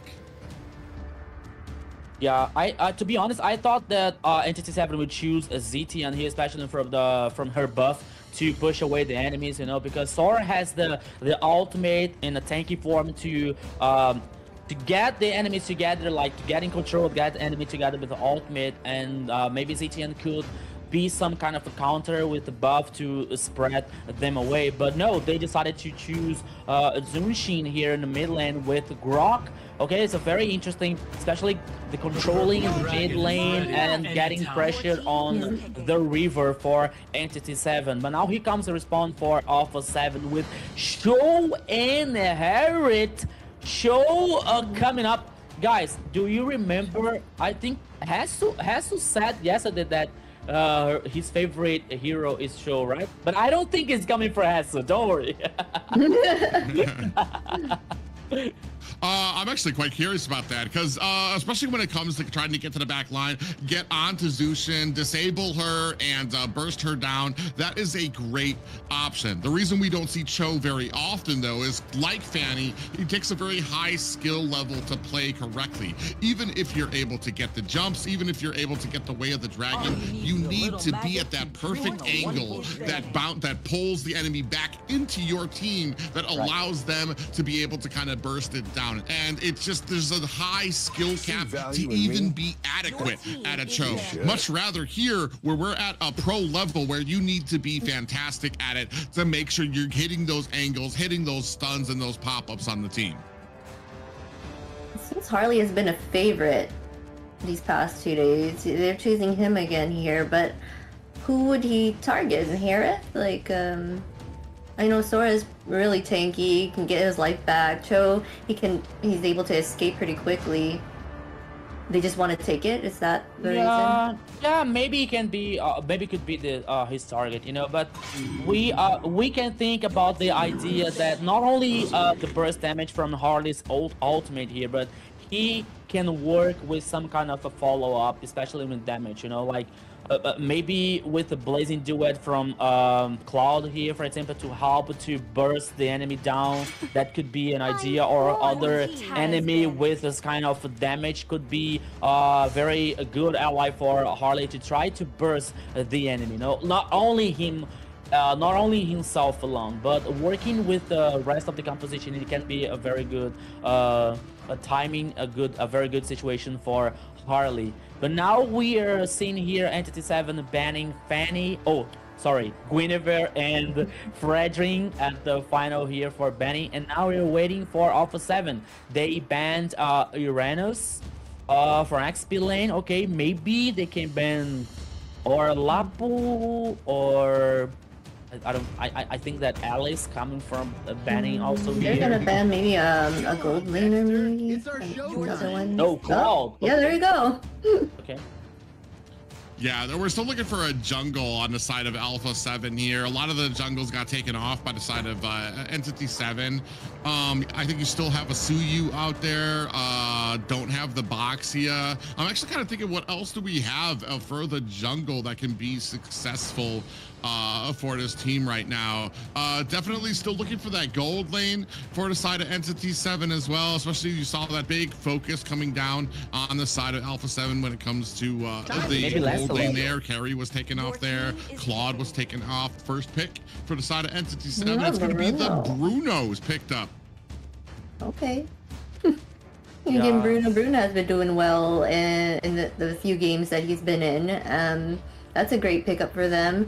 I think a jungle that's open would be Soyu is open, right? You think they would pick that? Bisuyo, or maybe Lancelot for Flick, you know, with the second ability, which is become invulnerable, especially to the against Harley's ultimate. You have to wait the right time, you know, to use to avoid the burst damage. So that could be an idea for Alpha 7, which is also in a very good jungle to guarantee objectives. We are waiting to see now the rest of this composition. Maybe okay. Oh, what's her command? Fanny and Evie. Okay. You have a Fanny out on the field, and what do we have to stop it right now? I think the only real CC we have on our side is the Grok that you're gonna have to try to aim. That's the tonic charge. So that's gonna be very interesting for the side, especially if I mean, you're gonna pull out a Fanny. You're gonna be good on it. So that's gonna be very interesting here. Alpha 7 pulling out all the stops here. Got a Fanny for our next match. Yeah, so let's see what's going to happen in the second game here, my friend Private. But now here comes Flick with the Fanny. Okay, it's a comfort zone for Flick, but I don't... Okay, maybe it can work with this composition and the idea for Alpha 7, but with the Tectonic Charge from Grok, you know, maybe with the Lantern, with the stacking here for, with the Zunshin... okay, maybe it can work, but it's not that easy for Alpha 7 idea here, especially with Flake working with a Fanny. We're seeing also Frost with an Eevee in the mid lane. Could be okay. He can be neutralized by Zunshin also. But let's see what's going to happen now in the land of Dawn, my friend Private, because this is the second game for Entity 7 versus Alpha 7. 1-0 for Entity 7. Let's go.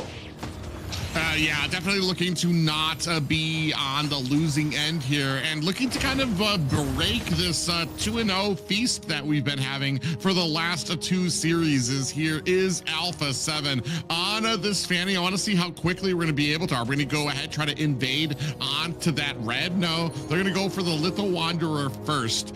Is Alpha 7. Yeah, no purple buff from the enemy, Flick. There is no buff over there, but he's going for the lizard at least. And now we're seeing Hasu trying to guarantee the golden crab. Ooh, we had a catch. Wow. Okay. So immediately, Flick comes in underneath the tower from behind the tower, finds the kill onto Doom.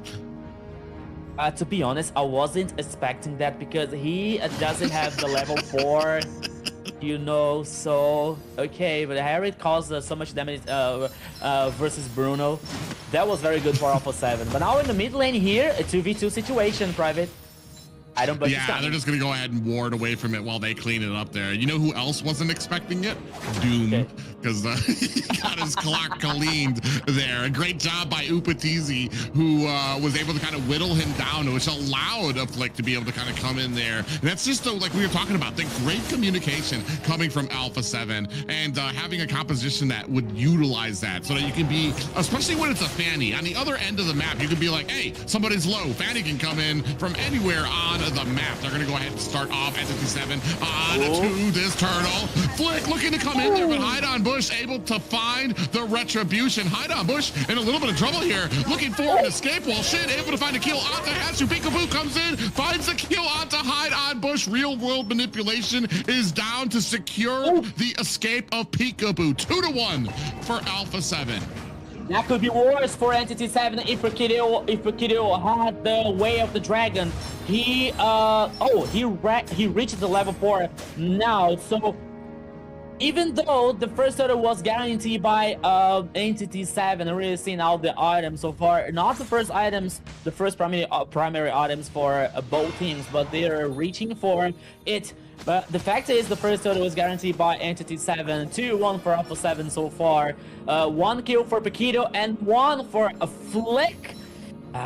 Things are going to be wild here, Private.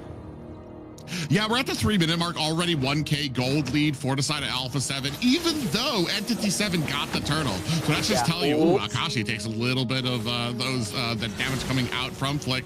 Wall just misses a Flick, but Akashi taking some more damage. Hasu, coming in there, taking a couple of swings. They're not low enough for the cutthroat just yet. But Hasu comes in with a little bit more damage onto that sort of fat Quito on the side there, looking for an angle, but does not find it just yet. Yeah, he was spotted while he was walking through the top side, so that's why he didn't. He decided not continue this chase or trying to do some kind of isolate someone here on the top side. So he heads back, and now we're seeing the 2v1 up Upatizi in the grass here, just watching them guaranteeing the golden crab so far. So as you said, so we are having 4 minutes in the second game, and the next turtle, 5 seconds remaining in the bottom side, and the Flake is trying to guarantee the purple buff that gives time to Entity 7 to guarantee the second turtle. Here comes Paquito, but does get spotted out by Shen. So it's not going to be the surprise that they wanted. 4 members of Entity 7, 5 now lining up for this next turtle. Hasu comes in, putting on some damage to interrupt them. Wall does separate him from the rest of the team. In comes Flick. Shen does find a kill onto Hasu. Real world manipulation is out. Flick coming in with some damage. Doesn't even use the cutthroat yet. Going back, does use the cutthroat on the Hide on Bush. Looking for an angle to get into there. 3-3 right now. Akashi finds a kill onto Upatizi. 3 down for the side of Alpha 7, but Flick still able to get to safety, and that is going to be a turtle for the side of Entity 7. There was no opportunity for Flick continue or something to try to guarantee the second turtle. That goes for Entity 7. What a crazy, frenetic team fight here that also once again goes for Entity 7. Meanwhile, Flick was trying to cause damage in the turret in the top side, but now he heads back from the base. Yeah, 5 minutes here. We're seeing out the items once again. Starling side for Harriet and Hoss Claws here for Bruno. We want to see it, and we have to see which gold winner he is gonna impact more for in this game. But even so far, Entity 7 in the field feels comfortable with almost a 1K ahead in the gold lead, but now, oops. Yeah, Hesu actually goes in against 3 members on the backside. Paquito comes in to try to warrant them out. Oh, gets hit up by the wall. Flick, actually, I feel like got interrupted by that wall when it comes to the cables. Now, the rest of Entity 7 trying to push their way into Alpha 7's jungle here from the back end. Zaman Force laid onto the ground. Upatizi coming in, dashing in with damage. Paquito taking a heap of damage, but they are able to help Flick secure that purple buff. Shin in trouble, but uses that ultimate to get away from Flick's Fanny.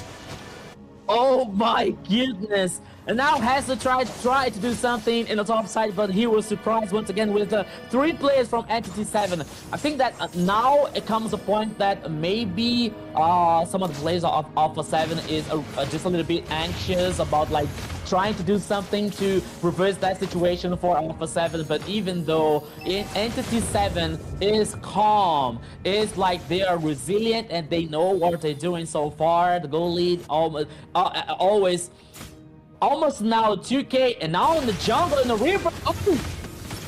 Yeah, he put the way of the dragon onto the Grok. Vagwin actually it gets taken down by Frostlane Eve with that real world manipulation. In comes Flick to find a kill of his own. It's going to be 2 down for Entity 7 to set up this next turtle take. Entity 7 does not want anything of it. Possibly a free turtle for Alpha 7, their first of the game. Things starting to turn around a little bit for them. I was actually questioning that way of the dragon kick on to Vagwin on that Grok. I'm like, that might be the wrong target, but the rest of Alpha 7 cohesive, able to put that damage on and blow him up. Akashi can be the next victim here.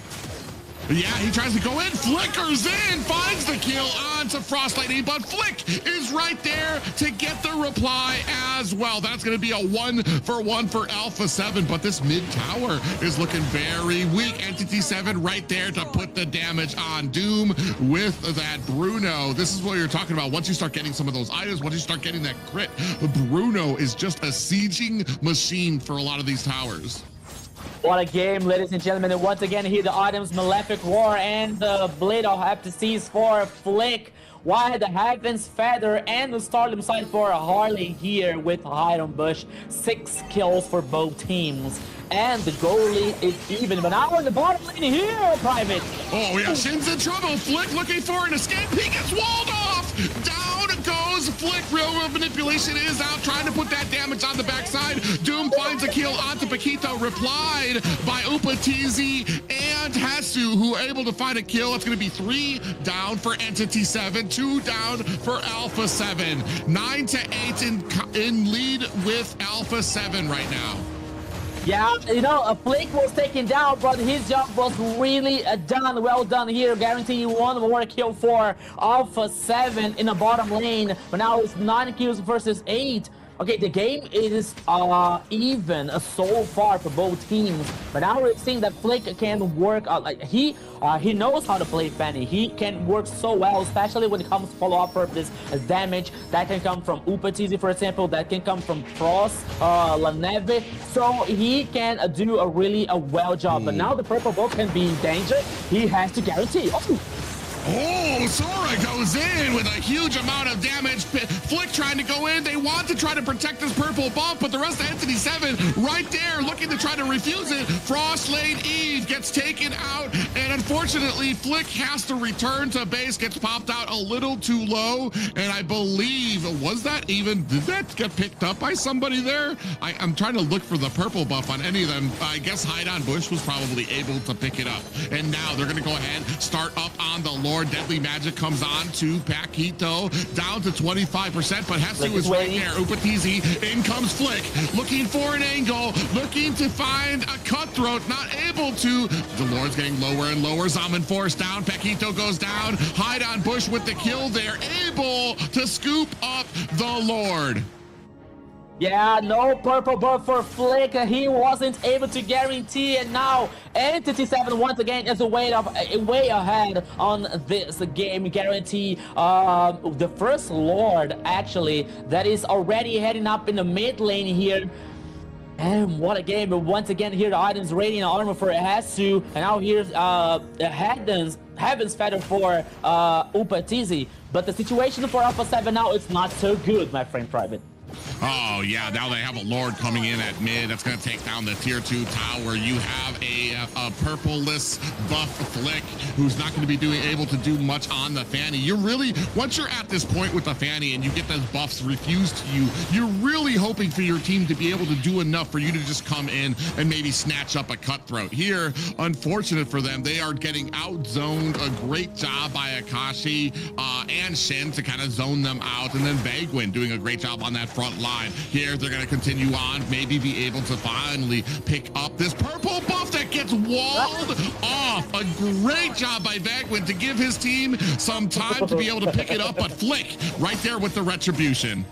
Yeah, I was confused. I thought it was not the purple buff. I thought it was the Lord, you know, almost like in the pit on the Lord. The purple buff was walking through the jungle, but once again guaranteed by Flick here. But okay, he guaranteed the purple buff, but it doesn't reverse that situation so far. But even though MCT is playing forward, is playing aggressive, but now Paquito is trying to find something that can be the turret number 2 taken down. Oh, here we go. Oh, big Titanic charge does go onto Paquito. Real world manipulation slams down. Akashi finds a kill onto Paquito. The rest of Alpha 7 running to the safety of their tower. Hide on bush underneath the enemy territory is going to have to teleport back. That's going to be 2 down for the side of Alpha 7. Flick and Paquito down for the count. It's just Hesu and Upatizi trying to stave off this push coming out from Entity 7. Zaman Force has been laid onto the ground. Upatizi down to 10% health immediately. Yeah, that's Entity 7's powerful here so far, my friend. And now they're heading. Okay, they decided to head back. They got on purpose. They got the super minions in the top lane. Okay for them, but now they're heading, waiting for the next Lord. While okay, but now Entity 7 is like it's living. They're living in the purple buff here. No purple buff for Flick, but he has to use the cable. Oh, yeah, he's going to try to go in there. We do have a Way of the Dragon that does land on to Bagwin. Real world manipulation is down. Hide on bush. Finds a kill onto Flick. Akashi finds one onto Frostlane. Only one that was able to answer back was Upatizi, but he gets answered as well.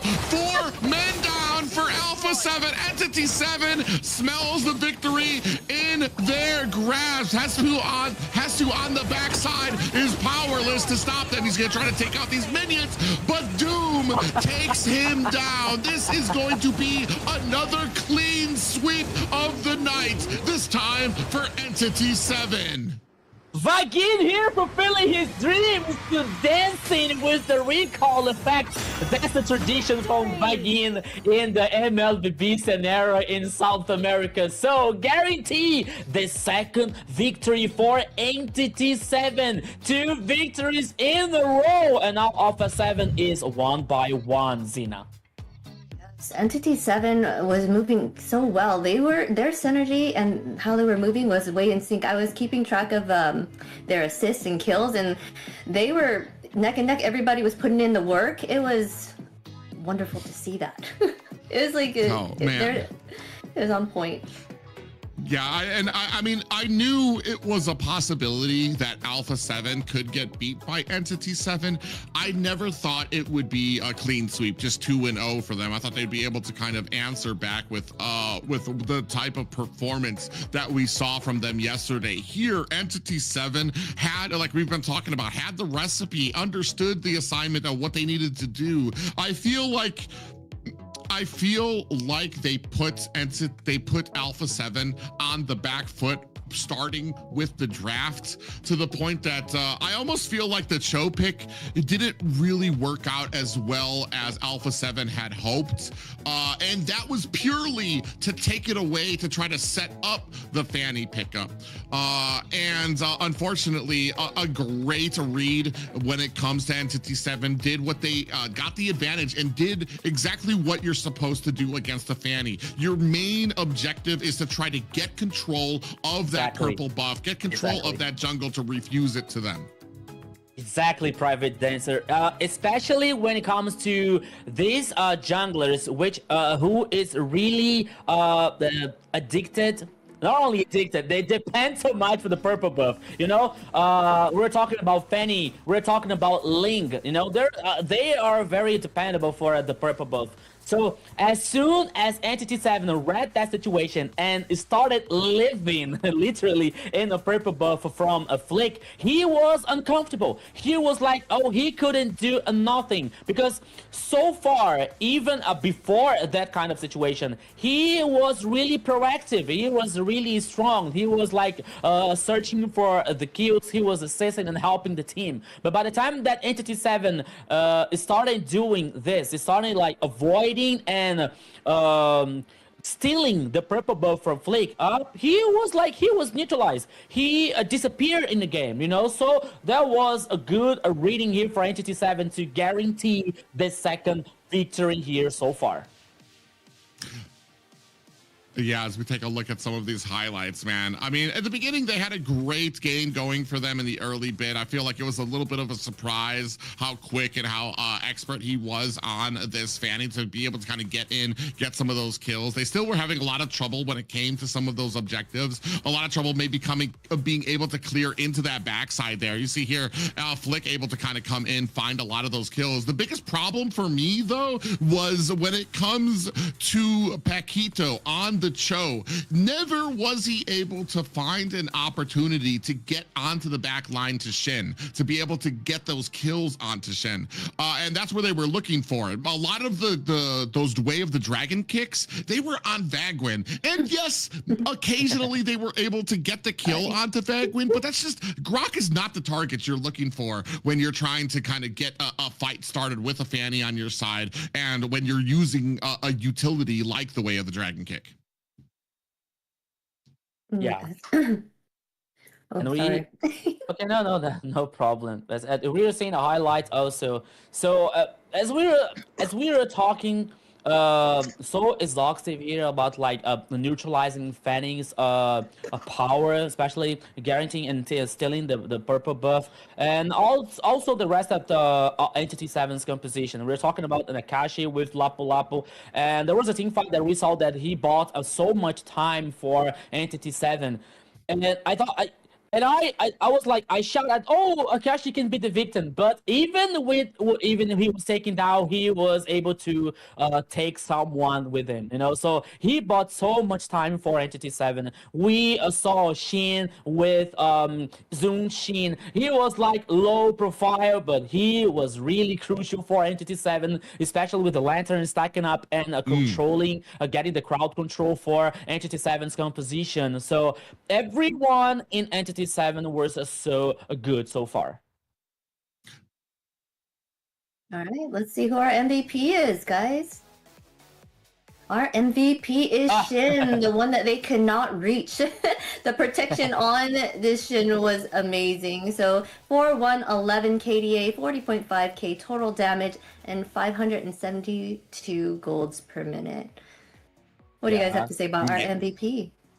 I mean, it did an excellent job, and that's a carry on what Rico was talking about when it comes to Shin. That entire Entity 7 did such a great job of protecting him. And you even see there, even if they did get caught with the Way of the Dragon, he had that Purify. He was doing a great job of trying to create that distance here. And you can even see there, Shin on the opposite side of the map of where the Fanny was. So, I mean, always being markful of where they were on the map, keeping their distance out there, and just a great job by the rest of the team to try to protect, to the point that, like I said, a lot of those Way of the Dragon kicks weren't even able to get onto him. They got onto the Grok, got onto the other players that you didn't want. And when you have a Zushin that's just spraying down damage on you consistently, you're gonna have a bad day. Yeah, and even though the Purified situation, she still have the ultimate to gain reposition in a team fight to survive and buy more time for Entity 7. So it was really good for them. It was really good for their composition. And we'll talk so much about Marcel, about Zunshin. You know, when it comes up to Zunshin, she has a very high win rate so far in South and probably North. I'm not sure, but I believe so. So now we have 2-0 for Entity 7, 2 victories in a row for Entity 7, reaching at the top again. We have so much to wait from Entity 7. You know, I had some doubt by like, okay, the Trinity from the old Black Sentence went to Entity 7, but there are still 2 players that they also have to get the kind of a synergy. But as we are seeing, the synergy is working so well. 2 victories and they are on top. Yes. Yeah, a great job amazing. by. Yeah, a great job by by Entity 7 to be able to kind of walk away with this. You already talked about it before, and that just speaks to the skill level that a lot of these players have to be able to kind of come here with this group and be able to be as dominant, especially because I'm like, I hope this doesn't displace the type of skill level that Alpha 7 has to what the viewers are seeing. To see them get beaten this way sometimes can skew people and be like, oh man, Alpha 7, they're kind of with the performance we saw from this yesterday, this doesn't really speak on the ability of Alpha 7, but just the dominance that Entity 7 and the answers that they had for a lot of these combinations, and just the work ethic and being able to focus out there on the field and to stick to a plan, understand what they needed to do to be able to get this victory as well. Sweeps across the board so far. Will this last game be that way? What do you guys think? Yeah, Private was talking about like Alpha 7's performance, and I agree with him, and we can plus here, especially with Paquito and in this lineup that is a new acquisition. Because we were talking to Hasu yesterday, and he told us that Paquito, like, he fixed very well with the rest of the team, because like he is crazy and the rest of the team are crazy as him, you know. But it's still, I think that they have potential to get higher, you know, especially with Paquito, because Paquito was from Influence Rage in the last year, and he is really good. But now with Alpha 7 composition, Alpha 7 lineup, I think they have this curve to get high, to improve, to grow this gameplay with Paquito. So we, at least for me, I would not discard Alpha 7 to be one of the favorite to win the Amer South.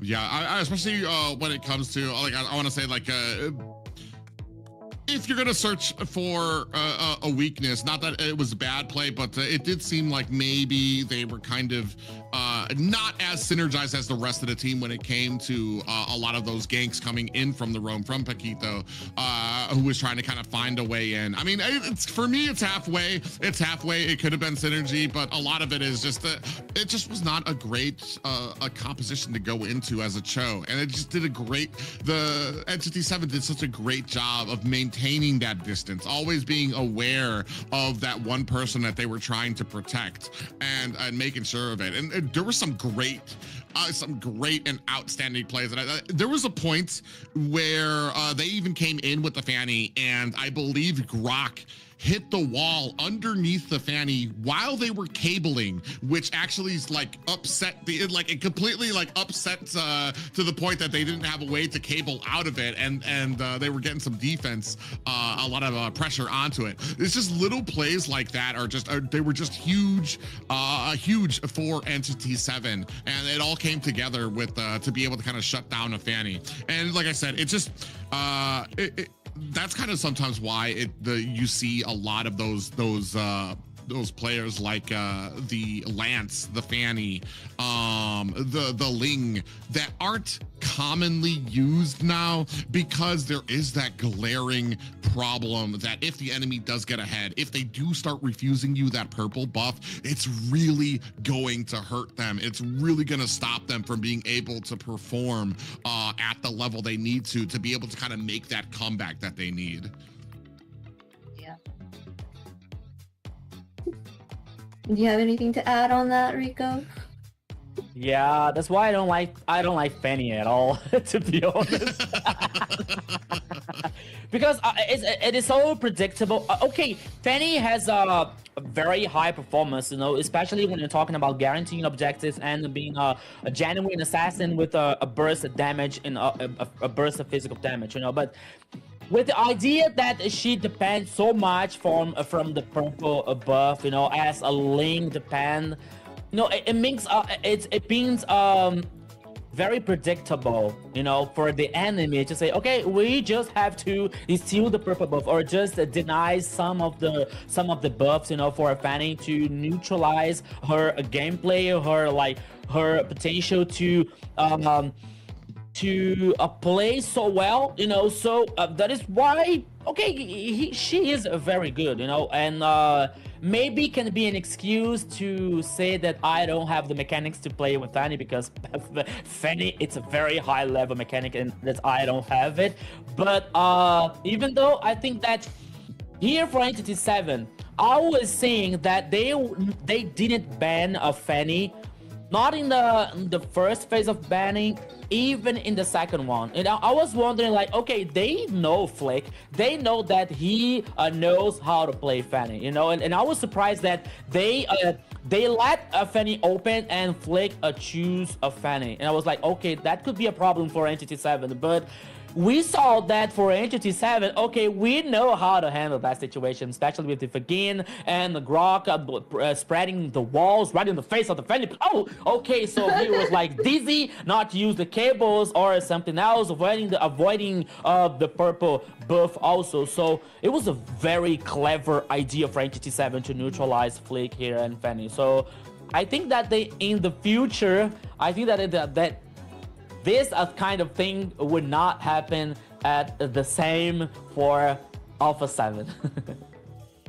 Yeah, I mean, we've seen, I believe it was yesterday, we did see that the Fanny was getting banned out by 9Z Globin, so because they understood, and maybe they're just not as prepared to be dealing with a Fanny, just the same way that certain teams just don't like to deal with the Zushin. They'd rather just try to ban it out than have to deal around it here, and that just, I guess, goes to show with the experience that Entity 7 have, and especially you talked about the history that these two teams have going against each other. You talked about they have history, so they understand that he plays the Fanny, so it kind of came up to you as peculiar that they weren't banning it out. So obviously there was some type of plan to come out of there. I mean, it's a very interesting thing when it comes to Fanny.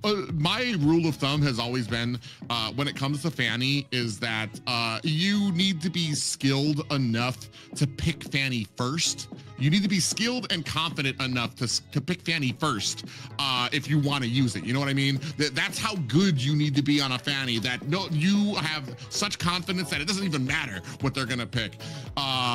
Because some people, it's just so amazing on how fast they're going to be able to get around the map, be able to get some of those kills and be able to hone in on what they want. The problem is that the target here was just as slippery. That Zushin, I mean, especially when it comes to that ultimate, you're going to be able to traverse over walls to get away from it. You saw a lot of those times when you went in with that Fanny, the Zushin was on the other side of the immediately went to the other side of the turtle pit there, just to make sure that they were creating that distance so that they could get away from it. And I think that kind of comes down to not the skill of the Fanny, but just when it comes to the composition was just expertly made to be able to kind of negate a lot of the effectiveness of that Fanny. Yes, the Fanny was doing well in the beginning. I saw the Fanny was getting a lot of kills, getting around the map to clear the lanes, but it seems just because Flick was doing well on the Fanny, the rest of the team wasn't able to follow up on it. So yeah, that in itself was yeah, that gives me my mind now in the past. In the first seasons, when it comes to Fanny, the options that we had to neutralize Fanny was like getting heroes with suppression skills. You remember that, like Eldora or Franco with the ultimate, for example, you know, like just to neutralize Fanny, not to let her using the cables and not like letting her flying around the map or something, you know. But now things are different, you know. So that's it. That's a new era from MLBB. Yes, and speaking of upping your gameplay and just being just on top, tip top tip-top shape, just like these players here. Our sponsor, Runestone, will be a perfect place for you to light up your esports. Yeah, if you guys are trying to get better, maybe finding a wall or something that you can't climb or can't get over, man, there's a lot of tips and tricks there. Go ahead and visit runestone.gg. Thank you so much, Runestone. It's over there now. Yeah, now it's right next to our friend Private Dancer. Okay, yeah. Not really. I think it is the right spot, you know. It's a professional one, he's a pro, so yeah, Runestone is in the right place. So level up your game with Runestone. So thank you so much for making this happen. Thank you so much for being here and working with these amazing people here. So now we have to talk about the last game for today that is coming up. Okay, the last game that honestly I forgot. It is. It's gonna be Black Sentence taking on Black Infinity. Infinity. Yeah, thank you. So for me, are we gonna see another 2-0? It's been a night full of sweeps. And we haven't even gone the distance with a best of 3. I know that last match, I know we had talked a little bit about that, and I expected that to go the distance. I know you expected it, Rico. We talked about that off screen, and so nobody really expected them to have that answer like that. Here, Black Sentence taking on Infinity. Both of these teams kind of fighting, found themselves with a loss yesterday. So here, I want to say a lot of emotion that's going to be put into this match. Yeah, I remember so well when we were talking about like, oh, okay, guys, what is about it? Like, what to expect in this next games here? And I remember the Private Dancer were so excited. So, okay, we're expecting 3 games. Alpha 7 versus Entity 7, 2 teams. I was like, hey, calm down. Calm down, it's gonna be 2-0. And the Private was like, no, I don't believe you. Rico say, hey, this is South. Okay. Jokes aside. Speaking of, go ahead. Okay. No, Go ahead. Jokes aside, we know the potential for the teams, right? So even for us, even for me, that is I'm used to like watch these teams playing the last seasons. It is also a surprise to being like 2-0 from this result, you know, because Entity 7 versus Alpha 7. We were talking about a new team with the Trinity that were former champions from the last season versus a very traditional one which has experience with international events with a strong acquisition that is Paquito. So it's a surprise even for me. Oh yeah, and especially now, I mean, Black, as we're going to be moving on to the next series here, both of these teams, Black Sentence kind of working with a basically a new roster. I believe there's only one player that's kind of still left over from the last roster, and I believe you said that he was even a substitute too as well. So there's a lot of synergy that needs to be built. There's I guess what I'm seeing is you have all this room to grow. There's nowhere but up that you can go with a new roster, starting to learn, especially here on the pro scene, against some of this tough competition that we have. And I know on the other side, Infinity had a decent couple of a series yesterday. Even did get themselves a victory as well. One of the big call outs there would be Fanboy on the chip, who had himself an amazing game. So that's something that's Black Sentence is going to be going up against and needs to kind of get adjusted to. But like we said, they're an organization that has the experience, that knows what it takes to kind of get to that position. We just need to see if they can kind of continue, if they can kind of get that absorbed onto the team, into the members, so that they can build that synergy with them.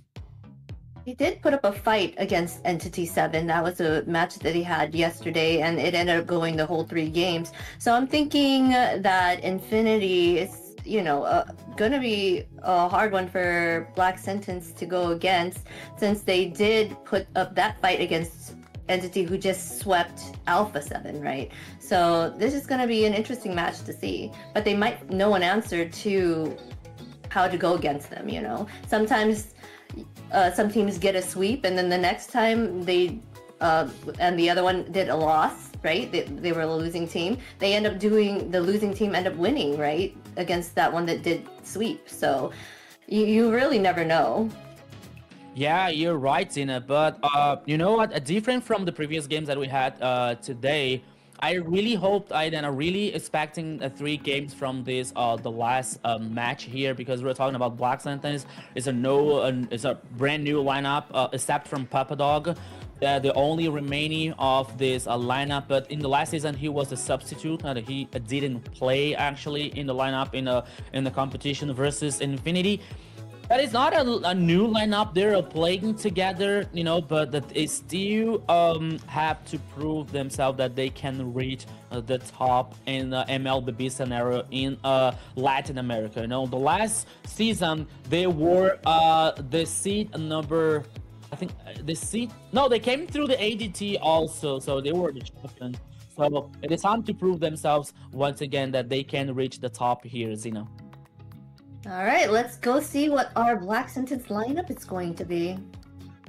Yeah, ladies and gentlemen, we are about to jump right into it. Black Sentence, Papa Dog, bringing up the XP lane. Aurora on the jungle. Sky will be in our mid lane. Gold laner taken up by Joel Crew. And finally, our roam will be taken up by Erwin. Yeah, here comes now the lineup from Infinity to Rusi in the XP laner, ZZ the jungler, Leonel in the mid lane, Zablox in the gold lane, and Fanboy in the roaming. There comes the lineup for Infinity. That gave just a little bit trouble yesterday versus DreamHack. So let's see if they can repeat the performance from yesterday, but now guaranteeing a victory against Black Sentence. Yeah, very interesting how we're going to start off this draft. An immediate glue takeoff there by Infinity. And then on the other side, we're going to go with the Boxia takeoff there. The one thing that usually kind of sticks out to me, especially when you start seeing some of the new ban right from the beginning, is like, what are we going to start leaving open? Some of the big ones have been the Sora, the Zushin, the Marcel has been a big one. Though Marcel, I feel like at this point, I almost feel like maybe you got to put it on the list with like a fan with the how I explain the fanny. You need to be like just got to be an aura of confidence that you need to be able to kind of pick that off, especially when it comes to the cohesion needed for your team. There's Marcel being banned out right there. They banned out the Sora. Freya has not been banned yet, but I'm thinking that will be the next ban. So unless they want to keep it open, that'll be nice to see. yeah. So I agree with you, Private. To play with Marcel, Fanny, or Ling, you have to be good, which is not my case. So sorry about that. But now, we're waiting for the okay, the third ban was in Freya.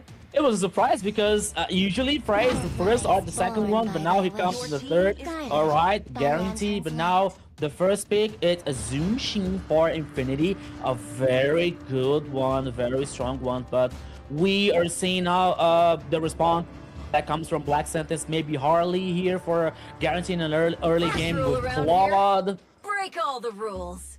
Yeah, it's I want to say the biggest things when you have a Zushin on the enemy team is you're going to want to have something that can get to that back line. Still waiting to see what that little, it sounded like it could have been Jawhead. I'm honestly not sure. Kind of the anticipation as we wait for trying to figure out the voice lines here. But I want to say when it comes to Zushin, you kind of want something that's going to be able to get to the back line, close the distance on it, and take her down quickly. Because as we saw from the last game, you do not have time to be able to. That we're all wrong. I don't know where that. I don't recognize either of those voices that kind of came out there. But Carrie and Uranus, those are going to be the first ones. I think Uranus, we've seen this before where Uranus gets a lot of those stacks on him because of Zushin, and if you pull him back, he does have an escape when it comes to having that consecration, and then you've got a Uranus with full stacks running around your team. So very interesting pickup here for the side of Black Sentence. Yes, for sure. Uranus is a hard one to deal with. We did see that lineup. Zushin had a hard time against it, so it was a smart pick there on the side of Black Sentence. Yeah, we still have the possibility for Uranus here heading in the XP laner or the jungle. That could be also. So they have this flexibility choice. Now the third one here is chosen by okay, now we know that Uranus goes for XP lane while Fredrin is heading for the jungle. All right, a very tanky composition so far from Black Who said Sentence, there are no probably. shortcuts in life? Well, you still have the option of Uranus possibly going in the roam position. I feel like it's actually really interesting because Uranus does provide he provides the I want to say the offset of the team picking up a Fredrin, because then he can go into the jungle position. Now we're looking at XP or possibly a roam. I think I've talked a little bit about how I view our Uranus in the XP position.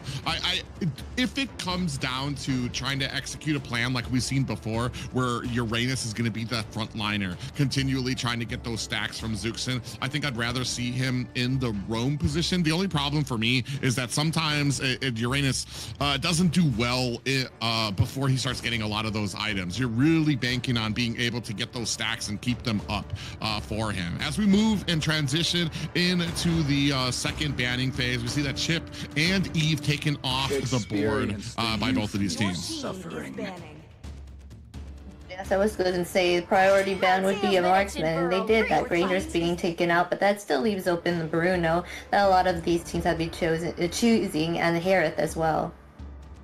Yeah, so seeing here Infinity banning Kalia versus against Black Sentence, it gives an idea that maybe it's almost sure that Uranus goes for the XP lane, but it will still have the possibility that goes for roaming. But as Private said, it is not so interesting for Uranus, because he doesn't have some kind of initiation, hard engage or something, you know. And in the very first minutes, he's not so tanking. He depends off some items to buy more time for the composition works, you know. So maybe it's not a good idea for a Black Sentence. But now we're waiting for the fourth choice for Black Sentence. We heard a phrase. Oh, Kaja once again.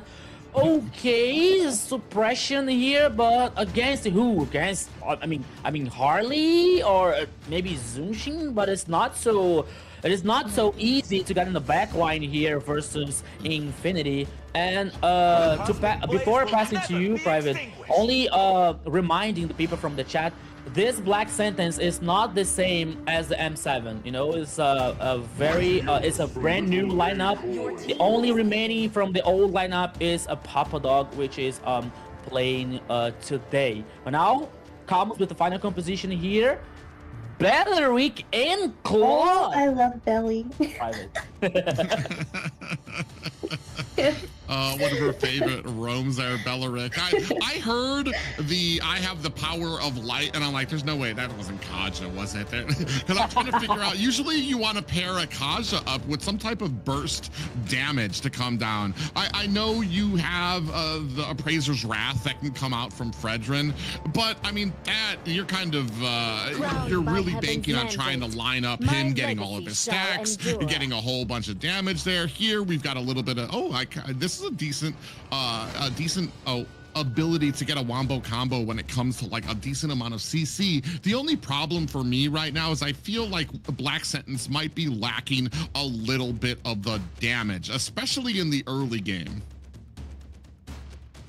Yeah.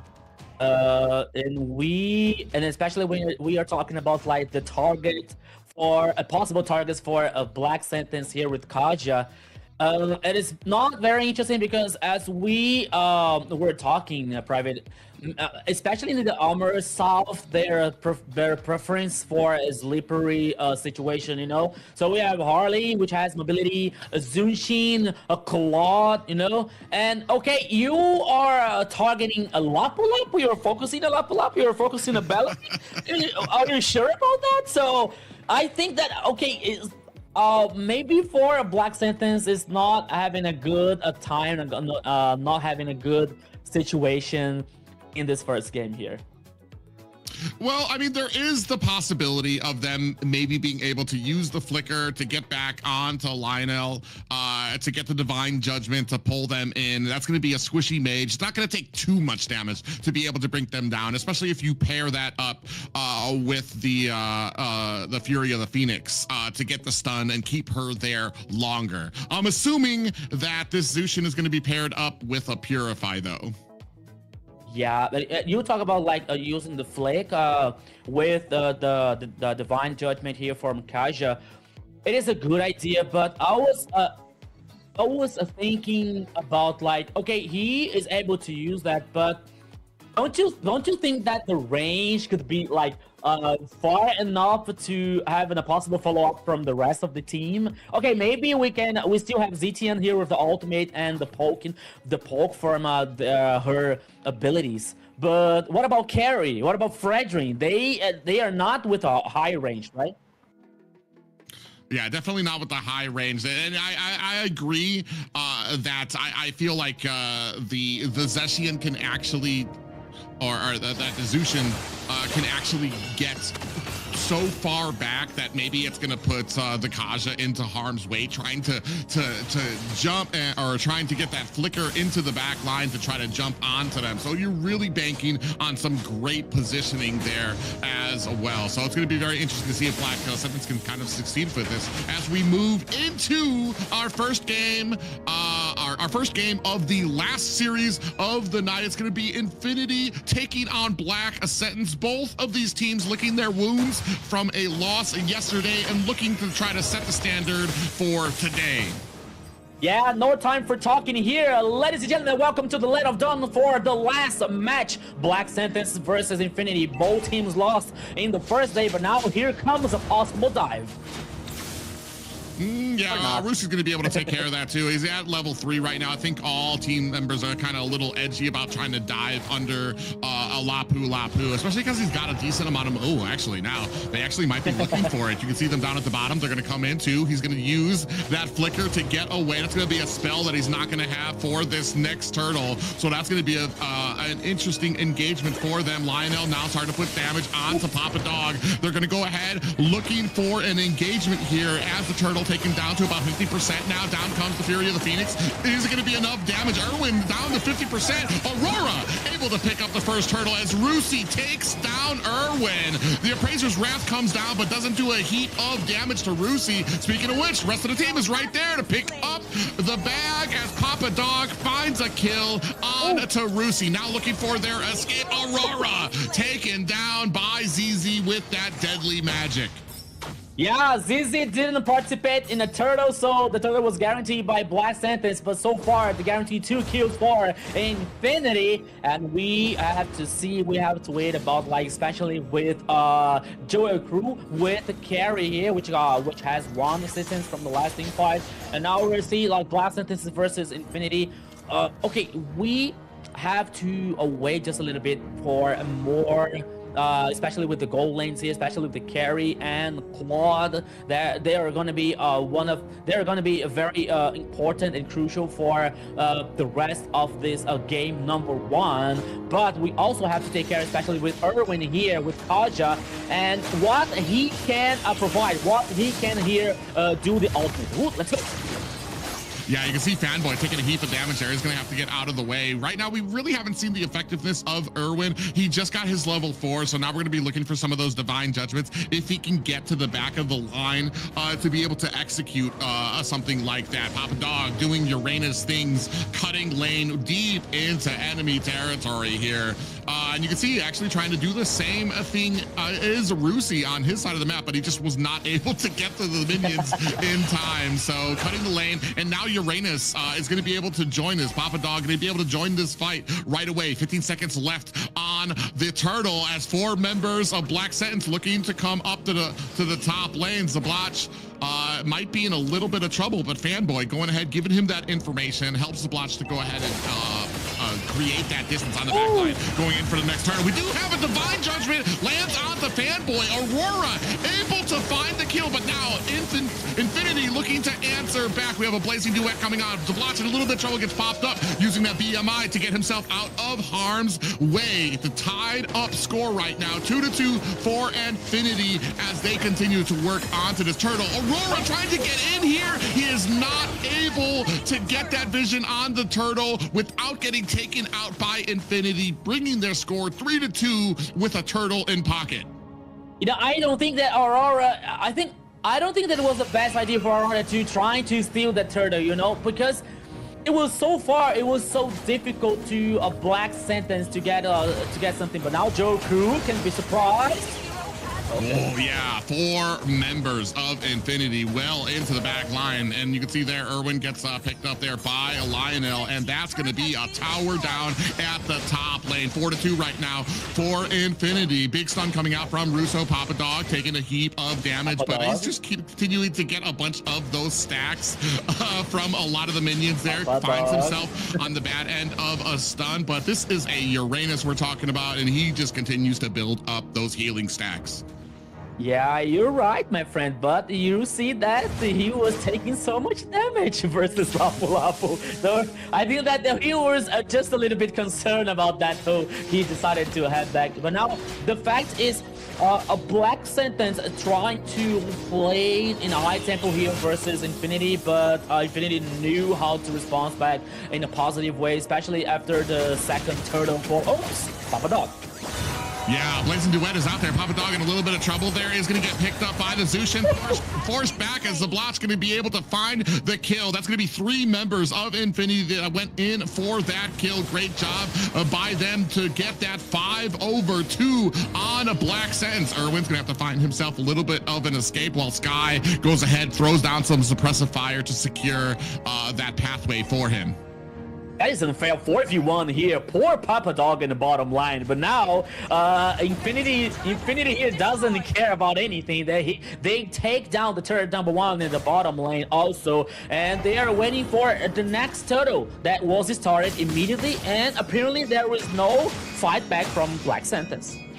Oh, Infinity is so quick on the dials. He's going to be able to go ahead and pick up this turtle, but as soon as Zablotch goes ahead and gets that top tower, immediately rotates to the bottom, immediately finds a gank, immediately takes down that tower. They're working through this map so quickly. I don't even think Black Sentence has a moment to actually breathe. Irwin tries to go in. He's not able to find his Divine Judgments, gets yanked back, and that is going to... Oh, he uses a flicker to get away, but still gets killed. The rest of Black Sentence being chased out of their own jungle. Aurora in a little bit of trouble. Here comes the Blazing Duet from Zablotch, but he is not able to do enough damage. But here at mid, ZZ gonna go ahead and clear it up. Yeah, I believe that, okay, the focus now can be the turret number 1. Papa Dog is trying to defend. Oh, here you go again. Oh, yeah, Papa Dog trying to come in. Zablotch in trouble, gets taken out by that Uranus. And just when we were talking about, Consecration comes out. He is able to get away from the pull of that Zushin, trying to do the best that they can to try to protect this mid tower. Yeah, so clever now, Papa Dog can use the Purify before the stack for the Lantern from Zushin. Oh, here we go again. Yeah, big Divine Judgment lands on the Fanboy. They're going to put a whole bunch of damage, but that's going to be a Bellaric right there that they're trying to take down, and a lot of wasted abilities from the sideways. Here comes Rusi and ZZ to finish off the job. That's 3 down for Black Sentence. That was an eternity, and Papa Dog could be the next victim, but somehow he survives, and now the focus can be the turret number 1 here in the mid lane. Wow, Infinity is on fire so far. You know, did you see the eternity that Fanboy took to get down, to be taken down? It bought so much time for Infinity. That was a very good. That was a good sacrifice for Infinity to get more kills, to get the turret in the mid lane. Everything is working so well for Infinity so far. Oh yeah, I mean, he popped his Revitalize, the Wrath of the Dryad as well to get the huge amount of defense and sustain that he needed. And that's just, I mean, that has to be on top of Irwin. He went in there, tried to surprise them in the bush, tried to select a target, but then selects the Belleric. I know they were able to get the kill in the early game, but now you're starting to get items on him. Now he has all of his cooldown, so he was definitely, I don't remember if he went down there. Yeah, he did go down, but you wasted so many abilities on your team to be able to try to take him down that it was just easy pickings for Rusi and ZZ to come in and clean up after. Yeah, that was the time. That was the idea. The Papa Dog here once again. Oops. Okay. Survive. Right. Okay, take down the turn number 2 here in the bottom lane, but okay, here comes the response for Black Sentence. Would be no, they decided to head back, and as you said, Rusi and especially ZZ and Fanboy here is a very crucial. He is doing a very crucial role just to buy the time enough for Infinity to respond back this engage for Black Sentence. Now here it go again. Yeah, it goes underneath the tower with the ultimate, the Wrath of the Dryad. He's going to pull all the members of Black Sense into it. Appraiser's Wrath comes out. It's not going to be enough just yet. Look at how low the rest of Black Sentence is right now. They have to go ahead, turn heal to get some healing back at the base. That's going to be another tier 2 tower. Just high ground towers left at the 10-minute mark for Black Sense. Papa Dog in trouble is going to have to dive himself out to safety. Minions starting to crash up at the top. Yeah, by the time of this game here, my friend Private. Okay, Papa Dog here is a 3-1 playing by Iranos. You know, the KDA is positive, but he tries his best, but it's not enough for a Black Sentence because we haven't seen Joe Crew do something with carry. We know the potential for Larry for a late game so far, but the question is, will Black Sentence will be able to protect the carry for this a very late game? Because so far, Infinity is dominating the pace, putting the cards on the table. Yeah, not just that, but the hero selection by Irwin, being able to try to get in there. We were kind of hoping he would try to get to the back line to be able to close the distance onto Lionel, onto the Zushin, but that just has not been the case. I think the 2 Divine Judgments that have been used on Fanboy, and they don't really have the damage. Now that we're looking at the 11-minute mark, as you can see the items here, you can see all the defense on top of the Belleric right now. So he's not going to be taken down very easily, especially for the fact that Joel Crew just hasn't built up the items to do the damage that he needs to do just yet to even be able to take down a tank. So it's really, I feel like the Papa Dog's doing what he needs to. It's just on Irwin right now to be able to find that target selection he needs, but I know Infinity is not making it easy. Yeah, Infinity now is here waiting for the next Lord coming up in the bottom side of the river once again. And apparently there won't be a fight back for Black Sentence. They're not able to do that because Infinity is so far, especially in the gold lead, almost 10k. And that's it. Maybe this game here is done by Infinity. They have to do so many mistakes to lose this game for somehow, because even so far, Private, only the third number 1 in the top side in favor for a Black Sentence. The advantage is huge. Yeah, you can see Trinity built up for both marksmans right now. The only problem is that Zablach is able to find himself a great entry when it comes to that BMI to try to get to that back line. Joel Crew really has to depend on his teammates to kind of create that wall, create that distance so that he can freely use that speedy light wheel to do the damage that he needs. Now, from the side, you can see Infinity looking for an angle to try to get in here. ZZ up at the top while the rest of the team at the mid lane trying to force it in. 2 high ground towers being attacked right now. Lord finally taken down. Black Sentence. They can feel the walls closing in around them. You see minions now started coming into mid. Wrath of the Dryad comes out for all of these teams. Irwin does find himself a Divine Judgment onto Zablot. ZZ finds the kill onto 2 members. Lionel able to take down, and that is a complete team wipe. Infinity gonna find themselves a successful game 1. Game 1 goes for Infinity in a fast and clean here victory. Xena 1-0 for Infinity. Yeah. What a game that was. It seemed like Infinity was dominating that map right there. They only allowed them one turret. And just the fact that they had Zushin being fully protected just like those other matches, able to get those assists in and help the team. It was really cool to see this. Yeah, a dominating performance there by Infinity, and we were wondering too. It's unfortunate when it comes to some of the hero selections. I know you kind of tried. You have the Kaja out there, and it's unfortunate too. That's one of the reasons I'm not a big fan of the Kaja in the first place, because I feel like there's so many things that need to go correctly for you, and especially when you're checking bushes and you have to get that realization. As soon as you go into a bush, who's in here? Where is everybody positioned? Who's the perfect target? Unfortunately, he went in there. Beleric was in there. I believe Zushin was in there as well. But there's just he went for the first one that was right in front of him, and that was Beleric.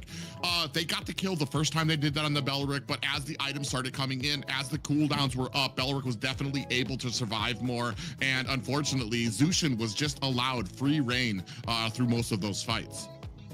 Yeah, they were able to take down Beleric in the very first minute, but even with this kill, Beleric bought so much time for Infinity to still get the kills around, you know, so the sacrifice was not in vain for Infinity in the early game. So, but as you said, Private, by the time the time was passing and Beleric was getting the items, it was getting more difficult for Black Sentence to try to pick off, especially him. And we can say that maybe is not the best idea for like focusing here, but hey, who can a Black Sentence? Who could they focus? Lapu Lapu of Rusi or Zablox? But using the Dex and hologram here, he could escape very well. Lionel is the same case. So this Kaja here, once again, maybe the idea was really good, you know, but the execution, because when you bring Kaja, the other team say, hey, there's a Kaja on the other side, so let's take heroes here which are able to resist and wait at the same time. That's what happened for Infinity Sports. Yeah, I mean, when we take a look at some of these highlights here, you can see Irwin, probably the first one that went down there. Yeah, Papa Dog actually executing what he needed to, getting a lot of damage laid on to the enemy team there. Unfortunately, I feel like he was probably he was the most effective part of this composition. And Uranus, I mean, even though he can get a lot of damage out there, when you're talking about having a Zushin on the enemy team, you need to be able to kind of find an answer to be able to get to that back line, to be able to shut her down. Here, you can see Zablacha as Papa Dog in a little bit of trouble here against 3 members. It finally gets taken down. And we were talking about the movement of this team, how swiftly they went with being able to take the top tower, immediately rotating Zablacha down to the bottom tower, finding the gank, finding the tower. They just moved so quickly that there was just no breathing room for Black Sentence to even get some of the items that they needed. Yeah, and even though that we can see that the idea for Infinity was so good that even Zablax here, like he didn't have to appear so much with a Claude, you know, to guarantee the kills and other things, because as we were seeing at the end of the battle, at the end of the game here with double kill to Lionel. And now we're heading for the MVP, Zena. Oh yes, let's see who our MVP is. Oh, our MVP is the Harley. He did not die. He was a 706, 45.5k, 803 golds per minute. I feel like that's the highest we've seen. It's ZZ, our jungle for the Infinity team. Yeah, he was doing a great job of being able to get in there, being very patient, waiting for the pickups coming in from the Zeshion, and even being able to stick a lot when it comes to the Beleric throwing out that Wrath of the Dryad to kind of keep the entire team debilitated from the side of Black Sentence. So great job there by ZZ picking up this MVP. Yeah, great job for ZZ here with the Harley and the first game that opens now. So many questions for the second game here, because we were talking about the two teams that they were not so they were not so well on the first game, but now they have the chance to get back in the competition. But so far, Infinity is winning here 1-0. We saw yesterday that Infinity, they took a map from a DreamX, while Black Sentence was like only stomped 2-0, and I believe it was versus Octa Gaming. Yes, Octa Gaming. Yesterday won Black Sentence 2-0 with a value for of Sagan in the second game, which was a really surpriseful. But now we're waiting for the second game here, and we can talk about like why this Kaja is appearing here. Oh, at the second time in the second day. Not only like okay. Once again, the idea, they know what they're doing, right? They have the coaching staff, they have the plan, they have the strategy, but I think that when Kaja appears like or so early or in almost in the end of the composition, it gives time to the team, to the enemy, like to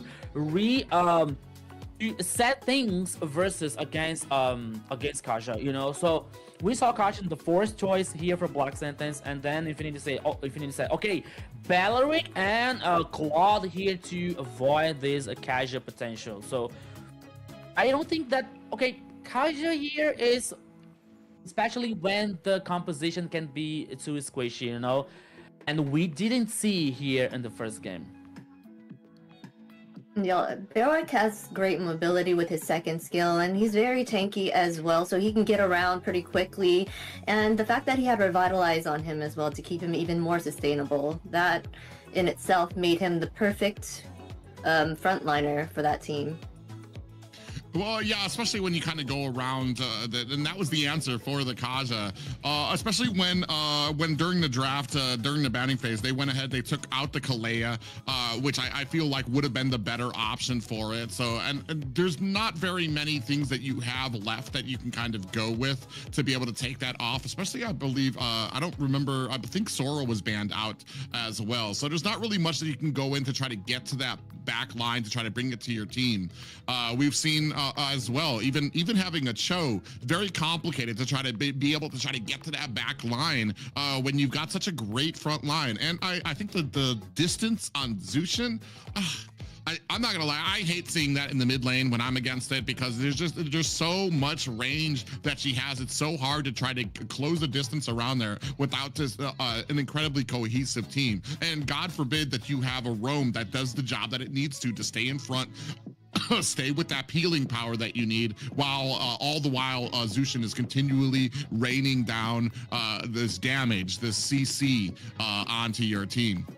Kaja being out there, it's funny. I guess it just, I feel like it's the poor man's Kalea right now, and that's why we're starting to see it more out here. The way, it's just funny the way that you mentioned it. It's like when Kaja shows up, people are like, "Oh, you must be lost. You want to go over there." It's like because it just hasn't been as effective, and I feel I put Kaja kind of in a grouping with things like a Jawhead, that they have their times to be inside the meta, but it only comes when people forget about them. When it's been so long that we haven't seen a Jawhead or a Kaja. Actually, now that I think about Jawhead, maybe that might have been a decent option for it, because you could use, you could be able to close the distance on them, use the ejector to kind of throw them back, and you can focus on that target. You know what I mean? Maybe that's a different option. But as I was saying, those two options are easy for people to prepare against if they know what they're looking at. When it comes to Jawhead or Kaja, you keep your distance, you make sure you're waiting for that divine judgment. Once that divine judgment is done, you know that you can go ahead and engage.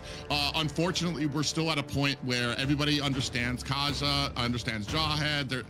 It's not a big surprise for a lot of teams, and everybody understands what you need to do against it. As we move in here to the second, or to the banning, the game 2's banning phase. Butterflies born by the All right, they were taking out Julian here.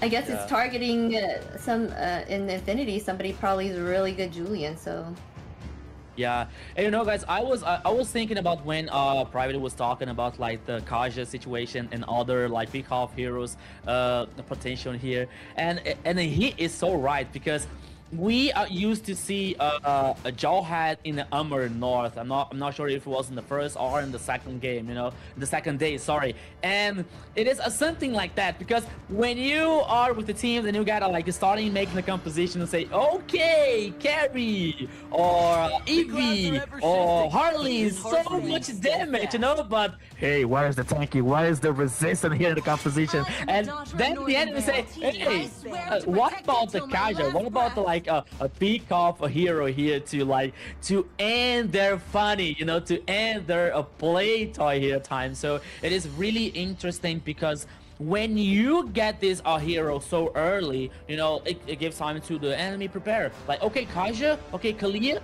let's spam tanky here, guys. Let's spam tanky or heroes with mobility, so it's not even so it's not that easy to pick these heroes, because if it were so easy, we were about to see Atlas so many times and we are not to see them. We are not able to see Atlas, right? So let's calm down and let's see what is about to happen in the second game with the draft happening so far here. Yeah, as we take a look at some of the bans out here, I'm trying to figure out, Zushin's been taken off the table. We still have Boxia out there now. It's very interesting to see the Julian. I'm assuming ZZ might have a disgusting Julian out there that Black Sense is just like, nah, we're just not gonna, we're not gonna have that here today. Pardon me? I'm so sorry. I was no Boxia. Oh, Boxia. Okay. Yeah, I was about to say, because he's usually one of the first bans from a lot of these teams, and that wasn't anywhere on the board. So gonna go ahead and clean up with Boxia, looking for the answer here from Infinity. Yeah. Now just waiting for the response for here for the Infinity. They have the advantage, maybe sometimes I was running like in the team's communication. If they talk something like, okay guys, we have the advantage, so why not like taking something something surprising, for example, or even the coach say, hey, no, calm down, let's guarantee the victory here, like easy, fast and clean way. So let's wait what Infinity is about to take. Oh, Fredrin and Chip. Oh, there's a good response here. Yeah, I've always been super concerned. Go ahead, Zena. Oh, no. I'm saying, oh yes, they're trying to get around the map quickly, especially having Fredrin and Chip, so they want to be able to teleport Fredrin around just as quick, so. Well, yeah, it takes advantage of the fact that he's not the most mobile hero as well. Gives them a good a spread out on the map to the point that it doesn't matter where everybody else is. You have Chip. He's going to be the only person that needs to rotate, needs to do everything he needs to try to catch anybody, and then he can just use that ultimate to get everybody back into that ganking pattern for them. Yeah, I know. Hey, Charizla making a comeback. Maybe we need to go ahead and move. He's meta now, guys. Note that in your notebooks, please. Charizla is meta. He's been very successful. I mean, I'm pretty sure, is he 100% right now? Yeah, he is. Yeah, he is 100%. With Hatsu yesterday and today twice, right? Yeah, I believe it was twice already. It's about to be 4 times here, so very interesting. I mean, maybe he's moving himself up. He might, and I feel like he might be another one of those heroes that it's taken a while. He's been out of the meta for so long that not a lot of people are prepared for him. I mean, you understand his kit, but you don't prepare your drafts around seeing a Charizla as often. We've seen how well the Charizla performed if he can go ahead and get that penalty zone onto a Fredrin and just the immense amount of damage that he can do onto there. So I think that's what the plan is here. I do think that, but then seeing that carry on the other side is scary because when I play as Charizla, I'm always scared of a carry because carry can dish out that damage pretty quickly, even though Charizla can, but Charizla's damage is pretty slow. So you got this fast carry who's going to dish out a lot of damage, and Charizla's like slow hits, even though he's trying to get his life back, he's still going to get taken out by that carry if she gets to that late. Yes, you're right, Zina. But at the same time that Teresa had to take care about carry, we can say the same from carry, you know, because if like with the combo from like Flake and penalties on can neutralize this carry so fast, you know, can knock up carry so fast and can give the opportunity for Black Sentence the follow up from the damage here. So she has to take care about that. She has to take care about that situation. But Minotaur here, the last ban for Infinity, I think that they know something. Well, I mean, it comes in, especially in the early game when you have, he would have kind of added a decent amount of survivability and CC to the team, especially when you're talking about a real world manipulation coming down, trapping the team that you want. Then you can have a good setup with Minotaur to be able to get a lot of CC. And it basically opens a wide pathway for Tarizla to be able to come in and get that penalty zone on who he needed to. A lot of different bans that we're seeing here as well, but I hear the glue coming in for the side of Infinity. Our last ban here, guarantee for a CC for a Black Sentence and glue. It is the fourth choice for Infinity here. Maybe, not maybe, for sure. Had it in the XP lane, but now waiting for the last two players in the last 2 years here. I heard voice, I heard a phrase that I actually don't remember that. Maybe can be a Claude. Maybe can be, but now let's wait for it. Assuming that there is still a gold lane and a no, not jungle. Is Boxer is heading for the jungler probably. Upon the edge of the void. It became roaming and the gold lane. Okay, no, Nolan is heading for the jungle and Boxer the roaming. That might be a little interesting there. Oh, and then the Kagura coming out as well. Very interesting. I want to say Nolan not having a great winning streak when it comes to the pickups he's had in the north or south right now, especially once he starts getting shut down. We've been talking about it. He definitely needs to be able to kind of get that pickup in the early game, needs to be able to kind of keep up with a lot of those kills and keep that sustained momentum for his team. Once he starts getting pushed back, it's very hard for him to kind of be able to mount a comeback once the team starts grouping up and he can't just single out targets. Yeah, mobility situations always coming up for Infinity. Once again, picking Kagura here on the mid lane. There was no Zunishin, and I think that they didn't want to work with Kami, and they decided to bring here Kagura with a very high magical burst damage here, especially with this her umbrella, and with a very interesting mobility. But now, ladies and gentlemen, welcome once again to the lane of on to the second game, Infinity versus a Black Sentence. Here could be the last game for today, my friend Private, or Black Sentence can turn the game even and leading for the third and decisive game. Yeah, this possible game point there for Infinity. I do like the composition that they have there, especially with the Kagura out there. Just especially when you've got a lot of people that are going to try to be clamoring around to try to take down the Fredrin pickup there. And that's something that can kind of offset it with that Yin Yang Overture as well. Yeah. Yeah, the Kagura, it's a surprise to me. Have you guys seen her at all in any of these matches, since even in North? Or is this the first time? I'm not. I think I saw Kagura.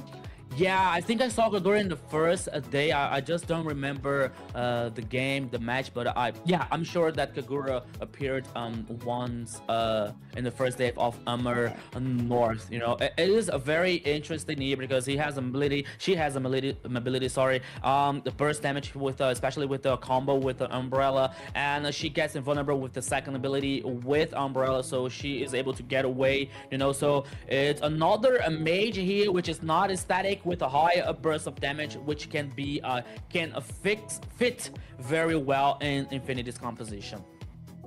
Yeah, she's usually Yeah, huge escapability, especially with that umbrella escape that she's able to do. Usually you see her picked up to try to offset very powerful marksmans as well, since the burst damage that she's able to do is pretty huge. But ladies and gentlemen, we're about to get right back into the beginning of this match. As Rico said, possible game point here for Infinity. Black Ascendants are looking to try to add a W to their record here as things are underway. Yeah, my friend Private, let's hope for the best for the chat. Let's hope for the best here. Let's hope for the third game. Why not? But Black Fantasy, oh, Papa Dog. Yeah, I don't think that Infinity can, they want the third game. Oh, let's go. Oh yeah, they're gonna try already. Papa Dog taking a very, very low. Aurora gonna go up there to be able to get that scoop up that gold minion for them.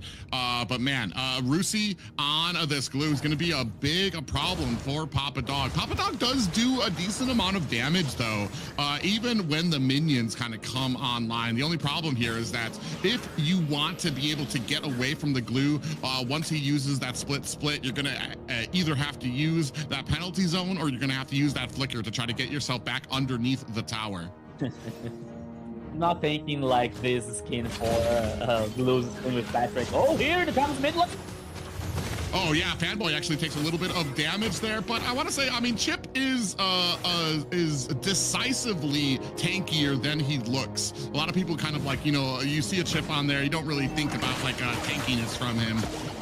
But here sitting at about 50%, you have a little bit of a gank trying to come in at the side. Irwin from the side looking for the flank, does find a stun onto Rusi. Down to 50%, gonna have to use that flicker to get himself out of harm's way. A Prince's Ramp comes down, down goes Papa Dog. That's gonna be a first blood for Infinity at the top lane. The rat here from the Fredrin was crucial for guaranteeing the first kill and the sequence probably the first turtle. And we're seeing here the 1v1 golden, but now... Ooh, yeah, another kill for the side of Infinity. That's going to bring them up to 0-2 with a turtle in pocket. Yeah, it's a very nice combo, right? 2 kills plus a total. Yeah, everything was right for Infinity so far. But now we're seeing a Black Sentence. They have to do something, especially in the early game here. We're seeing the first items working on the boost, especially to like get this movement speed in favor. Okay. Ooh, we do. You go in with the teleport immediately, and they find Irwin. The entire team goes in for that teleport. Big put up there by a Fanboy to be able to find that angle underneath the jungle. That's just what you get with the value from having a Chip on your team. No orange buff for Aurora here while he was trying to do something in the top side, but it was very difficult because he is a Rusi, he's a glue, so he doesn't die so easily. But now, once again, we have Fanboy here on the top side with Kagura and Fredrin. Is Infinity here trying to being so proactive so far in the very early game here, Pravit? Oh yeah, and I just realized that Irwin is playing the tank role as a Boxia when usually we've been seeing him as the jungle. Oh, a penalty, so just misses for Papa Dog. He even used his flicker, and that is unfortunate because that's going to be spell and an ultimate that is not going to be up for this next turtle. Yeah, he missed the flicker, he missed the ultimate. Okay, the ultimate can be can turn back until the turtle time here, but the flick it takes almost 2 minutes or 2 minutes if I'm not wrong here to get back for Terizla, sorry. But now the turtle here, only 9 seconds remaining for the second one. It comes for Infinity in a very good situation to trying to guarantee the second one. Yeah, Black Sentence just not in a position to be able to kind of go and contest that. You see the rotation coming from Papa Dog. He's going to be joining into the mid lane. While for the flank, ooh, Lionel doing a good job. Going to use that umbrella, try to be able to create that vision for his team to get that information, let them know where the rest of the enemy team was. But that's going to be a clean turtle pickup for the side of Infinity. I mean, in my opinion, Chip is so overpowered. It's so unfair, this hero, you know, because Infinity was guaranteeing the turtle. Oops. Okay. Infinity was guaranteeing the turtle, and fastly, immediately, he used the portal to defend the turret number 1 in the top side, while Aurora was trying to use the gold energy light, trying to hit the gold energy, but Fanboy didn't allow to do that. But now Infinity had the chance to take the turret number 1 here in the bottom lane and a possible team fight. Oops. Okay. Yeah, it does look like they wisely Infinity. They wanted the tower. They didn't want the engagement here. I think they probably could have taken it, but the safer bet was just to be able to clear out the rest of the jungle, move on to the next side of the map to start clearing out minions. Now we're heading now for 5 minutes and 37 seconds on the second game. The goal lead here so far is heading for Infinity, almost 3k ahead for them. And now they're playing forward. They're playing aggressive, dominating the map, dominating the jungle here, taking down another turret. Now number 1 in the top side here. Oh, my friend Private, I think that things are getting just a little bit complicated for Black Sentence once again. Well, at least Black Sense is able to kind of get some knowledge of the map, kind of try to work their way around. They are able to steal the purple buff from Infinity and try to get themselves back out of harm's way. Ooh, it does look like Fanboy does realize that Aurora's trying to get away. Going to get the stun onto him. Irwin on the other side, looking to try to secure his escape. Rest of the team comes in with the portals from Chip, but I think that's going to be an Irwin down for the count. Another kill for Infinity. Zaplot's going to go ahead, put that into his pocket, and that is going to set up the next turtle for Infinity. Yeah, this very strong macro gaming here, especially with a chip here for Infinity, helps a lot the team here to get this mobility to reach from the top to the bottom side so immediately, so fast, to guarantee another turtle, guarantee another kill, and just through can be the next victim. Or not. Oh yeah, Fanboy's right there to go ahead and lay on some of that stun. In the mid lane though, it does look like Infinity is changing. Big penalty zone comes in, lands onto 1 member, and the real world manipulation is out. ZZ's gonna be able to get out with 25%, but Zablotch able to put the damage with that speedy light wheel onto Papa Dog. Rest of Infinity looking into enemy territory. They were looking for that purple buff, but wisely Aurora held it inside that bush, so they didn't see it, didn't have vision on it, and backed off. Never seen the items here once again with the Demon Hunter for Claude, and meanwhile Carry here carrying up the Golden Staff and the Corrosion side, 2 items, 1 item ahead from Claude. But so far, even though Infinity is playing so clever, especially abating the Black Sentence roaming, you know, because they forced Black Sentence to move 3 players in the top side to help Joel Crew, and meanwhile they were taking down the turret number 1 in the mid lane. So it is the micro gaming here working so well for Infinity so far in the second game. Yeah, absolutely. That's exactly what I was going to say, too. Just watch as they surgically move each tower one by one by one. It's the 8-minute mark. We're almost down to high ground towers. You see the focus starting to come onto the bottom lanes. The Blot's going to use that speedy light wheel to lay onto the damage, and Black Sentence is powerless, but to watch them be able to take it. Yeah, it's not a nice cube, but it was melted here, my friend, for a Zablocks in a carry. But now, once again, 6 kills here. Black Sentence didn't... Okay, they touched the turret, especially in the top and the bottom lane, but it wasn't enough to take down, you know. All the turrets here are still standing for Infinity. 6 kills, 3 turtles, and the goal lead here almost heading for a 7k for Infinity. So probably there will no fight back for this first Lord for Infinity Esports. Yeah, and the unfortunate thing here is too, while you are behind, Aurora is behind on this Nolan pickup. He can't even split push if he wanted to, because Chip can get around the map so quickly, and once he latches onto you, if he gets that ultimate off, the rest of the enemy team is going to be all over you. So they're confined to trying to turtle up inside the base, trying to get whatever scraps that are left over by Infinity, as you can see here, working their way through the jungle. Oh, actually misses that minion. Pours the blotch. But they're only able to get like what's left over from Infinity as they work their way through the jungle, and here.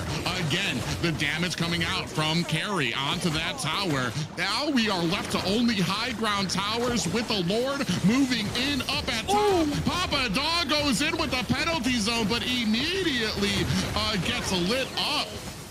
ZZ again comes in with that Appraiser's Wrath. Sky able to return to favor, finds a kill onto Infinity. Lord comes in, does charge into that top tower, but now Infinity going to look to disengage.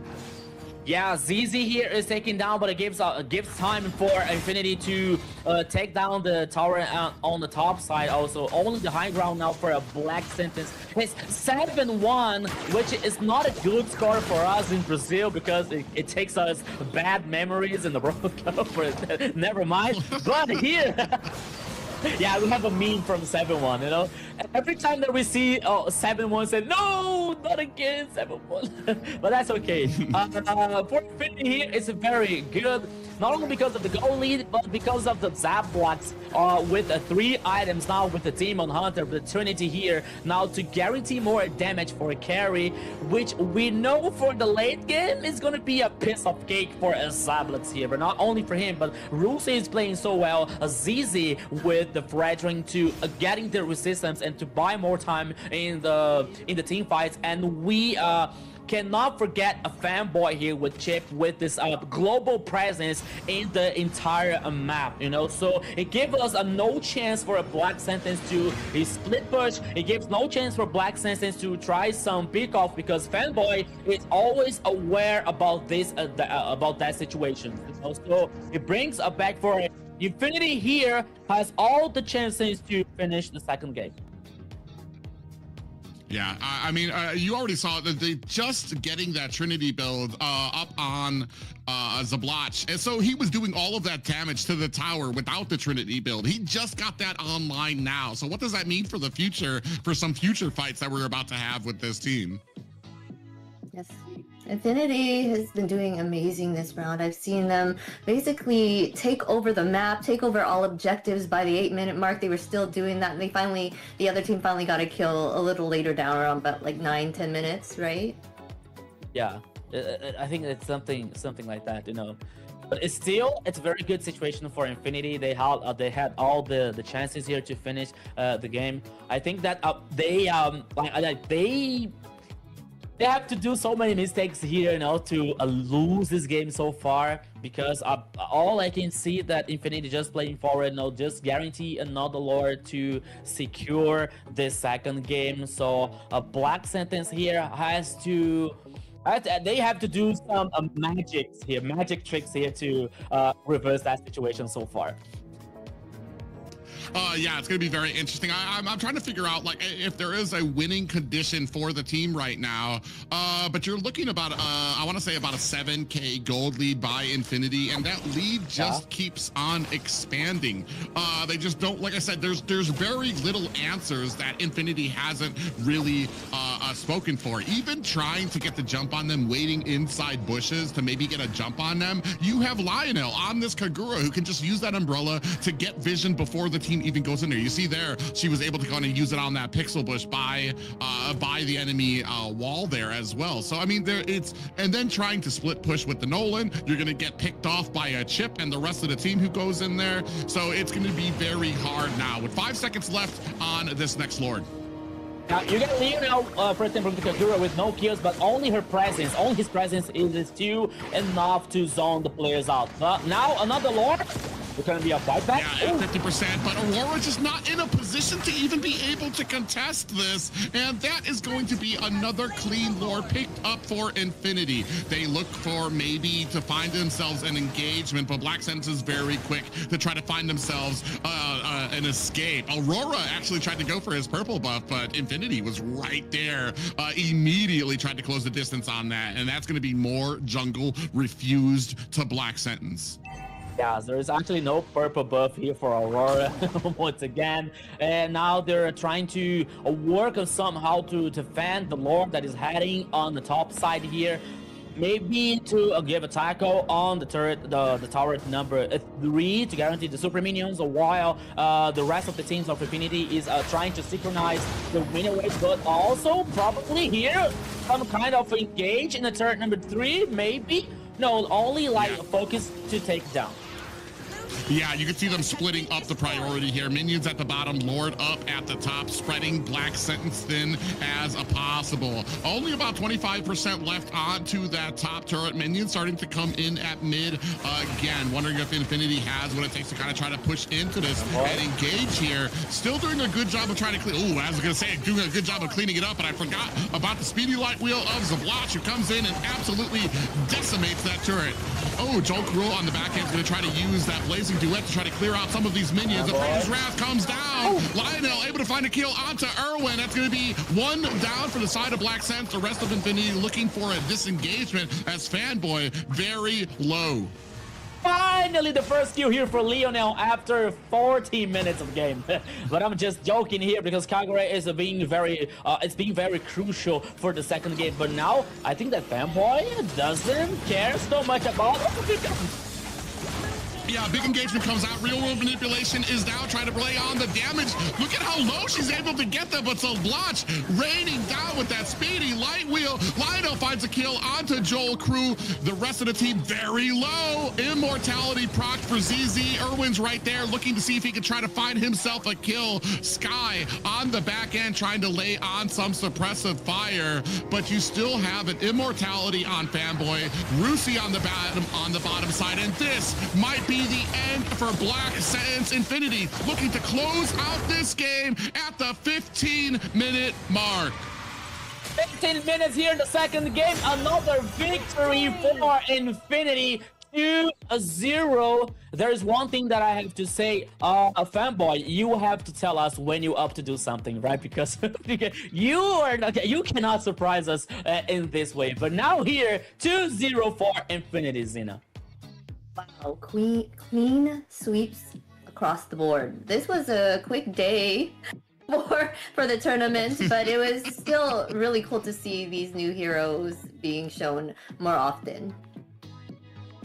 Well, I want to say that's kind of this kind of goes in tune with Infinity, especially when it comes to Fanboy on that chip. He was just as successful yesterday on that chip, went 0-0 and 10. So it's one of those things that you really have to consider when it comes to the draft, especially because we did see some I want to say some different. I don't want to say off-putting, but different bands that came out this time. But once again, Fanboy just did an amazing job on this chip. Yeah, I was thinking exactly about Chip here now, because what Fanboy he did here was like very it was very good, you know. It was awesome with Chip, always with the presence in the map, you know. And I did talk once that I was like, Chip is like an unfair hero here, because by the time that Infinity was guaranteeing the turret, like immediately Fanboy using the portal and defending the turret in the top side, while Aurora was trying to take down, but Fanboy didn't allow to do that. So Chip here was a very crucial again for Infinity's performance and Infinity's victory so far. Yeah, as we go into these highlights, you can see, I mean, they had a plan. Papa Dog just was not able to kind of close the distance. There was just so much oppressive firepower on the side of Infinity that right from the beginning, you saw how well they were prepared for this Tarizla. And unfortunately, Tarizla, I believe, takes his first loss of the AMER tournament, kind of maybe proving to us why he might not be at the tippy top of the meta.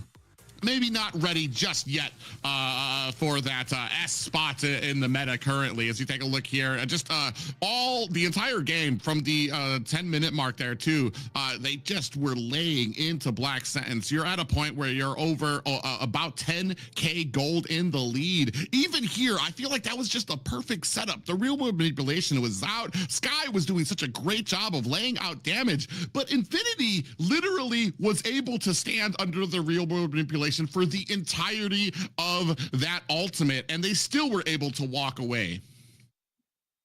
All right, and who is our MVP, guys? Our MVP is the Kagura, the Lionel, right here with 307. KDA was always there to assist in getting those kills. 61.6k total damage, 702 golds per minute.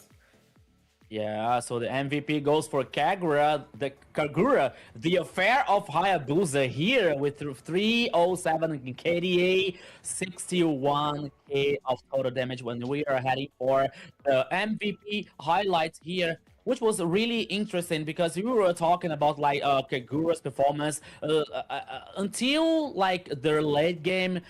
She only had assistance, you know, but by the time that she was needed, she performed so well. So she guaranteed the kills necessary for Infinity to win the second game. So once again, Infinity choosing mobility heroes, especially in the mid lane, because they were not allowed to use Zunshin again. So for them, it was very, very good and very crucial for winning the second game here.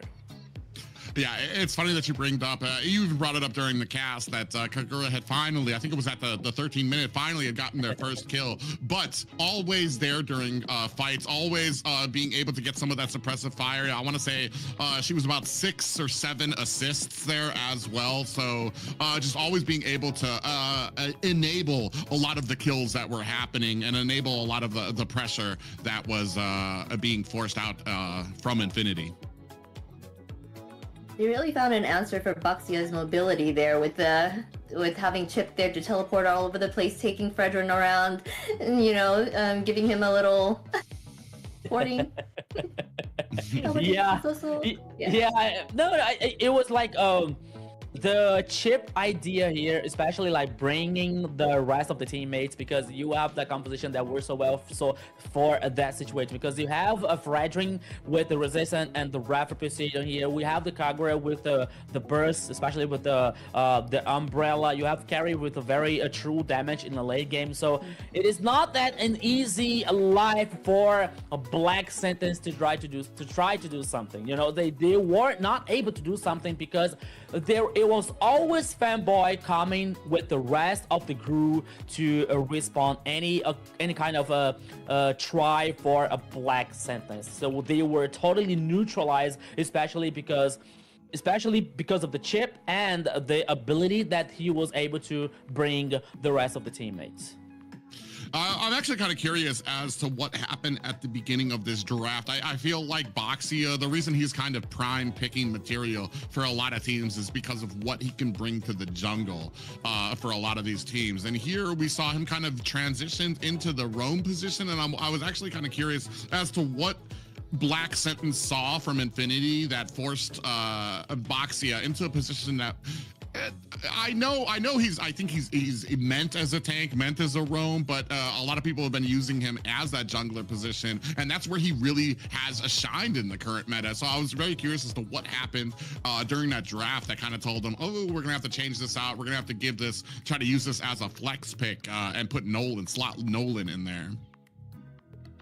Yeah, it was surprising to see Nolan replace Baxia in there. And you were saying that Nolan wasn't doing too hot anyways in these tournaments. So it was a real surprise for sure to see him being chosen and snatched up here. Yeah, and if I remember, the Baxia was the first pick. And then we saw a Chip and another one that I don't remember as a respawn. So for me, I think that when Black Sentence saw a Chip coming in Infinity's composition, I think that they thought something about like, okay guys, so we know that Chip has this global presence the entire map, so maybe we can use a Baxia here especially with the first ability. Note that he has a very high mobility, like a Beyblade that can move so fast in the map.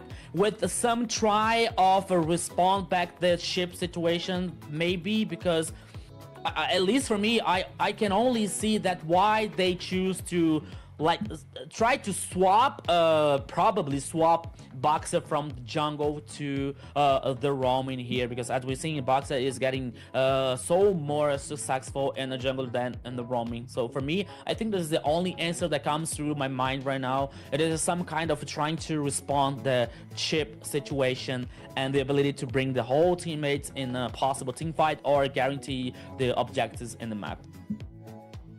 Yeah, especially when it comes out to it. I mean, you kind of had to be expecting the chip to come out, especially with how dominant they were yesterday with it. That they actually were able to win that game that they used him with.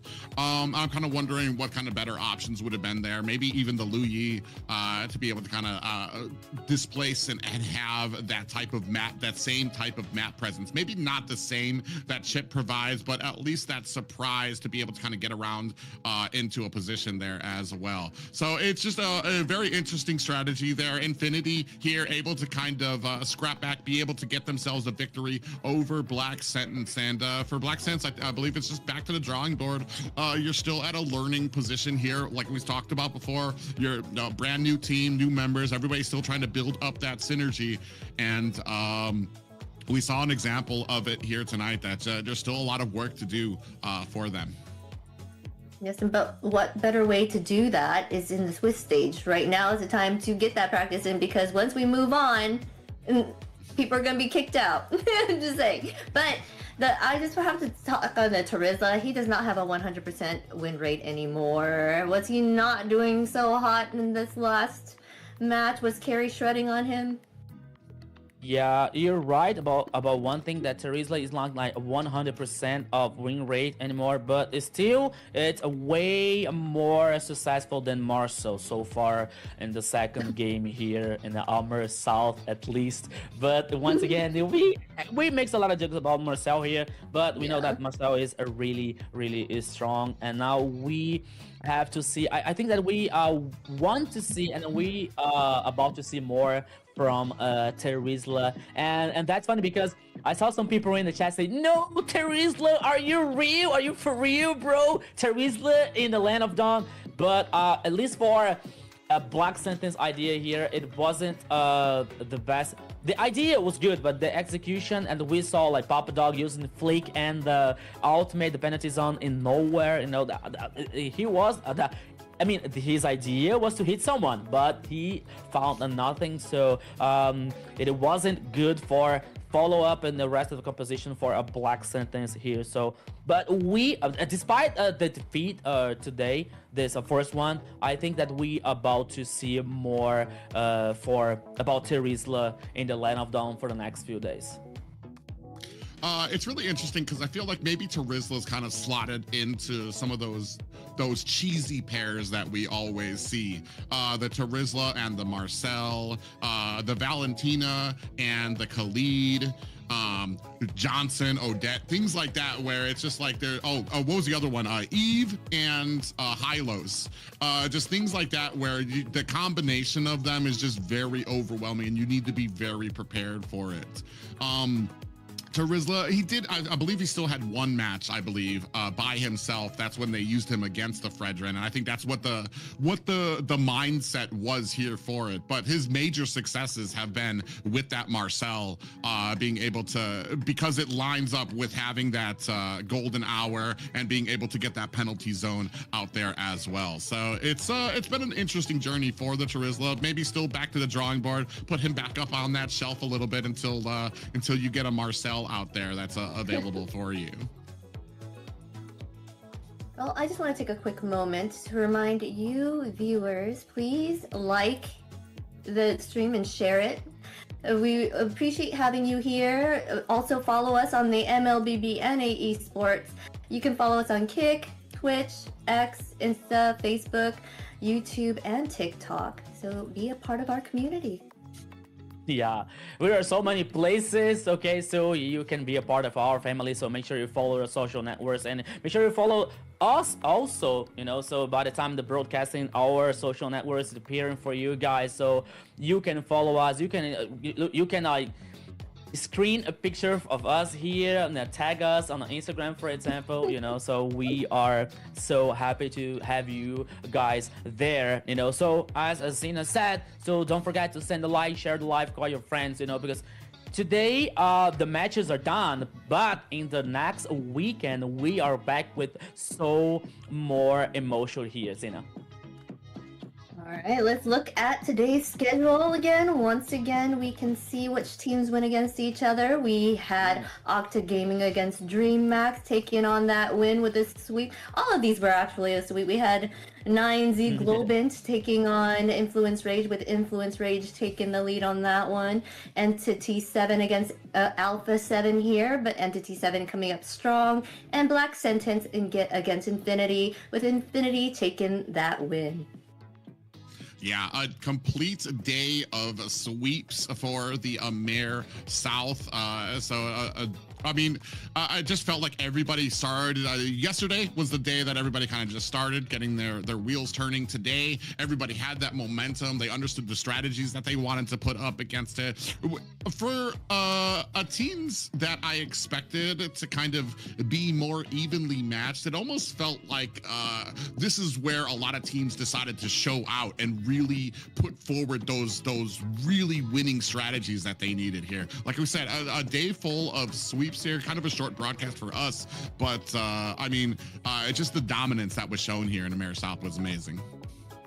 Yeah, as we were talking about, like, this is AMER South, so things can be very surprising here for everyone, you know. So now we had that situation that two teams are 2-0, Octa Gaming and Entity 7. So we will have in a best of 5 to see who is gonna be the first one to guarantee a spot in the playoff, you know. But in the opposite, we have teams with a 0-2. I don't remember now. Black Sentence is one of them, you know. They have to face a best of 5 to see which is gonna be in the seed number 8. And in the middle of the table, we have the teams of 1-1. There is still have a best of 3 to still survive in the competition, you know, to be the 2-1 to still rating for the top, and the 1-2 to still survive in the competition. So things are gonna be wild in the next weekend, and I'm so excited to see what's coming next, especially for the victory ones. Octa Gaming versus Entity 7 is gonna be very, very insane. Yeah, especially you're talking about two teams that are undefeated here too as well. The second team that also went 0-2, unfortunately, was 9Z Globant. So they're the ones who are going to be kind of matched up to see who will prevail to kind of secure some of those seats as well. Very exciting weekend here for South, and a very intense introduction for me to a lot of the great teams here in AMER South. Yeah, it's nice to see the differences and the things that are the same within the two regions, North and South, had proved differently, and what they considered more ban-worthy and what's not ban-worthy. A lot of them are the same, but here we heard that Zushin was not priority for them. Yeah, so we were seeing some just a little bit about the meta from AMER North and South, you know. So many heroes, so many broken heroes that we are used to see in another tournaments like MPL, PH, or Indonesia. But sometimes some surprises here, as a Valir, as a Kaja, for example, which appears here in AMER South. So that's why I love Mobile Legends, for this dynamic situation, and I love AMER North and South because they bring something, some news, you know, some heroes that we can discuss about that sometimes it blow our mind, because for understanding that composition and the idea for what's happening. So it is a really good. It is really it's really funny to see AMER North and South happening here in this tournament. Yeah. And it actually kind of brings up like when it comes to all of the different teams and stuff competing, when it comes to North, when it comes to South, is it something that maybe North is watching, seeing how South deals with Zushin, and maybe makes it so that isn't really as ban-worthy? Let's see the North schedule for next Thursday and Friday. All right, well, what do we have here? We have Influence Rage and against Stamina. That's going to be Stamina Esports taking on Influence Rage in the first match. Match 2 will be Alpha 7 taking on Vendetta.